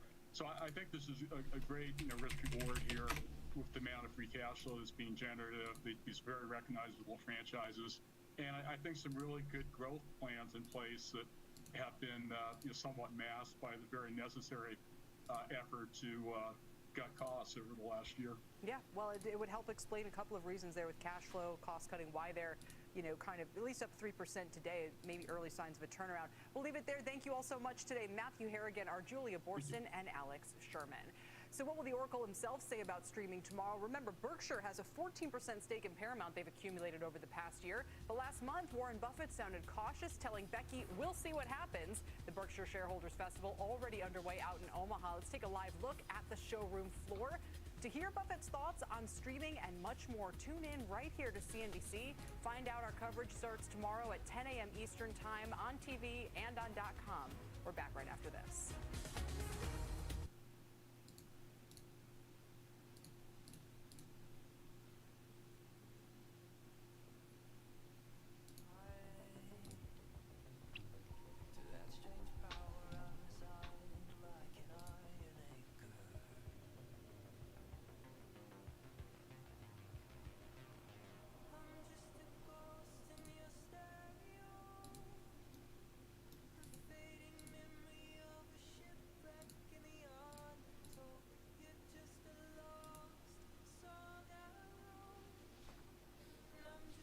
I just saw your trade review. It's not much, but it's an honest living.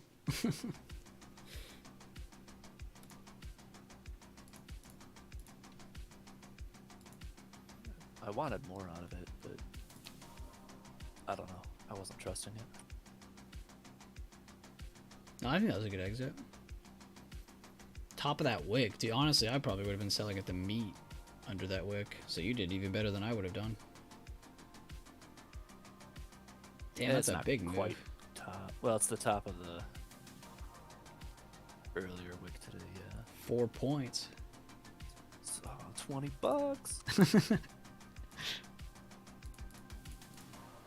Those videos are so like easy to watch though. Like I love going to your channel and just watching some of them. I've rewatched that one that you posted on. Not trying to joke here. I have rewatched the one on 420 a few times now. What'd you like about that one? I saw one morning you were just randomly spamming it. Oh, I spammed everybody with that one because I liked how long you held through it. I like how you like were in it, and then there was like a bunch of times where it was like, shit, I'll just cut it. Like, and I feel like a lot of people get that kind of like mindset. Sometimes I even get it. You get just exhausted. You know, it's not even you're cutting it because the trade's a loser. You're cutting it because you're just tired of looking at it type thing. So it was cool to see you just continue to hold it and have a reason for holding it. And then when you took profit, it was really cool to see you get to your target, which at the time seemed like it wasn't going to happen. And then it ended up holding, continuing, building higher lows, and then kept going. It was like, okay, nice.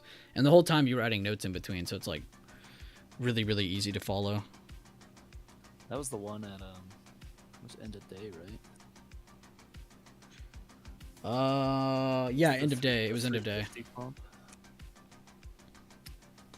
Yeah, very nice move. But I liked your reasoning on it a lot. I've watched that one like 3 or 4 times. It's really just to remind myself, like, hey, idiot, don't sell if you don't have a reason. And that's where futures, for me, has just really helped out. I don't have to worry about Greeks. Yeah, that too. You don't have as many variables, which is good. If it goes up 4 points, I win 4 points. If it goes down 4 points, I lose 4 points. It just keeps my stupid brain. Jack, handle it. How much did you make on that first trade, on the first contract? $40, right? Yeah, bro, you said it yourself. Previous day close is your second target. Take profit. Get the hell out. Don't go back on your word. How dare you? You took one here, and you took one here.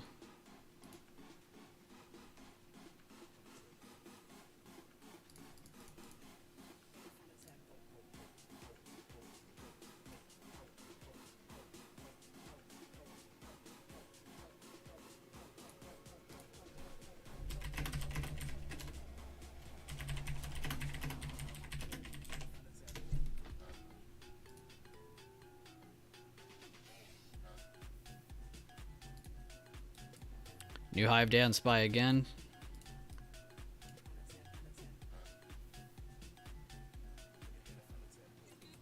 That also lines up with the 200 weekly SMA. Ooh, good call out, Bugs Money. He made a good choice. He did make a good choice. Yes, Jack. Everybody, round of applause for Jack. I'm very happy for you, Jack. I tried not to mention you too much because I wanted to see what you were going to do, but you seem to have held really well on your own. Now everyone grab calls. She's going to fly. Good stuff, though, Jack. What, did you end up getting for that 350 to 450 for that second one?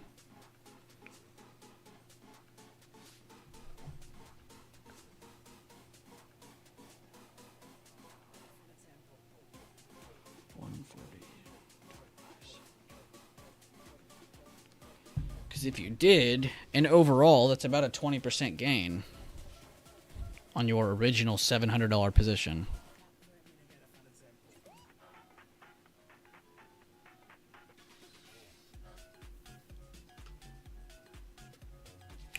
Good stuff, Jack. That was kind of a hard one to hold through, too. I kept going back and checking it for you because, like, kind of like the example I literally just said, the exhaustion, you know, like, there was never a time during this day where it was like, get out of your position. But there has been many times in this day where you could have just exited because you were tired of looking at it or being in it or dealing with it or even thinking about it. So really good job keeping your mental strength intact. First contract 350 to 490, and then your second contract got to 455. That's what I'm talking about. Good stuff, Jack.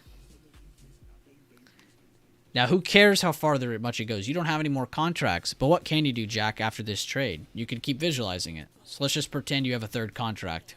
Try to manage up an imaginary third contract now. Taking Nox's words.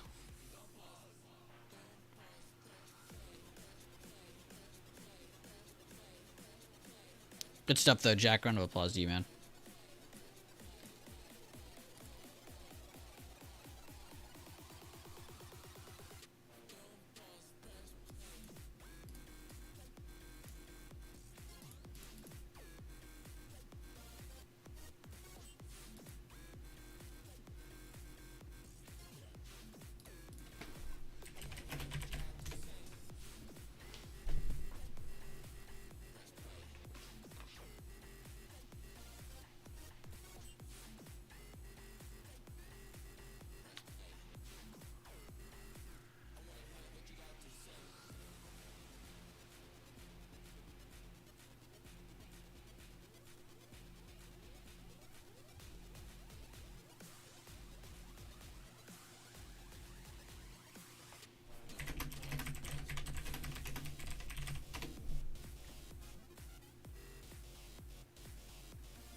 Let's go.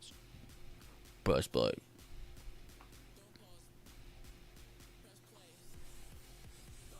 I don't do call outs. If you're here for call outs, don't bother looking. My bad. I missed your question, Keegan. You said, thanks. Are you finished with the scalp series? I am finished with that scalp series because that was mainly to cover just the month of March with SPX same-day scalps, which there were a mix of other trades in there, but it's over 90% SPX same days. I was just trying to get another playlist for the members. I'm actually working on a couple videos now, and then thinking up other ideas for better playlist series because I don't want to just do like 3 months straight of scalping series for the members section because then you guys are just gonna have scalp videos. It won't be a mixture. So I've been trying to just kind of slow it down and then come up with another series. I was kind of trying to give the market enough time, Keegan, to do another swing trading series because that's really what I wanted to do. But I might have to just wait and then just do more scalping.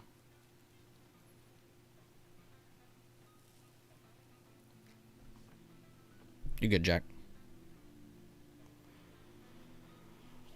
Only trade I'll take today was 4.5% of paper report. Not that that matters, but let's... Hey, again, it doesn't matter, Jack. It's about the reps. We're not really caring about the amount. We don't really care about that. Percentages are nice, but again, we're just focused on the habits of things. You know, the routine. Getting into the motion of things. Repetition. That's what I want to see. Triple Q weekly looks nice. Let me go check it out.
Yeah, Monday is going to be big.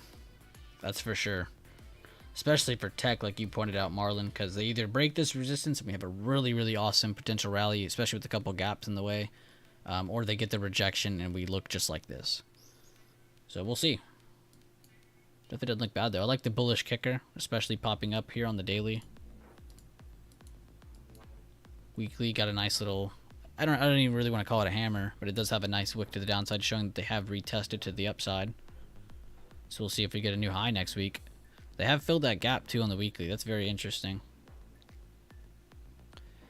Get the motion of the ocean. Got it. If we close a pin bar, maybe more upside next week. Yeah, maybe. Again, like I said, you really are relying on this high. I'm on the weekly still. Those levels you just saw me draw, I probably won't keep them up for this, but it was just to kind of get a good example of where we're at. But I went from just basics of supply and demand. Again, I went from where we kind of bounced to where we reversed from, just from recent price action. Just look it over to the far right, and you can see we actually are in supply again with that gap fill in place on the weekly. And that's kind of why I went down to the daily. It's a little bit more clear of a picture there. Because you'll see, we do have a gap there, we have a gap there, so we could see some small buyer moves maybe next week into those two gaps. If the intention is to not break this, reject it, and come back down, then we might see them go fill those gaps, wick the top of it, pull back down. If the intention is to pass this, fill the gaps, try to get a good close over, and a retest over this. So there's a few different scenarios we can look at, but I do like your single candle analysis you got going. The daily looks really good too. Even just looking at recent price action, you can see this is like an old high they had. It popped up above it, held it, got back above it. So 313 seemed to be a pretty significant area, as well as this recent low. So that's two things you can look for downside if it does happen as well. But I like that. I like the potential for both sides. This is pretty much identical to what I've been saying on SPY too. You know, we really are in a position where both sides can really do a whole lot of damage right here. You know, we've already seen that too. We've seen them push back into supply, catch demand, supply, demand, and we're right back in the smack dab middle of the range again. So we're going to be seeing next week what's going on. But as you can see, from what you just pointed out, Tech and SPY are in two completely different parts of their chart. Tech is already into this supply, hitting resistance like a flat top. SPY is still just getting back up to it, with plenty of room above before hitting it. So, clearly Tech does have a little bit of a lead on SPY right now. Very good points made, though. That might make next week super easy, especially with a lot of those earnings behind us too. Might not have to worry about tech earnings as much. Which I think there are still a few next week, but I don't think there are any of the big weights. A lot of the big ones already passed. I think you just have Nvidia left.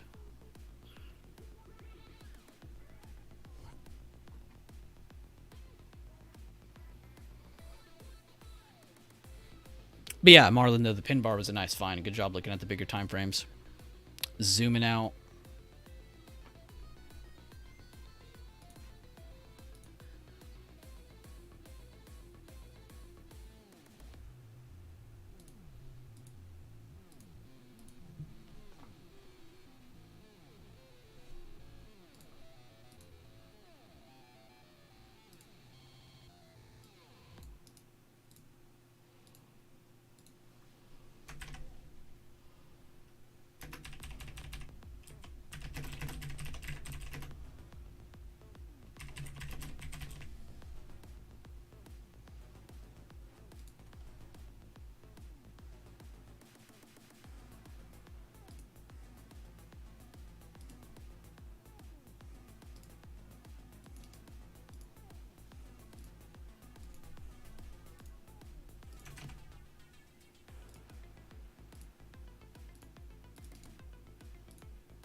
Thanks. I've been doing analysis from the weekly lower time frames. More good stuff, Marlon. That's actually a really, really great technique to read price action a lot easier, is going down the time frames like you are. And it really is like telling the story of the chart. Because what might be a, like I was saying earlier, I was saying this earlier too, is like what might be a pattern on the bigger time frame might be a completely different thing on the smaller time frames, you know. So like somebody on like today's example was, if you're on like the 15 or 20 minute, you might be seeing a 3 or 4 bar play, but the guy on the 5, you know, or the 2 or the 3 minute or even the 1 minute might be seeing a big bull or a bear flag. You know, it's two completely different things, but at the same time they are the same thing, you know. So it kind of gives you that continuity over the time frames.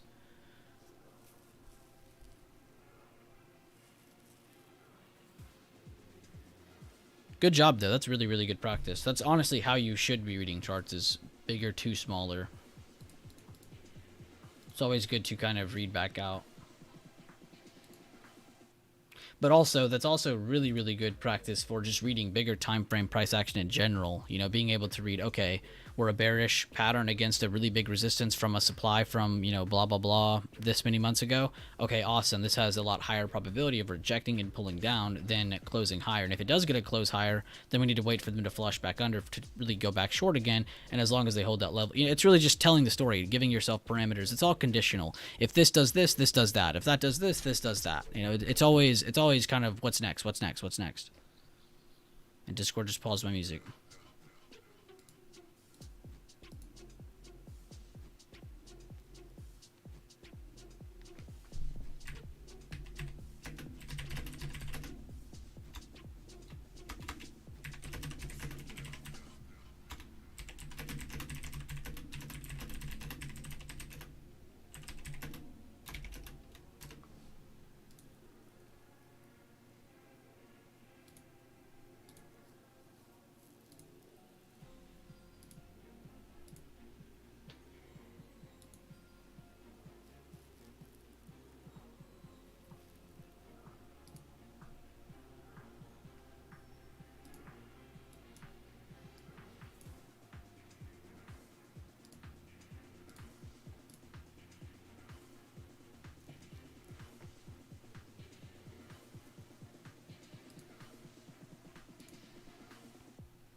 Pretty good pump by Meta. Netflix holding well. Tesla's up against 170. Took forever, but she got there. Amazon out of supply, trying to hold on top of. See if they can continue to hold to 105.40s for a continuation higher. Same story for 285s on Nvidia. Same story for Microsoft 309s. Same story for AMD at 88.75s. Apple's just still consolidating above 173s. And almost 5% day for them.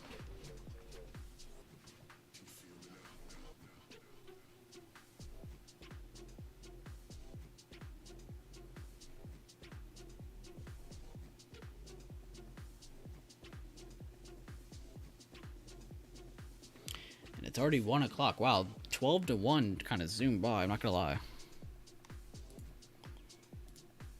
So we have 2 hours left in the stock market today, everybody. How is everyone who's all still alive?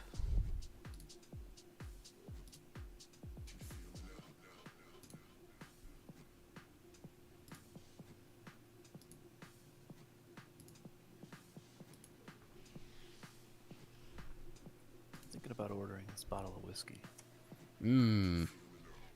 Canadian, American?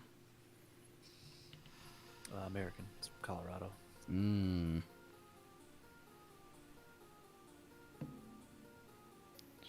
I do like whiskey.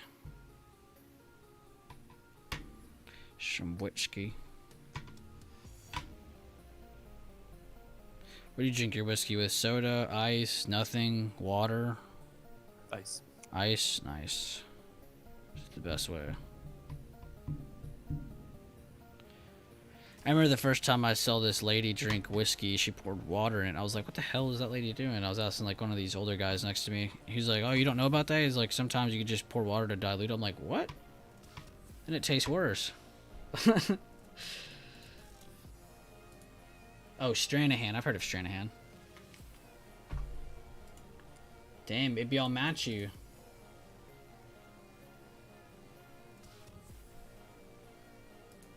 Are you ordering it from here? Yeah. What's going on? Dude, send me a link. $75. They're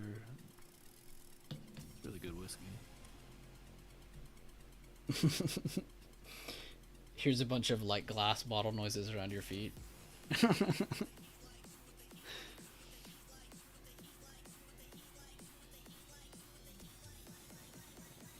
Zombies, where? You want to play zombies?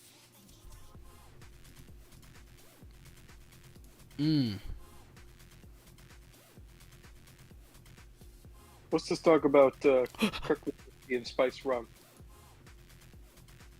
That was him. That wasn't us. Who's drinking in the chat? Rente was ordering water online. For real? No, he's eating whiskey.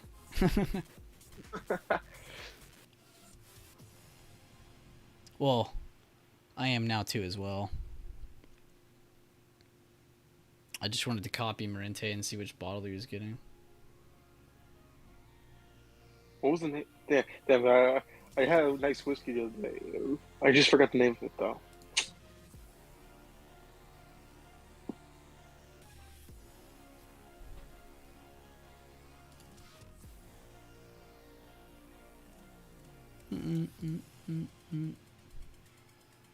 Oh, Doers.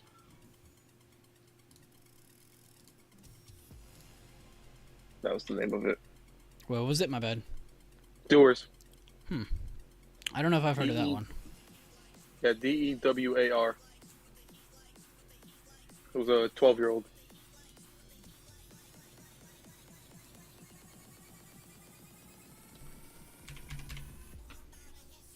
.808 Mafia.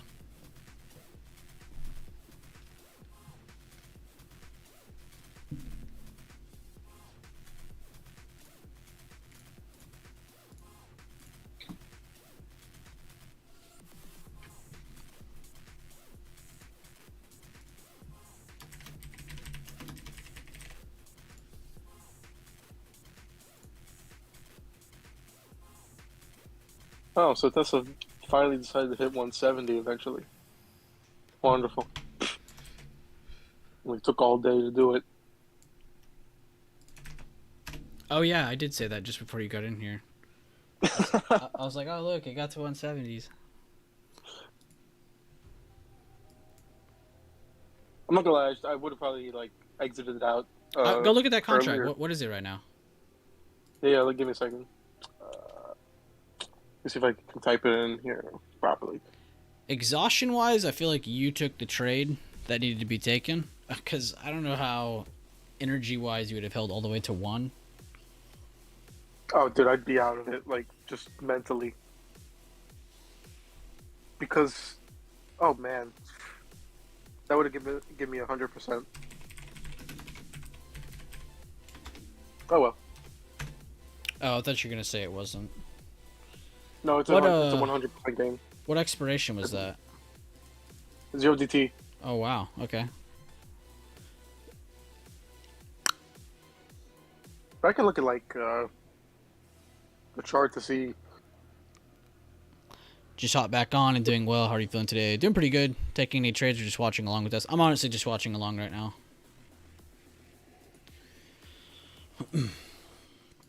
There was pretty much 2 scenarios today, and I was pretty bullish out of the gate just because of us holding this way on this area, and then the higher open. That was a very good sign. Two very good signs combining before open. And a lot of people in here pretty much traded the first 20 minutes and then stopped trading the rest of the day. So I'm pretty proud of most people in chat.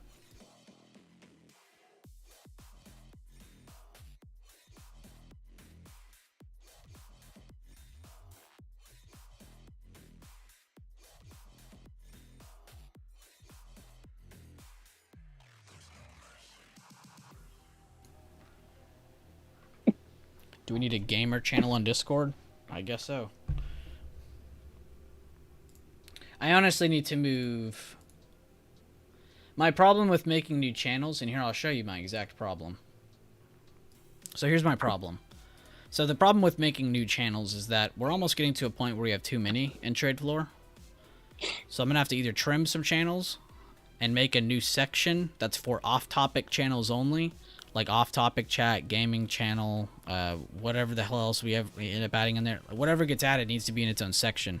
The problem with that is that if off-topic is in its own section, no one's ever going to click on it. Everyone's going to put their off-topic information in trade floor like they used to. So that's my main issue with having any new channels and new sections, is that I'm almost forced to do that.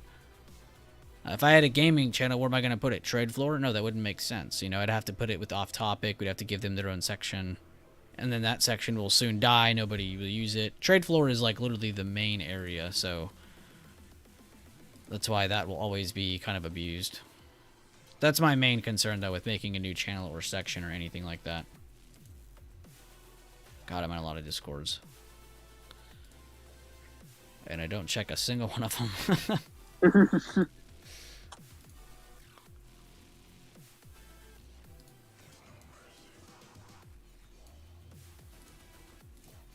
I keep that OBS Discord, though, on lock. The Discord is super helpful.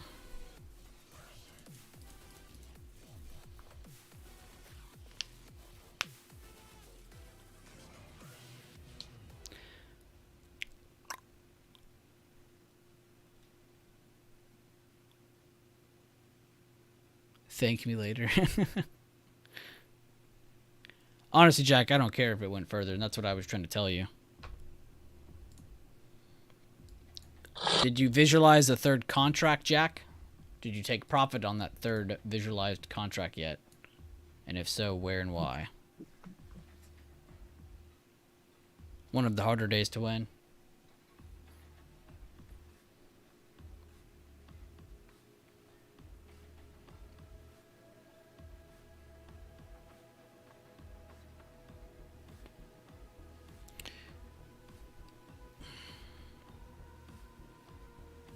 How was your day, Mel?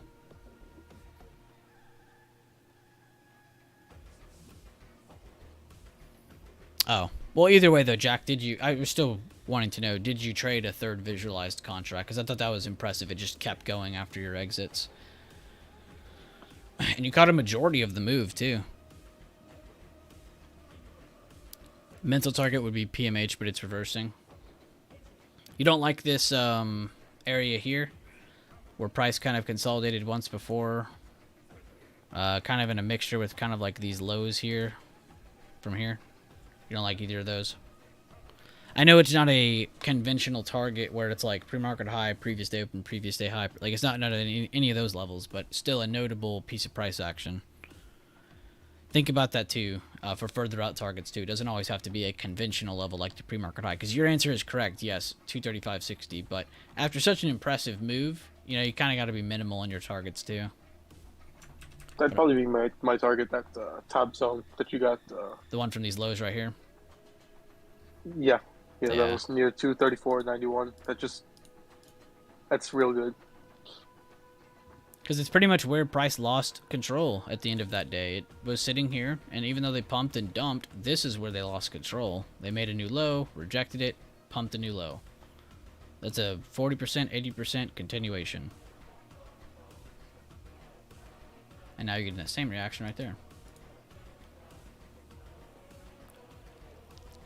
And it's stuff like that too, Jack. You know, it's not always going to be like, oh, I have to find a tedious level. Sometimes you will have that more conventional level right there, you know, and then you just go off that. I was just speaking in terms of this case. Plus, you literally bought like way down here. You bought before a lot of this move here. You were holding through a lot of this move here. You made it into this move here. So even if this did pump a little bit more, look how much more of the chart you caught. You know, you caught most of that chart. That's really, really impressive. But like I said, always good to go forward and try to look ahead and see what recent price levels you can use for further out targets. Always really good. All right, we've got trade results. Ooh, good job, Jay. Let's see here, Mel, what'd you do? A little dip buy, I see you. It's on the 2 minute. Let me go see what you did. Oh. It's like the same as me, but he held a little longer. 1, 2, 3, 4. 1, 2, 3. Wait, what? 1, 2.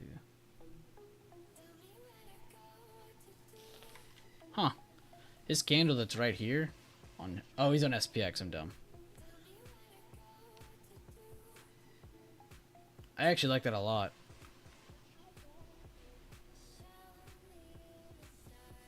What is that pink line?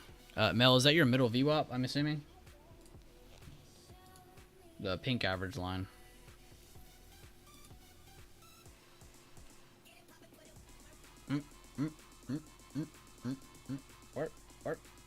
Art. Consolidate. Eight.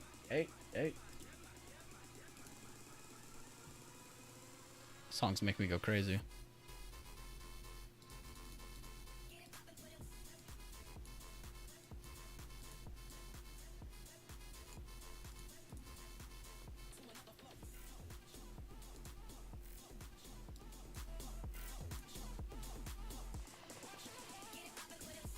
Pink is 30 EMA? Okay.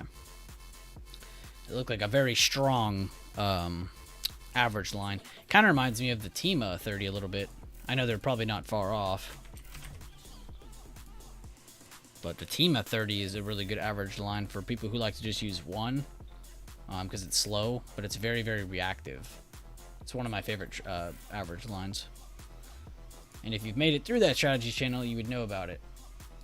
But it's a very good single-use average line. But it kind of reminded me of the one you were using.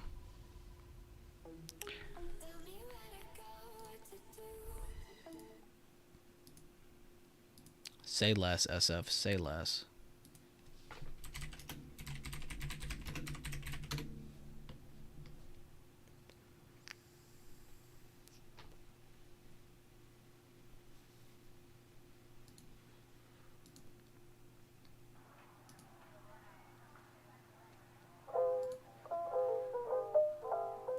That wasn't it.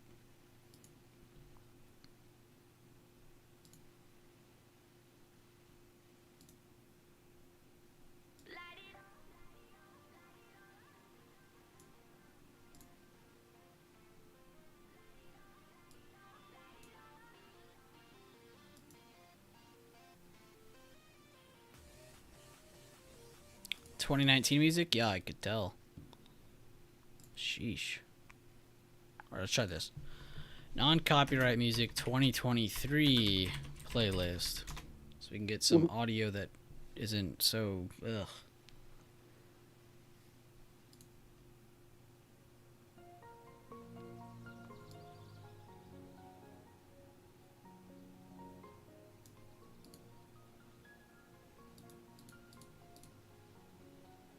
Yellowstone watch party for the rest of the day. If we were on Kick, I probably would just switch over, to be honest, because we might not have seen High of Day. We could see another pump all the way into 413, which I jokingly said earlier, thinking that was too far. But pretty close to it now. So if we end up holding 411.50 and 9 EMA in the way we are now, we will see 413s before end of day for a possible High of Day. But I wouldn't be surprised if we closed in between 413, 410, somewhere in here. Maybe even in the higher part of the range between 411.50 and 413.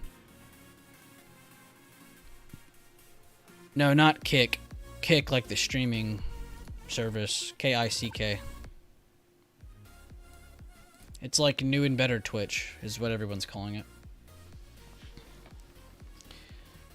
You can do all kinds of amazing things on there.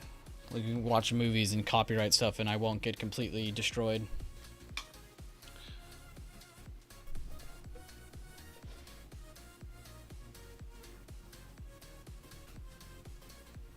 K-I-C-K is relatively new. K-I-K is old, yes. Two different apps. Y'all are thinking of Kick Messenger, K-I-C-K.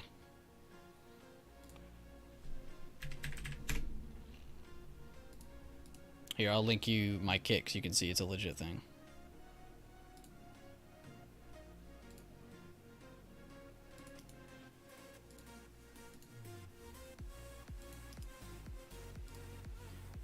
Here you go. There's my Kick.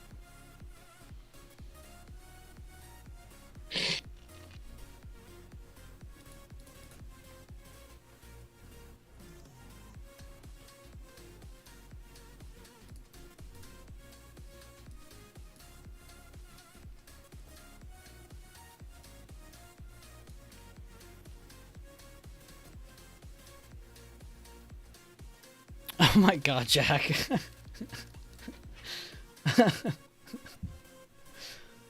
Honestly, Jack, good. Good.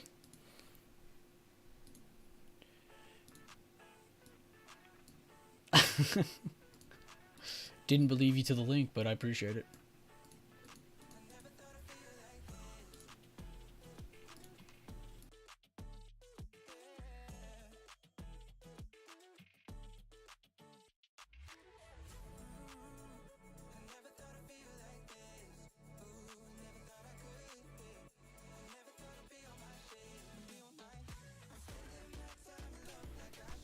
Is Spy in Wednesday's supply zone looking at 1 hour time frame?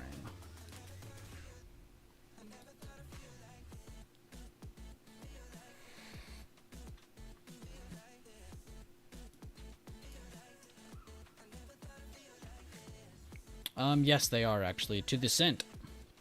Their supply actually starts right here.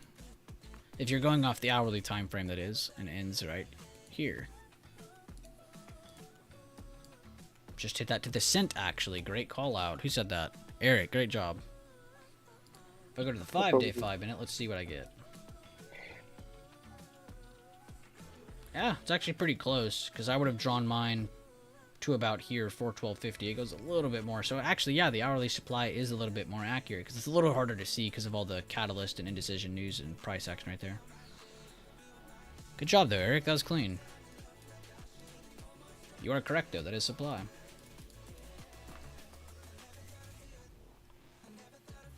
Apparently, Discord's gonna remove the four-digit numbers from the usernames. Yeah. Because it's pointless anyway. I can go make a new account and copy your account, your name, your profile picture, and I can copy your number. The number is not unique. If it was unique, I'd be cool with it. I get you. It's a pointless feature. It helped a little with seeing the fake Buellers, though. No, yeah, 100%. It definitely is. Because not all of them copy the numbers. It's like, alright. Lazy scammer. Now it's just like one more thing to not have to ban these guys. Oh well. Hoping drop to get in the green today, but if not, I'm still green for the week. There you go, Eric. And yeah, there's, like I said earlier, there's no need for a drop either. You could just get a rejection here, a small move to 411.50, and we just consolidate to the right. I mean, you got to remember there's earnings after hours, which most people don't care about. But we're going into the weekend. We just ended a very indecisive week. A lot of news came out this week. Questions are still very much up in the air for where we're possibly going in the near term. I mean, we had earnings season, we had more bank failures, we had Fed this week, and there was just a lot to take in and digest for the markets. So I would not be surprised if on like the early part of next week, we get harder days to trade, more indecisive days of trading before we really do get those bigger, more exciting days where you get those true one-directional moves. A lot of shit to digest. That was a lot. Market produced a bearish and bullish kicker in the same week, and on Q, yeah, triple Q, you see there's a bullish kicker there. It's like, what the heck?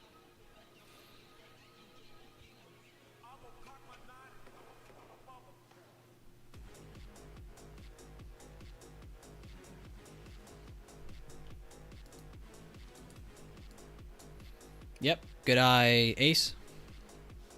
Not the most perfect form of it, but yes.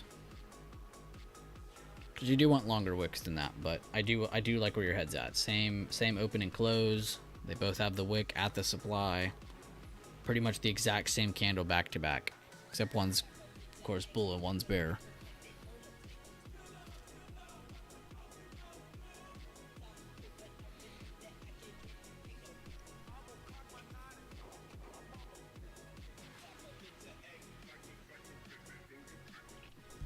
How did y'all like today's stream, though? Did y'all like me looking at the 10-minute longer? And I really only did that because after confirming 5-minute, we had to confirm 10 and 15-minute. 15-minute ended up holding.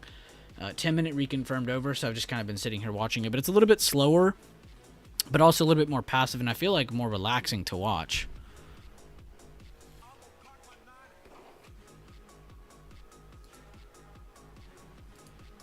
Yo, good job, Mel. I just saw you exited your last one at 60%. Pretty much 61%. Good job, man.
Oh my god, I hate when it does that.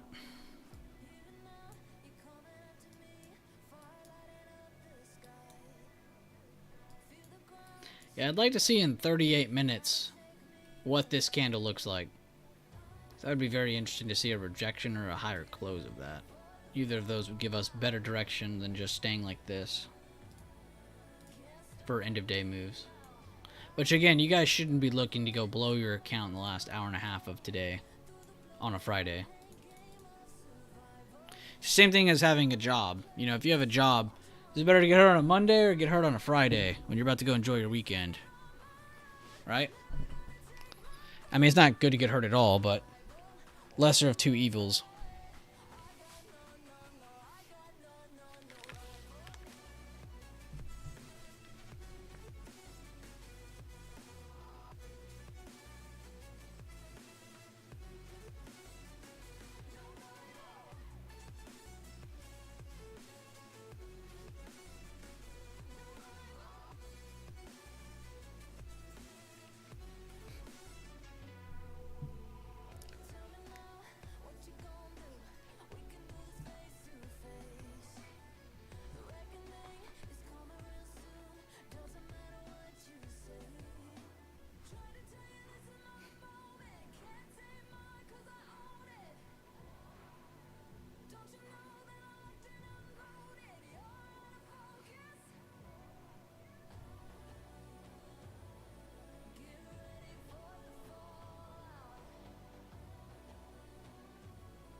Nope. Was not vibing that song. God, it's impressive how all these levels line up on every time frame. Monthly, daily, weekly, does not matter. I get the same TA every time. That's crazy. Levels work, man.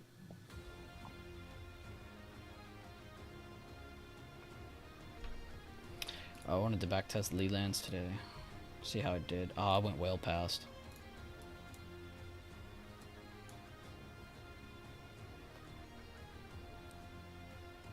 That was a control point right there.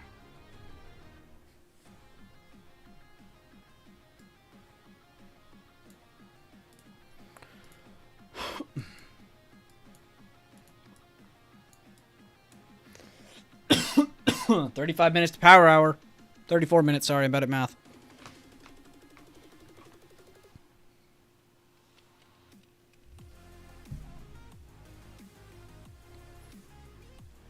New high, good call out. And no, I did not trade today.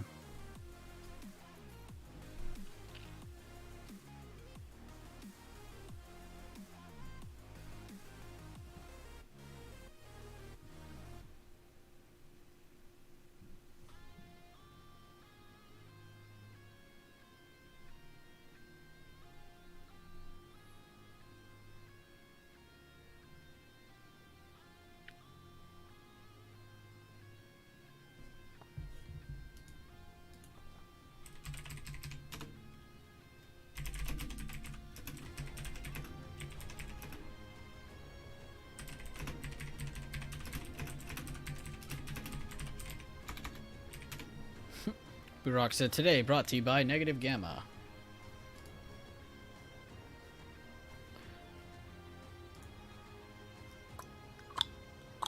Insane pump right here happening. Almost getting to 412.86, 20 cents away. Very impressive move.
Acid Nation time. I actually closed Spotify, turned it on to YouTube, non-copyright music.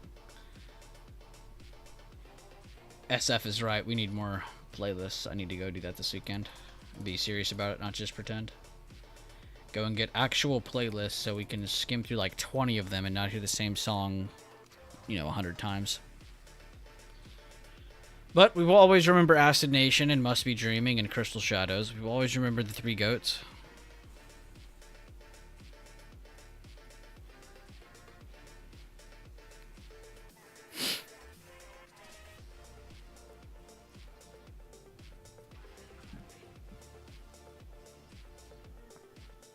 Meta almost positive on the day.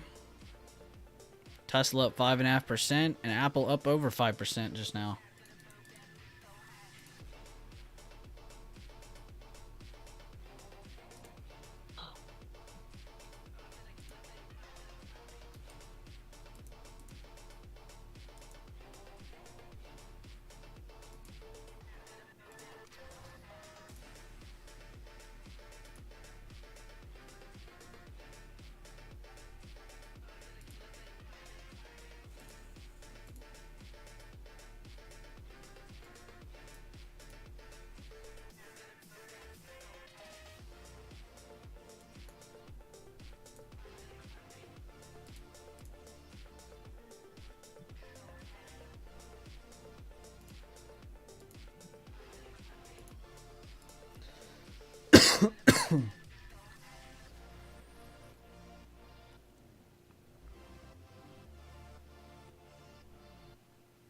Oh my god. Playlist should be the same. The price action from week to week has been. We end up changing the songs and the market ends up breaking out. We go one way. It doesn't matter which way, but we go some way. It'd finally go. I'm playing Assassination in my head. Time for Spy to go back to today's open. Yeah, I know. You say just kidding, and then he says it could happen like it really could. We've seen those moves in the last hour and a half the day before. No more consolidation. Wow, D-Chutch just made a really, really good, or posted something really, really cool, but he said Apple is $8 away from its all-time high. It's pretty... It's mind-blowing. Oh, yeah. Because in your head, you're like, most of these charts are just to the right. They're above, good lows, but they're under all-time highs. Go to Apple's chart, and it's like, well, they're pretty much there again. That's crazy.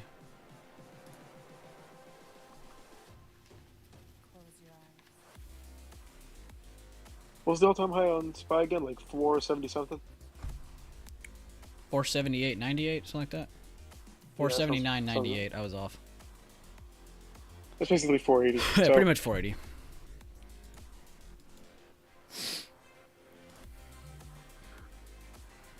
We still got some ways to go on SPY, so the rest of the market needs to, catch up to Apple. But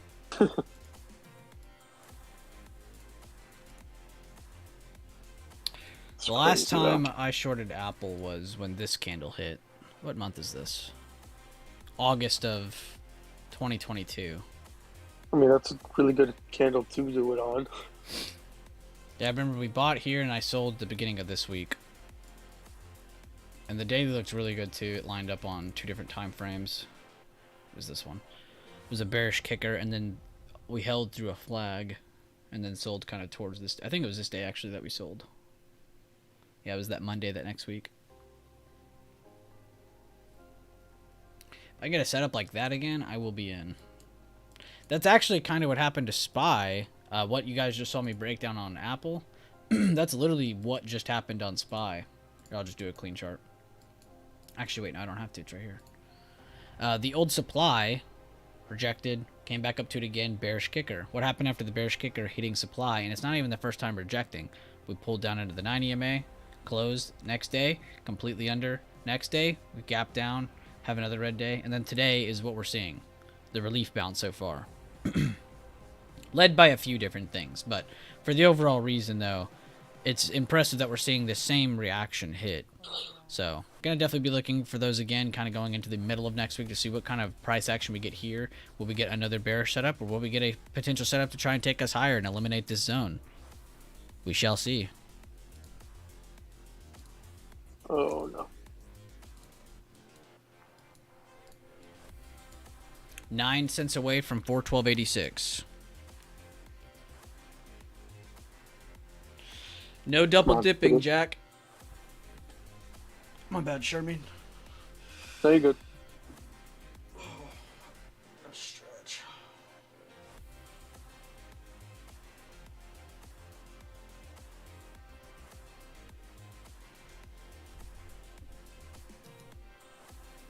Cat keeps getting on my nerves. You said the cat? Yeah. I think you said Jack. No. The cat is obsessed with my hair for some reason.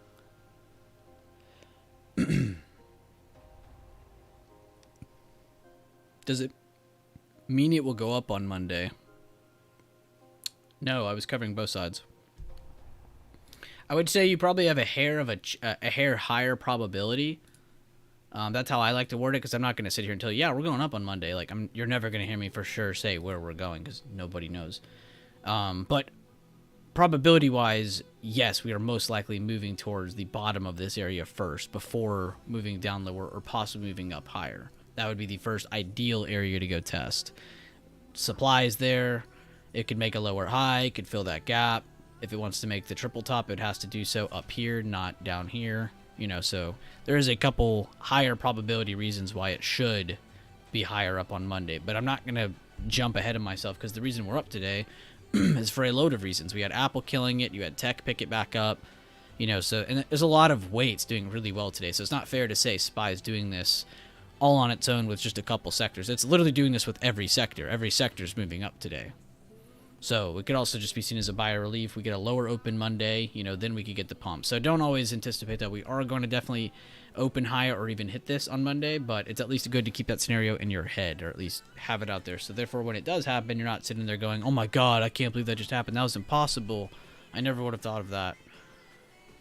So try to think of a good scenario for both sides of the ball. Anything in between is considered consolidation. And that's really all it is when it comes down to reading bigger time frames, is reading patterns with positioning. You can see all I have marked is monthly levels, recent supply and demand, and now I'm really just looking for candlestick patterns and short-term confirmations either over levels or through the 9 EMA. And I'm not really making or breaking trades doing that. It's just to give yourself that awareness, that information. I'll go back to the 10-minute.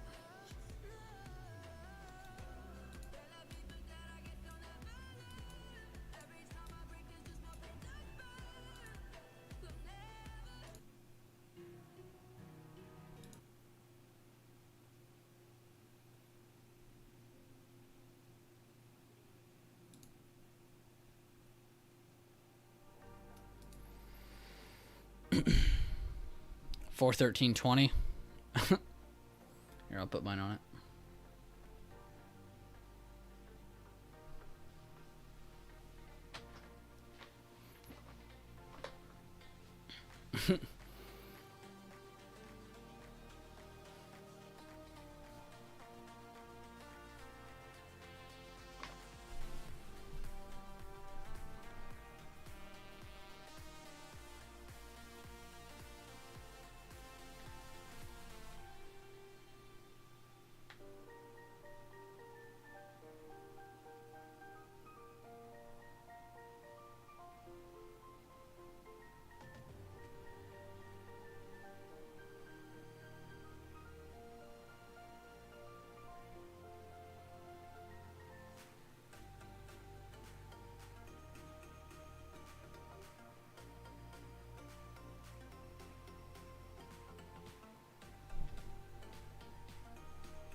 Song feels like it's from like 2010. Change that.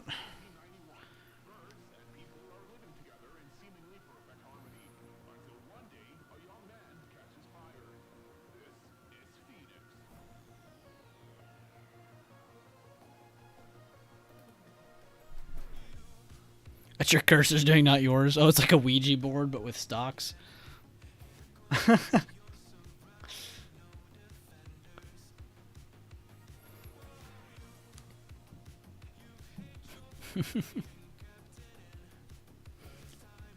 What a game that would be.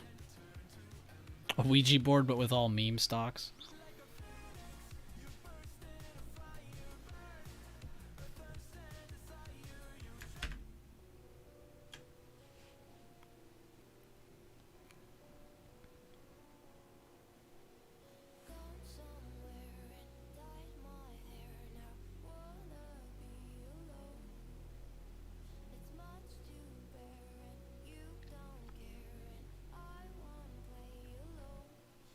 Got about an hour and 20 minutes before the market closes, 20 minutes before power hour starts.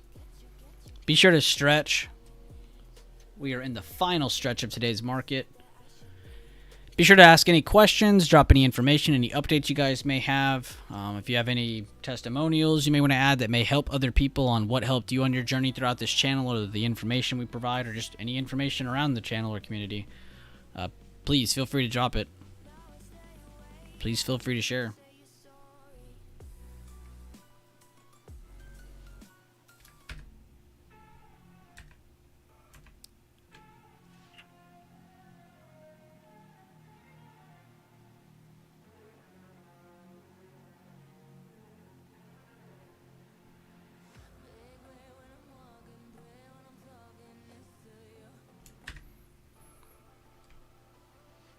Hi, Bueller. Is SPY overextended? On what time frame?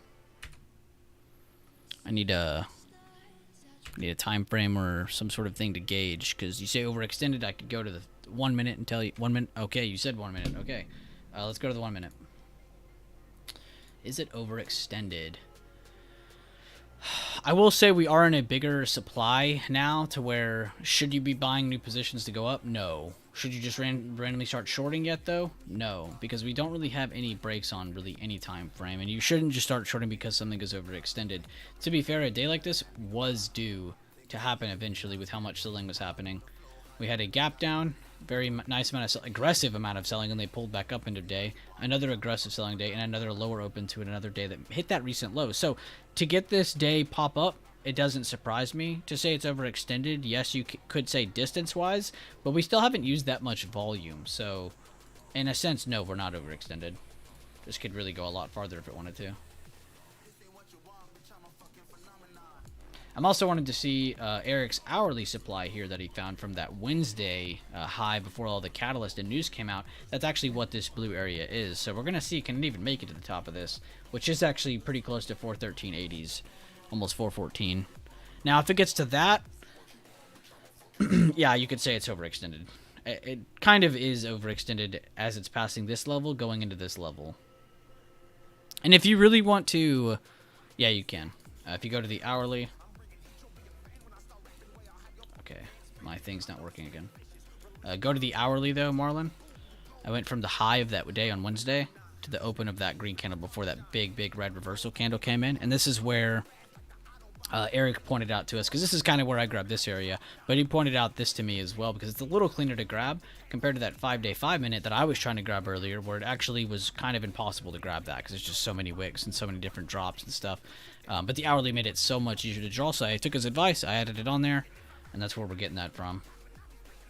But if you want to see a really cool way, VC, to see if something is overextended, to keep you trading in the range of things, look at the Friday expiration and use that expected market maker move. So let's say and what is that, you might ask? Go to trade, and you can see right here on the options chain to the right, you see this plus minus sign, implied volatility? Let me know when you're on the same page as me. I'm about to teach you something you will never have to learn ever again.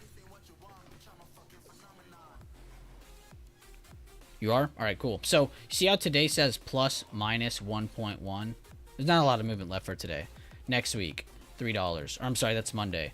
Tuesday, Wednesday, Thursday, Friday. You see how it keeps increasing? That logically makes sense, right? Because as you have more time, there's the possibility of having more movement to a farther amount of range, right? We can all agree on that. That logically makes sense.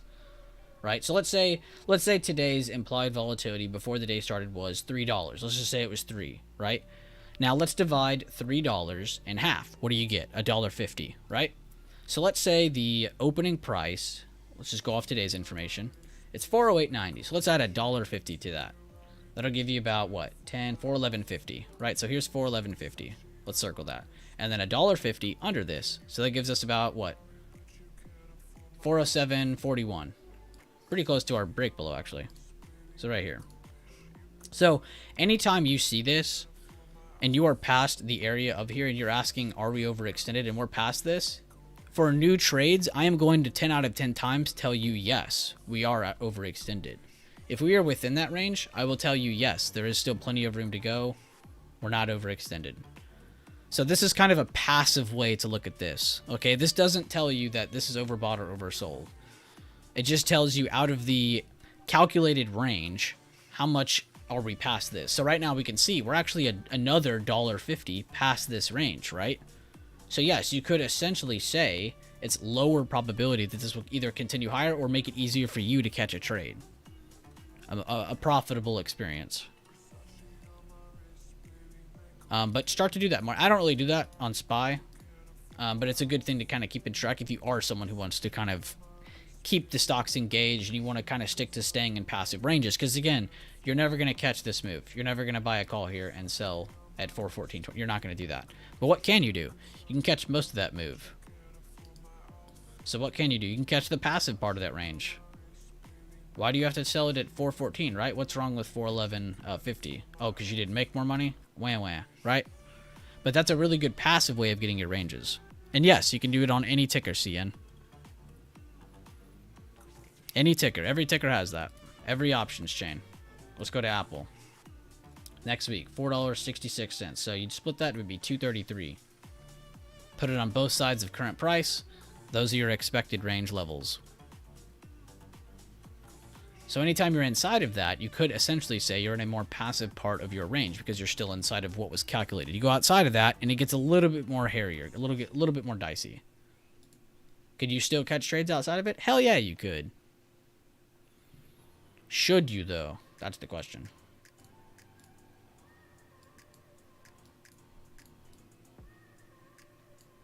I need to put a halfway point here. What's going on? 177.25.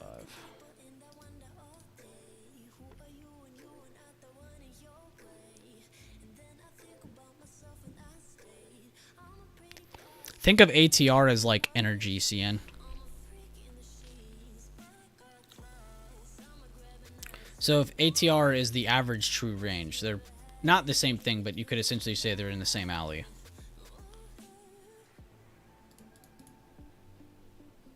I haven't even been looking at ATR. I actually took ATR off months ago. There's days where you could have like 110% ATR and still see a 1% move to the upside. So it's not as accurate. I have seen some weighted ATRs, though, that are very accurate. I just haven't gotten into the whole logistics of it.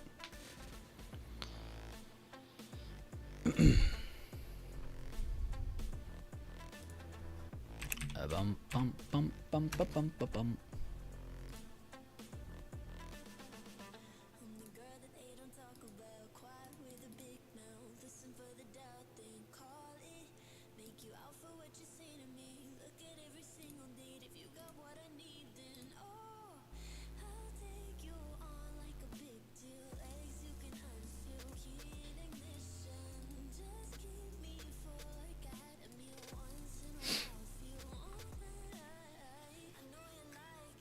We're at the FOMC wick. That's actually what we were just talking about. Good eye, Leland. He posted the FOMC wick, and that's kind of what Eric was looking at. Pretty much the supply of where we're at right now, and that was from that FOMC event.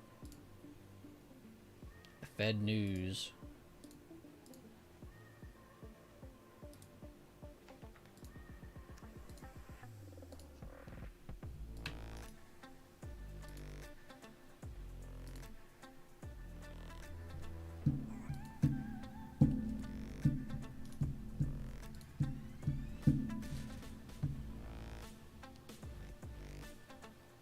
Because that's how you get your plus minus range. This is just saying how much is calculated. So this is essentially telling you how much total movement you should have. So you split it in half because you have two directions, up and down. So you want to put it on both sides. You could even set, and this is where your standard deviations start to step in, but this is where you could set a $3 range. So like if you split this and it was $1.50 for your first one, technically you could set your next one at $1.50, and that would be a good secondary kind of area you could look at for an extended range. But I wasn't trying to like confuse y'all or add in any more information on that. That's just something good, some good basics you can practice with for now. We can divide up more information. Before lunch hours, we hit 411.64 and pull back and traded in range. Aside from 9 EMA with confirmation on higher time frame and holding 1480, if we wanted to use fibs, how would we draw it? All right, let's scroll out, pan over. I'm gonna delete this so you guys can see a little easier, but that is definitely we'll leave it. I don't want to leave up too much on the screen. So, what is our first breakout level, David? 409, right? Before open. I'm sorry, not 409. 408.50 was essentially our bigger breakout level, right? That was essentially where we were going to aim for breakouts. Of course, end of pre-market ruined that. And then, of course, like you said, 410. That's a great answer. So let's do both. We'll do both because I was going to do both anyway. So let's do our fib then. So from 408.50 to where we rallied and before we slowed down, we pretty much got to here, right? They ended up holding over the 50. They held over the EMA, so no problems there. They're just still in an uptrend, just a short-term pullback. Okay, so we can delete that one. Stories told of that range. We understand what happens there, right? Now let's zoom that out a little bit so you can see it easier. Now what happened after that? So from that slowdown range where we made that new high to where we went up to and slowed down again, how could we draw that fib? Just like that. From where we had that slowdown, that where we stopped our first fib, up to where we kept rallying and actually had a slowdown at the next level, right? This was just in range, so you don't worry about that. This is at the next resistance, so you have to worry about that. So let's tell the story of this part of the chart now. What happened? They kept holding golden pocket, they kept holding golden pocket, they lost it. So we're potentially trying to lose a very, very potential bullish reversal spot, right? They ended up cracking it. What's the next target that we have, though? We have that supply turning demand at 410.30s, which is what we talked about today, about 410 to 410.80s. That was the range I kept spouting off today. So even though they lost the shorter range pullback, they did not lose the longer pullback, right? So we can all agree on that, move on. So how would we draw this next one then? Well, we haven't really slowed down yet, so I can't really draw this next one. But essentially, you are going to be going from here, where we broke out, just like I did with this one, where we broke out from to where we slowed down to, right? So you could have drawn one here and said, you know, oh, look, we're still holding this, you know, awesome, it's holding the control point. But from this high to where we're slowing down now, you don't have anything, so there's nothing to really grab for here yet. But going through the day, though, that was how you could have definitely used yours. Pretty much, David, and short and sweet, how I like to use fibs for open range breakouts is on the open range breakout itself, right? So let's say 411.50 is where price has been consolidating under for a long time, right? And I finally get that breakout. But it doesn't quite make it to my next target. And it slows down. It dips. But it doesn't quite make it to 411.50 either. This is where a lot of traders start to like lose their confidence because they didn't make it to their target, but they also didn't get a better pullback for them to take a later entry or to size in more, right? So we take our fib from where we broke out to where we slowed down to. And if we can hold the golden pocket control point area, that is where you take your risk at. This is where the solution is for the people who are like, oh, well, we didn't make it to my target, so I exited earlier. I didn't get in at all. I wanted the retest, but I didn't like the retest. Didn't pull all the way down to 411.50. What are these short-term retests I keep getting? That's what these are. That's what these are in between. So that's what you're aiming for. So this is where you want to make those game plans. I'm going to get into calls here. If it exits golden pocket, I'm out. I'm not risking the rest of this trade.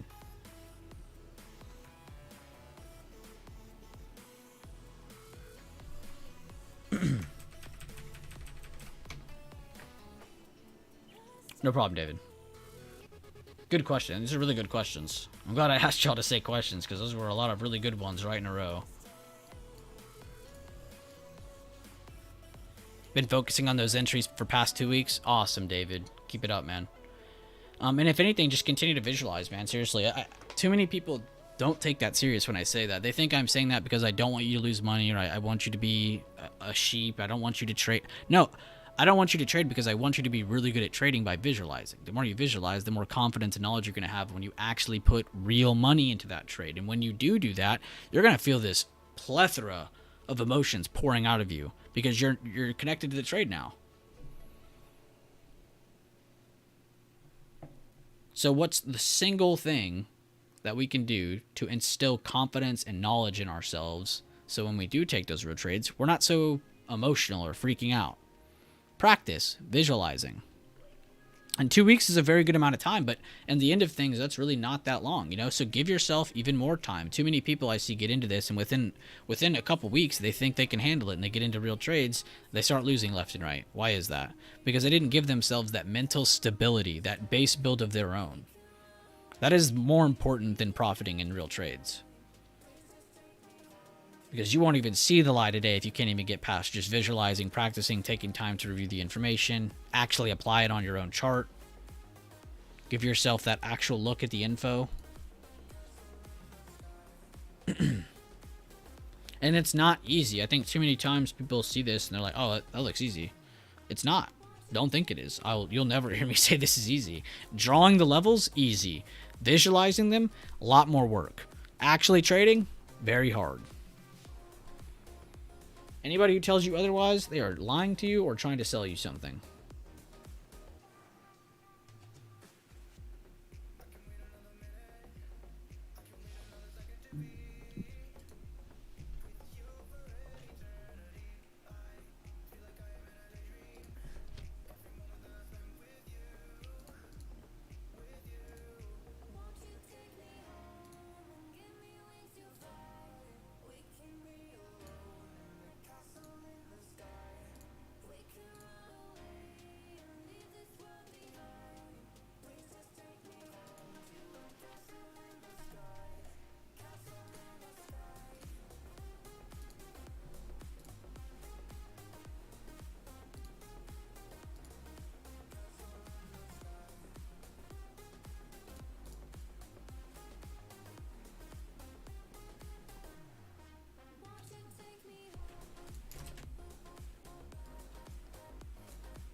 Someone said, what is absolutely truly pathetic about all of us in here is that nobody was able yesterday to predict today's huge move on SPY. All of us were able to talk about fractions of 0.0005% move and feel how damn smart we are. I said, speak for yourself. And I sent him a bunch of screenshots of like us literally covering selling pressure picking up. So far today is a bearish kick and a rejecting supply area. Those are two of the most bearish things I think I've ever typed in the past couple weeks. And I'll even show everybody. I even went on to be the bigger man about it. You know, because I don't like to sound like, oh, we knew that drop was going to happen. Like, we knew selling pressure picked up. We didn't know that big of a drop was going to happen. So that's what I said. Check our chats. None of us guessed this big of a drop, but the initial seller pressure was very easy to see. And then I told him to get his weak shit energy out of here. Bye-bye. Bye-bye, Sam. Get that weak shit out of here.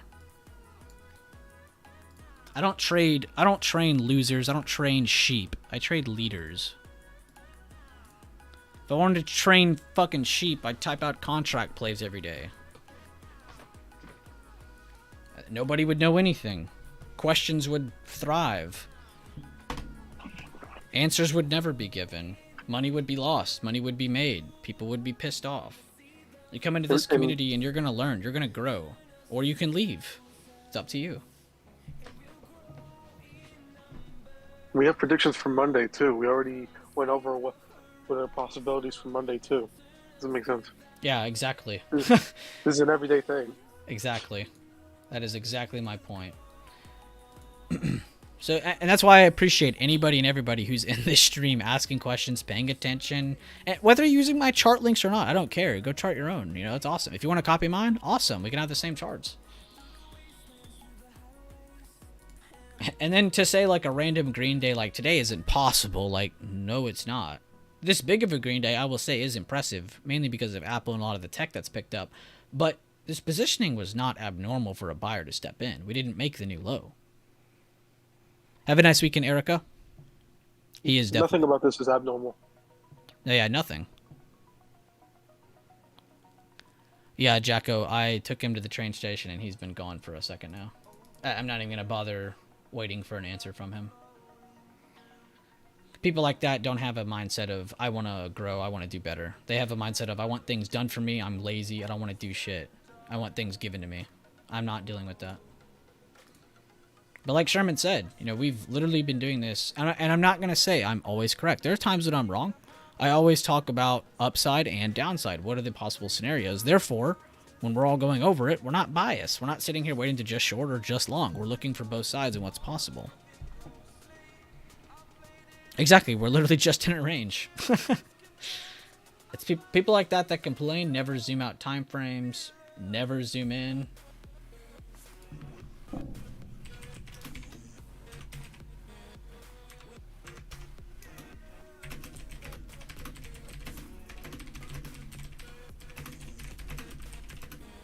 And we're never predicting. I hate saying that.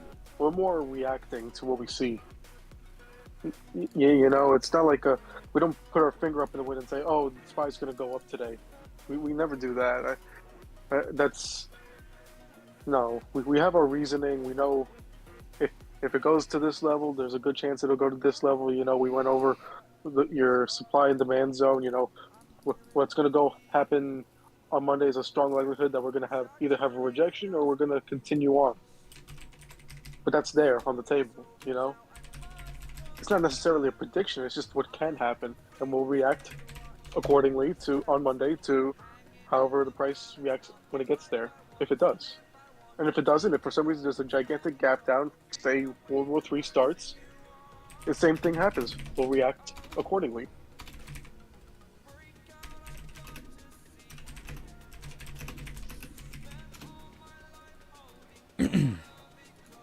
Also, I think that was a new member, by the way, guys. I don't think that was somebody who like actually signed up or has been in the chat that long. That wasn't like a longer-term member. Anyone who's actually here for a while, everyone's chill. Always new people that come in and they start disrupting shit. I always love how quick everyone in chat like attacks too. Someone says some really sideways shit. There's always like 5-6 people answering instantly. I don't even have to actually step in. It's kind of corny if I step in. Oh, of course the owner's protecting his chat. Like, I don't even have to do that. All the members do that shit. I love this community. 10 out of 10 head to toe. With much upside potential. We are definitely nowhere near our all-time highs.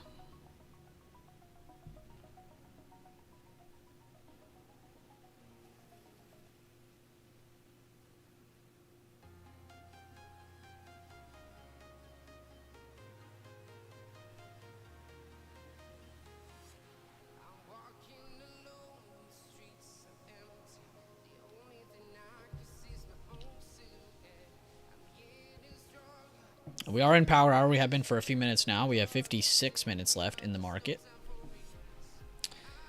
Monday stocks will move up and down. Exactly. I don't know what people want you to tell them. Like, it's like they want a prediction of like what exact cent percentage is a price going to be at a certain time. It's like, huh? If I was Marty McFly, I'd hook you up, but I'm not. I'll actually think that they're fearful to make their own decisions. Oh, 100%. Which, like, they need somebody to tell them, like, they need somebody to tell them to push off the ledge, you know, get into this, get out of this, you know. It's like, sadly too, it's a blame game too as well. If I take a signal off of you, Sherman, in my head, I can make myself feel righteous by blaming you, when in reality it was all on me. And that's actually a super common occurrence. I think a lot of us have seen people do. Not a long time member thing. This is again a lot of like new green trader type problems, but yeah, whatever though. And the thing is, you know, you wouldn't have that issue if you actually learn it. You know, you would have the confidence, you would have the lack of fear of entering a position because you know what you're looking for. In a way, Sherman, I think you're saying get good. I mean, it's not even get good. It's literally just open your damn eyes. Yeah. Apply some work. Apply hard work. I mean, get better. What do you want me to? I can't say anything else. Like, how many of you members? I'm gonna go through the Discord. How many of you members actually go to charts by members and post a chart? And it can even be as simple as this amount of information, you know. But posting a chart, posting your ideas of what's there, what's possible for upside, downside. How many of you do that, and how in depth are you with it? How many of you do the exact same thing for your trade results? How many of you come in here, post your gains or your losses, post reasoning, post, you know, in-depth reviews of why you liked it? What was your thought process? How did you feel during that trade? You know, drop something like that. How many of you actually do this every time you take a trade or every time you have something? Now, I understand if you don't want to post every little chart you know, every literal chart you have. That makes sense. That'd be a little annoying. But in the sense of things, though, that's what I'm trying to get at. Do you at least do that on your own if you're not posting in here? Because there's no way in hell all of you are practicing. Not everybody in stream, but everybody in general is practicing and not posting in here is what I'm getting at. You know, so put yourself out there. Go in here, read other people's analysis, post your own. Do the same thing for trade results. Go post your own. Go read a bunch of other people's. There's even 50 of the best trades are all pinned to the channel. Go through those. Use the spreadsheet and notepad. Awesome. You know, if you're doing something completely similar to that, I'm happy about that. Great. Don't come into chat and post. That's great. Keep doing what you're doing.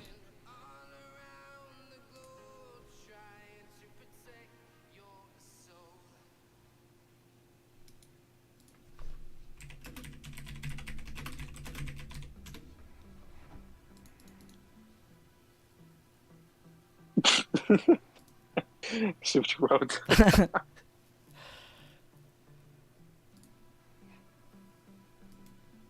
Yeah, I went to this. It was like, he was like talking about a day ago. I was like, wait a minute. I posted this 3 days ago.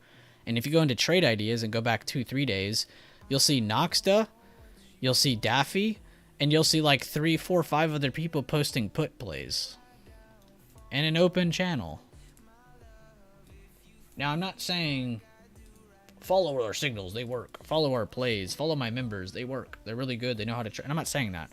I'm just saying you can't come into a chat and say nobody called it when literally everybody in chat called it. Retired him. Oh, that's what I should have typed. That's more ESG.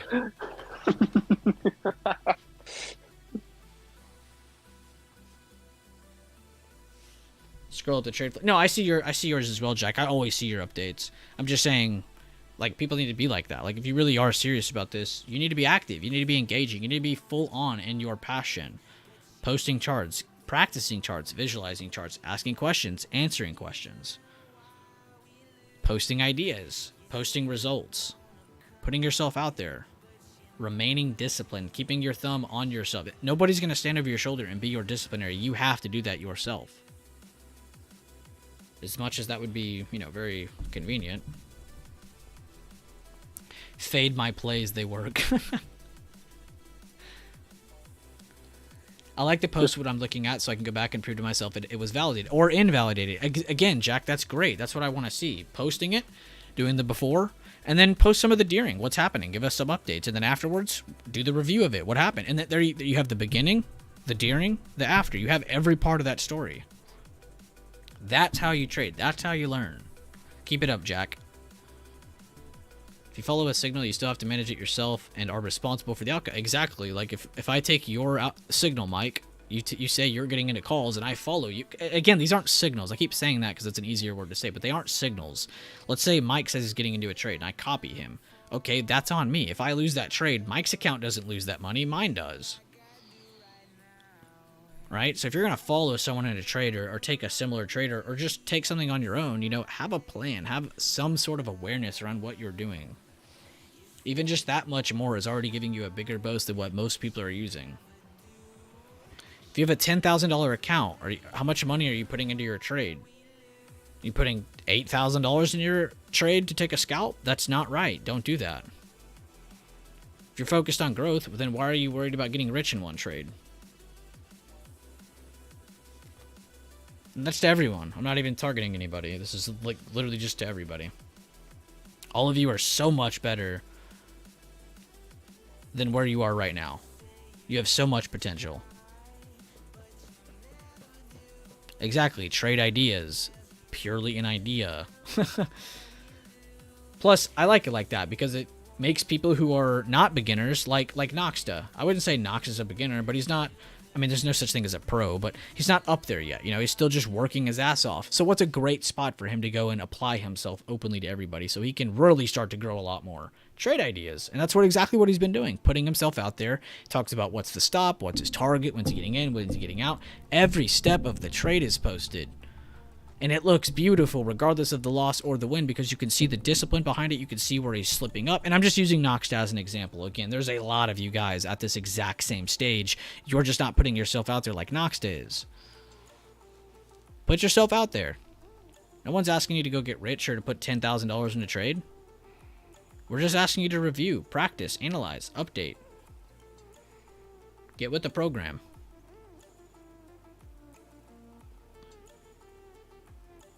What if you have a 10K account and risk all 10K but have a strict 5% stop loss?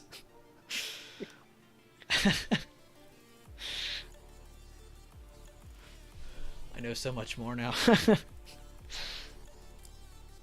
I mean, these are things that all of you guys already know. I'm just reiterating it. Sometimes it's a reminder, not a reiteration. Some of you walk off the path or you get lost taking wins or losses and you just get lost emotionally or you just disconnect yourself from certain things. But put yourself back on that track. Put yourself back in that routine.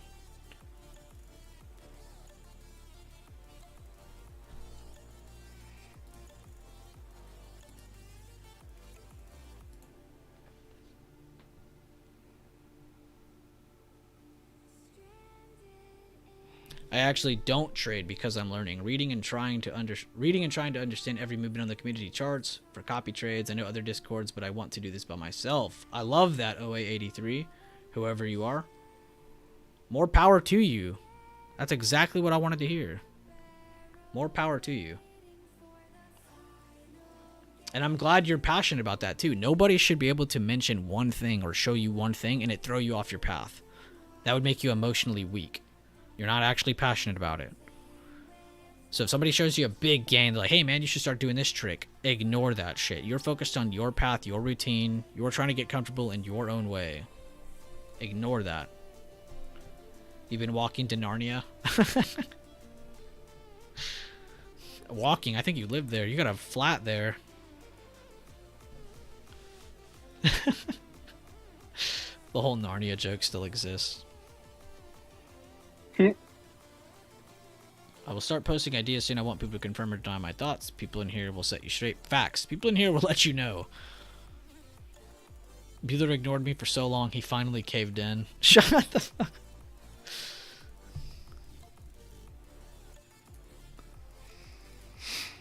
Actually, I think, Leland, you probably are my most DM'd person now.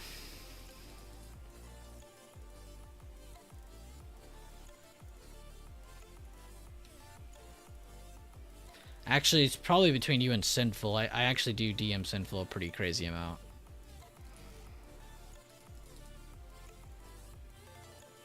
Angel. You're no angel. You like poots. If only we gained XP from DMs. Oh, dude, you'd be in a clear second place if that was a thing. There might actually be a setting for that, but I don't know how to set it up.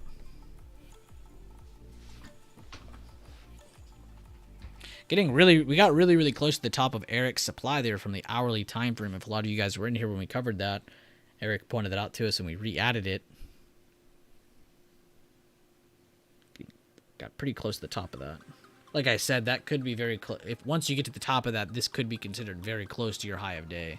I mean, high of day so far has been 24 minutes ago. Or, sorry, 14 minutes ago. I can't count.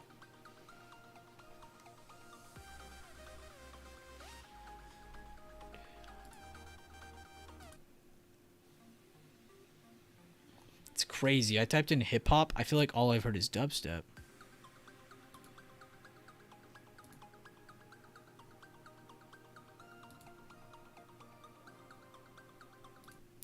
Oh, yo. Netball's posted. Aw, video unavailable. You suck. Maybe he's re-uploading it right now or something.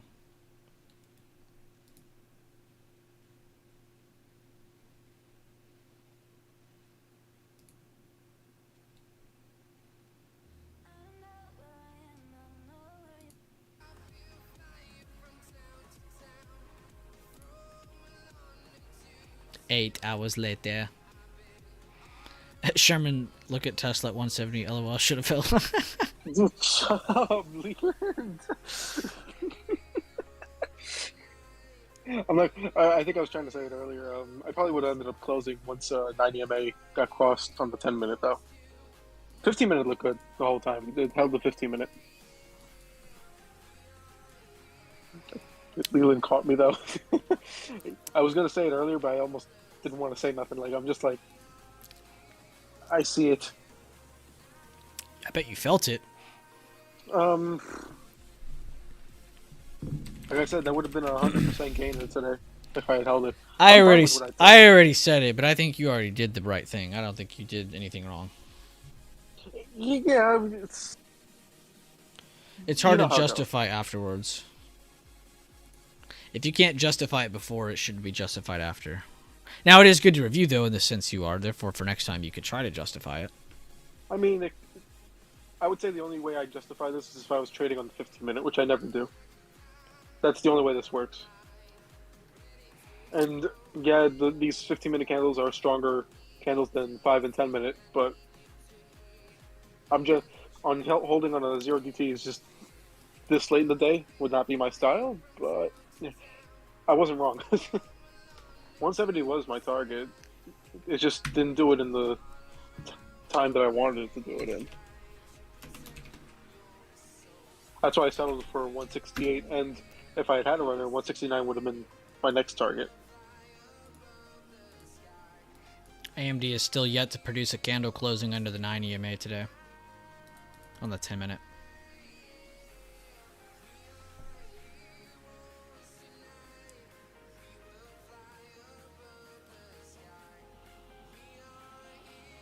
Fucking Leland.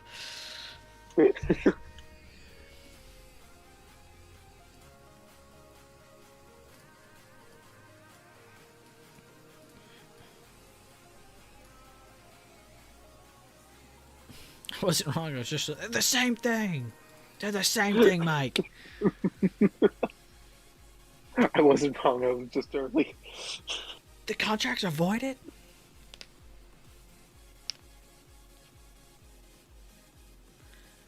They're all wrong. You're telling me Alan Greenspan is wrong? Dude, imagine being in that situation, though. I mean, like, you're literally on a burning rope at that point. That play has to literally work by the end of that year, or you lose everything. Literally paying out tens of millions to stay in a position. Yo, good stuff, Shane. Is that quote from Yellowstone? Actually, yes, it is. Yellowstone episode Big Short. Yo, good job, Shane. I see you made a good Tesla gain after your weird Nvidia trade I saw you take. Weird as in the outcome of it, not what you did was weird. Good job on the recovery, not letting that get to your head. I think that was you that did that. Yeah. They have Stock Wars in Yellowstone. You'd love it.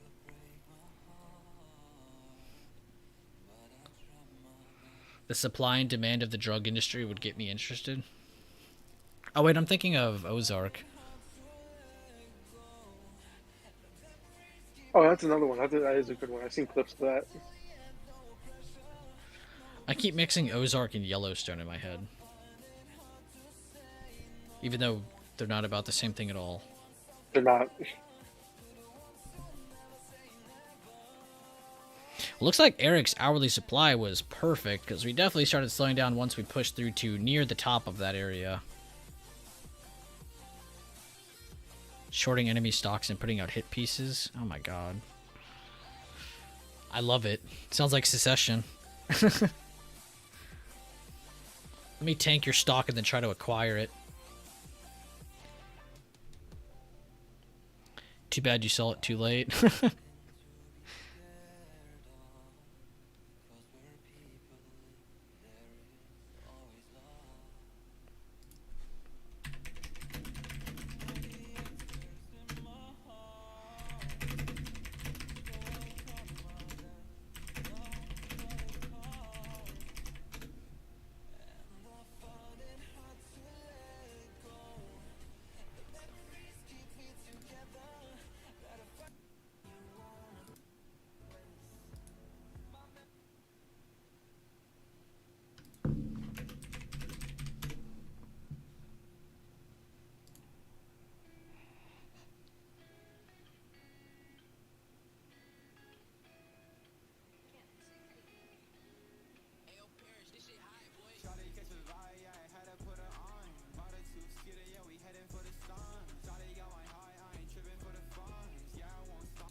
I saw my boots going to it. I was like, no.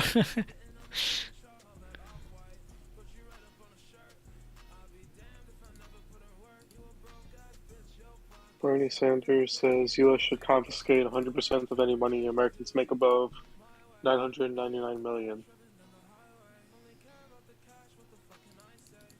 Yeah, that's not going to happen. When are people going to realize he's not Democrat or Republican?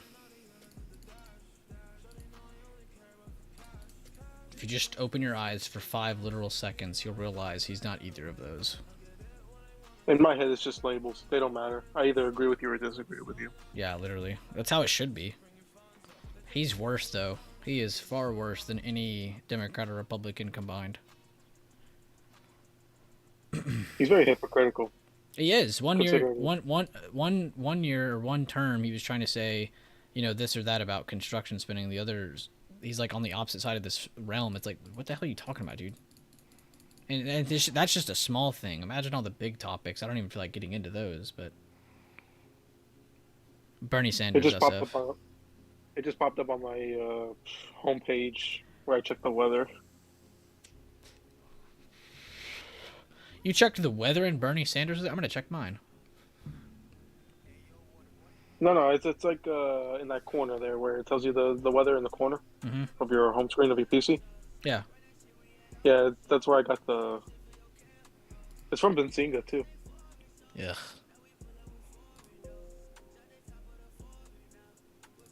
I don't get what he's even trying to say. Is it like 999 million income per year, or are you just like everybody who's a billionaire? That's what I don't get. Because you can't just start collecting assets for no reason. Bernie Sanders is like, before I go away, what more can I F up? Just retire. You're a millionaire. Going to stay on feed, but going to head 7-Eleven to get drinks while I get my poots. While your poots expiring today. Ooh, what are you going to get from 7-Eleven? What kind of drinks? Gonna get that big gulp. That 44. Or that Brazilian coffee. The Russian coffee that Sandollar donates. Oh, yeah.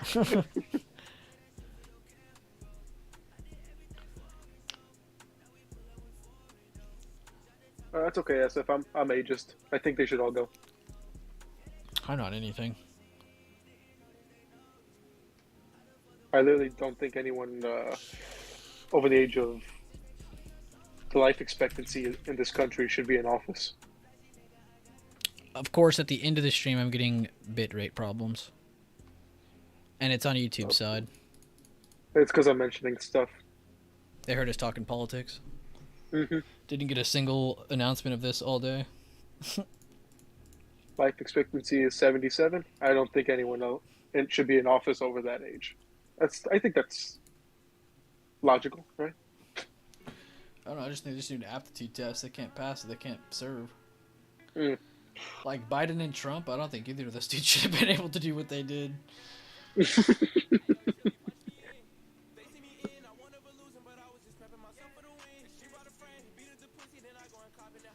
How is this a safe stream? He just said, what the hell? See, YouTube lies, man. It told me that was a clean playlist. Hopefully none of y'all's kids are listening. That was kind of dumb.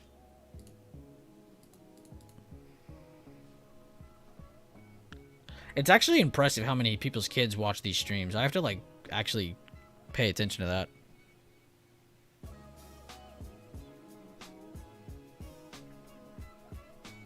That is super extra loud. Turn that down.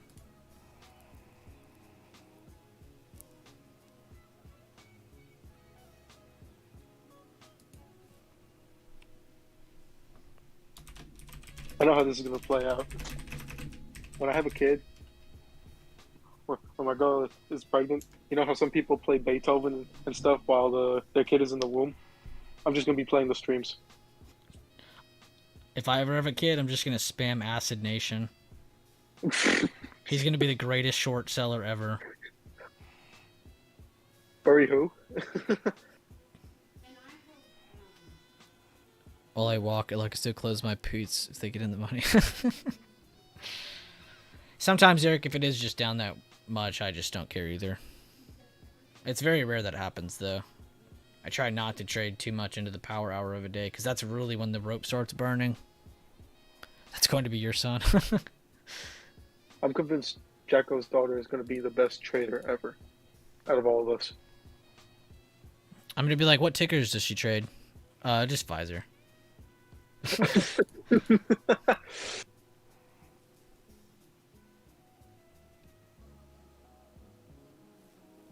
Still green for the week, so you're all good. Good stuff, Eric. So that's another green week for you then in here. I think you said when you joined in here you had a problem and then you started having green weeks since you joined in here. I just wanted to see, is that streak still going? I think maybe that was you. Maybe it was a different Eric. E-R-O-K? Or R-O-C? They said is you. Okay. I get the Erics messed up sometimes because there are two of you and you both popped up like around the same time.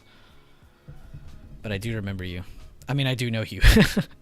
Of course I remember you. I try to remember y'all by y'all's journey. That's honestly how I remember y'all the best. When I think of Jack, I think of craziness and Pfizer. When I think of Eric, I instantly think of like this little streak you have going. Okay, you are. Never mind, I'm just dumb. You're the same person.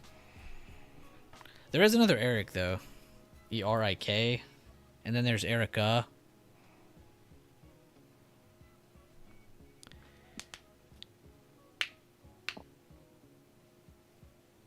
Is that actually your last name, Beard?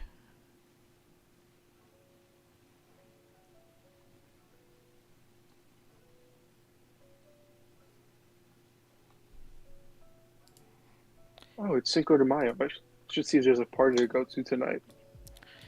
Make sure to go to the polls channel, everybody. My boy D-Touch just did his daily update for everybody, letting everybody know to have a good weekend. Happy Cinco de Mayo. And also to go to the polls channel and let us know how you did. Make sure to go in here and make sure you vote in this every day. It does help us out, kind of track who's all doing what.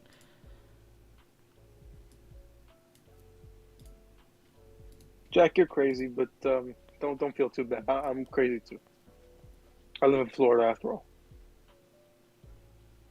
I live in Florida and I look like Jesus. It's just a recipe for disaster. Shit, Florida Jesus sounds cool. Mm. Do you surf? No, I just walk around the Everglades barefooted. Smart man.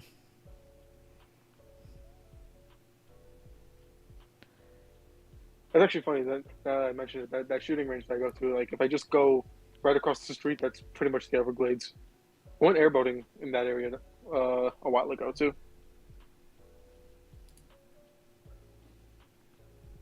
I got a nice casino from the Native Americans there. God, I love the Navajo. Miccosukee, but yeah. Had my biggest green day in a while today. Wow, John Harden. That's actually super impressive, man. Congrats, John.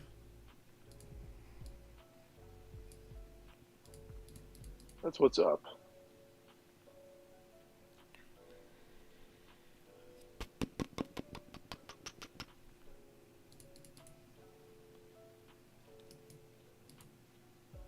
I've been day trading since last week of March, was down 900, then found you. April ended with positive 3K, and first week of April made 5K. What? I can't wait to see what your May month is going to look like. Just keep being disciplined, man. Keep being passive. There's no need to aim for like $1 billion. There's no need to get rich, right? I mean, if you can make $100, $200 a day, that's pretty badass, right? So if you can do anything past that, you're killing it. So if you're, like you said, you just made 3K, looking to make 5K, like, that's a lot. That's already more than 100, 200 a day on some of these weeks. So one, keep being passive, keep being disciplined, keep reviewing, keep going through the motions, keep going through your routine. Whatever you've changed seems to be working for you. So stick to it, keep going through that routine. No need to get rich, you'll just get taxed. Very good point, Ace. But I love that, man, seriously. And I don't think it's necessarily anything big. Honestly, I think it kind of combines with what I talked about before. It's not like 1 or 2 or 3 big issues. It's probably just like a huge combination of a lot of smaller issues, or even just the environment that you're in. And sometimes that's what it is for people. You know, they go from a community where it's like call outs are everywhere and there's messages everywhere and everything's just chaotic and nothing makes sense. But then you come into my community where all my members are, and you'll notice none of us really do any of that. We just kind of post what we're thinking, what we like, and what we're trading. That's literally it. It's just the facts of everything. There's no guessing game. There's no this or that. It's this or that. We have a set strategy. That's it. You know, we're not jumping around everywhere every day. We're not changing up our routine every day, every week, every month. It's the same thing over and over and over and over and over, right? So sometimes it's just an environment thing. Sometimes just being in a better, positive, welcoming community like ours, sometimes that's all it needed. You know, it was just that little bit of boost, maybe just a little bit of shedding light on a couple things with levels, or maybe something with volume or price action, or, you know, whatever. You know, so like I said, a lot of you guys are really smart. It's sometimes just a couple smaller problems adding up to make it what feels like one big barrier, but in reality it's just a couple small things you need to work on. And again, what are those couple small things you need to work on take? You know, sometimes it takes reviewing over time, you know, going back over things, kind of back testing. What are you doing in your trade? What are some things you can work on in those trades? And it really is just a time game. You know, you're not really here to just guess. I mean, we're really not here to guess at all. And if you feel you are, then you need to step back. Something is not right. Ask, what do I need to add into my routine? What do I need to fix? What do I need to optimize to really get me in a better position here? And guys, we did not make it to the end of the stream, but I actually think I'm going to end it here because YouTube is still giving me this huge message, and I can see like 30 of you leaving and rejoining because it's probably just kicking you all. And I have no problem on my side, so it's really just YouTube. Yeah, I have 0 dropped frames. I might have to just end stream right here, which kind of sucks. At least it's at the end. But overall, guys, let's talk about what's for next week. Remove that, remove that. Remove that, remove that. Let's go to the 5-day, 5-minute. I'm going to open this up to the 500 bars to the right. Let's zoom in over here. So we've already talked about a million times about what happened today. Let's talk about what's next. So going into next week, Monday. This is your high of day supply. Again, I'm going from the high of day to the open of the last green candle before that high of day, and that gives me an area of supply. We also have a good notable level here, good notable level here. Awesome. What's another one we can draw?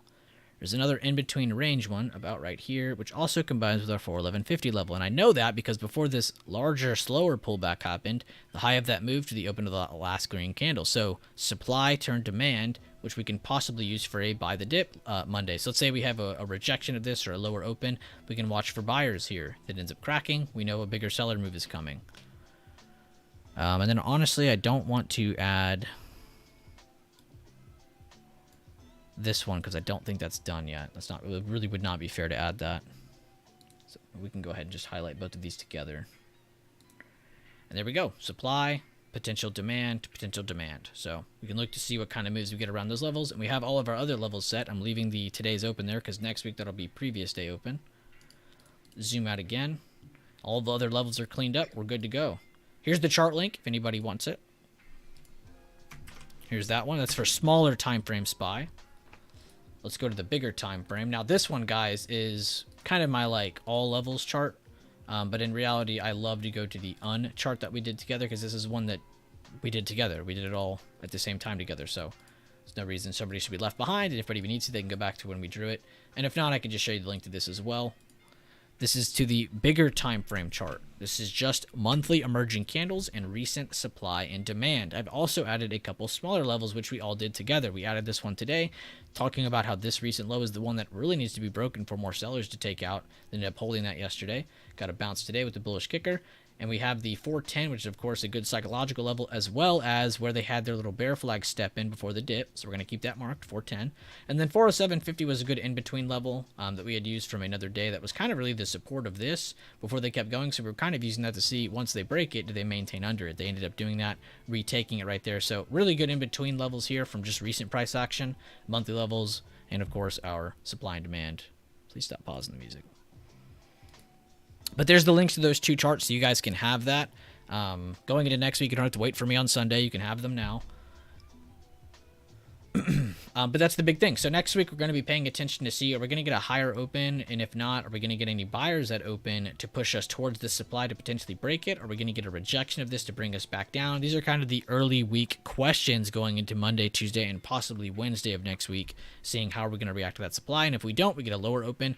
Can we crack 410? Can we crack 407.50? Make it back down to this level and see, can we break it? If not, we will be getting a third test of that level again at 403.70. So that's kind of the game plan going into next week.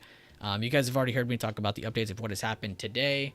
I hope all of you have a great rest of your weekend. For real, take a break, get your minds off charts, stop looking at this stuff, give yourself a day or two break, come back at this Saturday, come back at this Sunday night, but give yourself a little bit of a breather in between. And in that time, after you're done taking your breather, on Sunday, I will have more info posted for everybody, wherever you are. And if not, or whatever, you end up going through it and you need more, go through some of the videos. I've seen a lot of you guys have not watched some of the member-only videos, so if you are a member, go check those out. They're in the membership-only section. And if you aren't a member, there's still tons of videos for you to go through and playlists. So if you want to go to check out the latest video, please do so. If you want to check out some of the playlists, please be my guest. There's tons of awesome information. And then, of course, if you are new entirely, this is the video you want to watch. Go to videos, popular, it's workshop number 11. This is the second most watched video on my channel. It's probably the greatest video on my channel. It gives you the best explanation of everything we do in here. This is going to give you a good short-term breakdown so you don't have to worry about it later. You can just kind of study this over and over, and it's a really good format, one-stop shop video. But again, I hope you all have a great weekend. And I hope a lot of you have a relaxing rest of your Friday, a decent Saturday, and I hope on Sunday we can hit it hard again and get some charts done and then be ready for Monday. And then YouTube members, I will have a better, more updated video on Sunday for SPY and the different scenarios, so be on the lookout for that. But I'll see you guys later on. Again, love you all. Have a great weekend. Hope you guys get through the content. And yeah, see you later on.